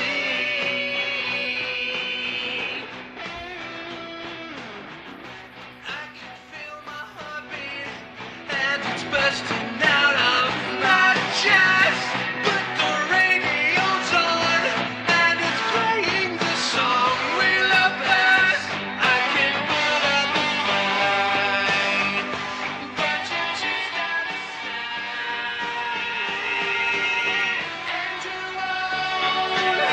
let me go. Oh no. Here in the darkness, I've got this feeling. It's growing stronger inside of me. It's a killer frequency.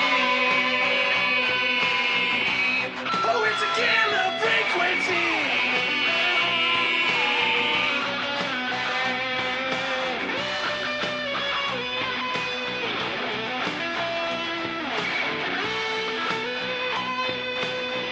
We have the suspect cornered at the top of Whistling Point.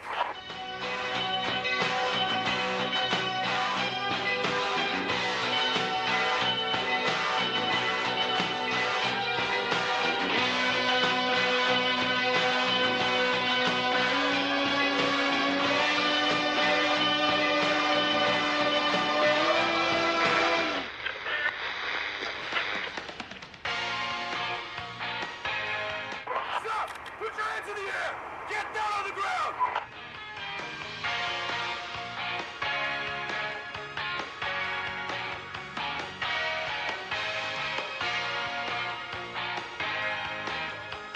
Don't move! Nobody else has to get hurt!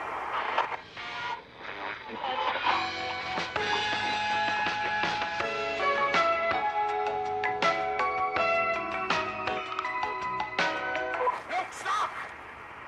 Suspect has jumped!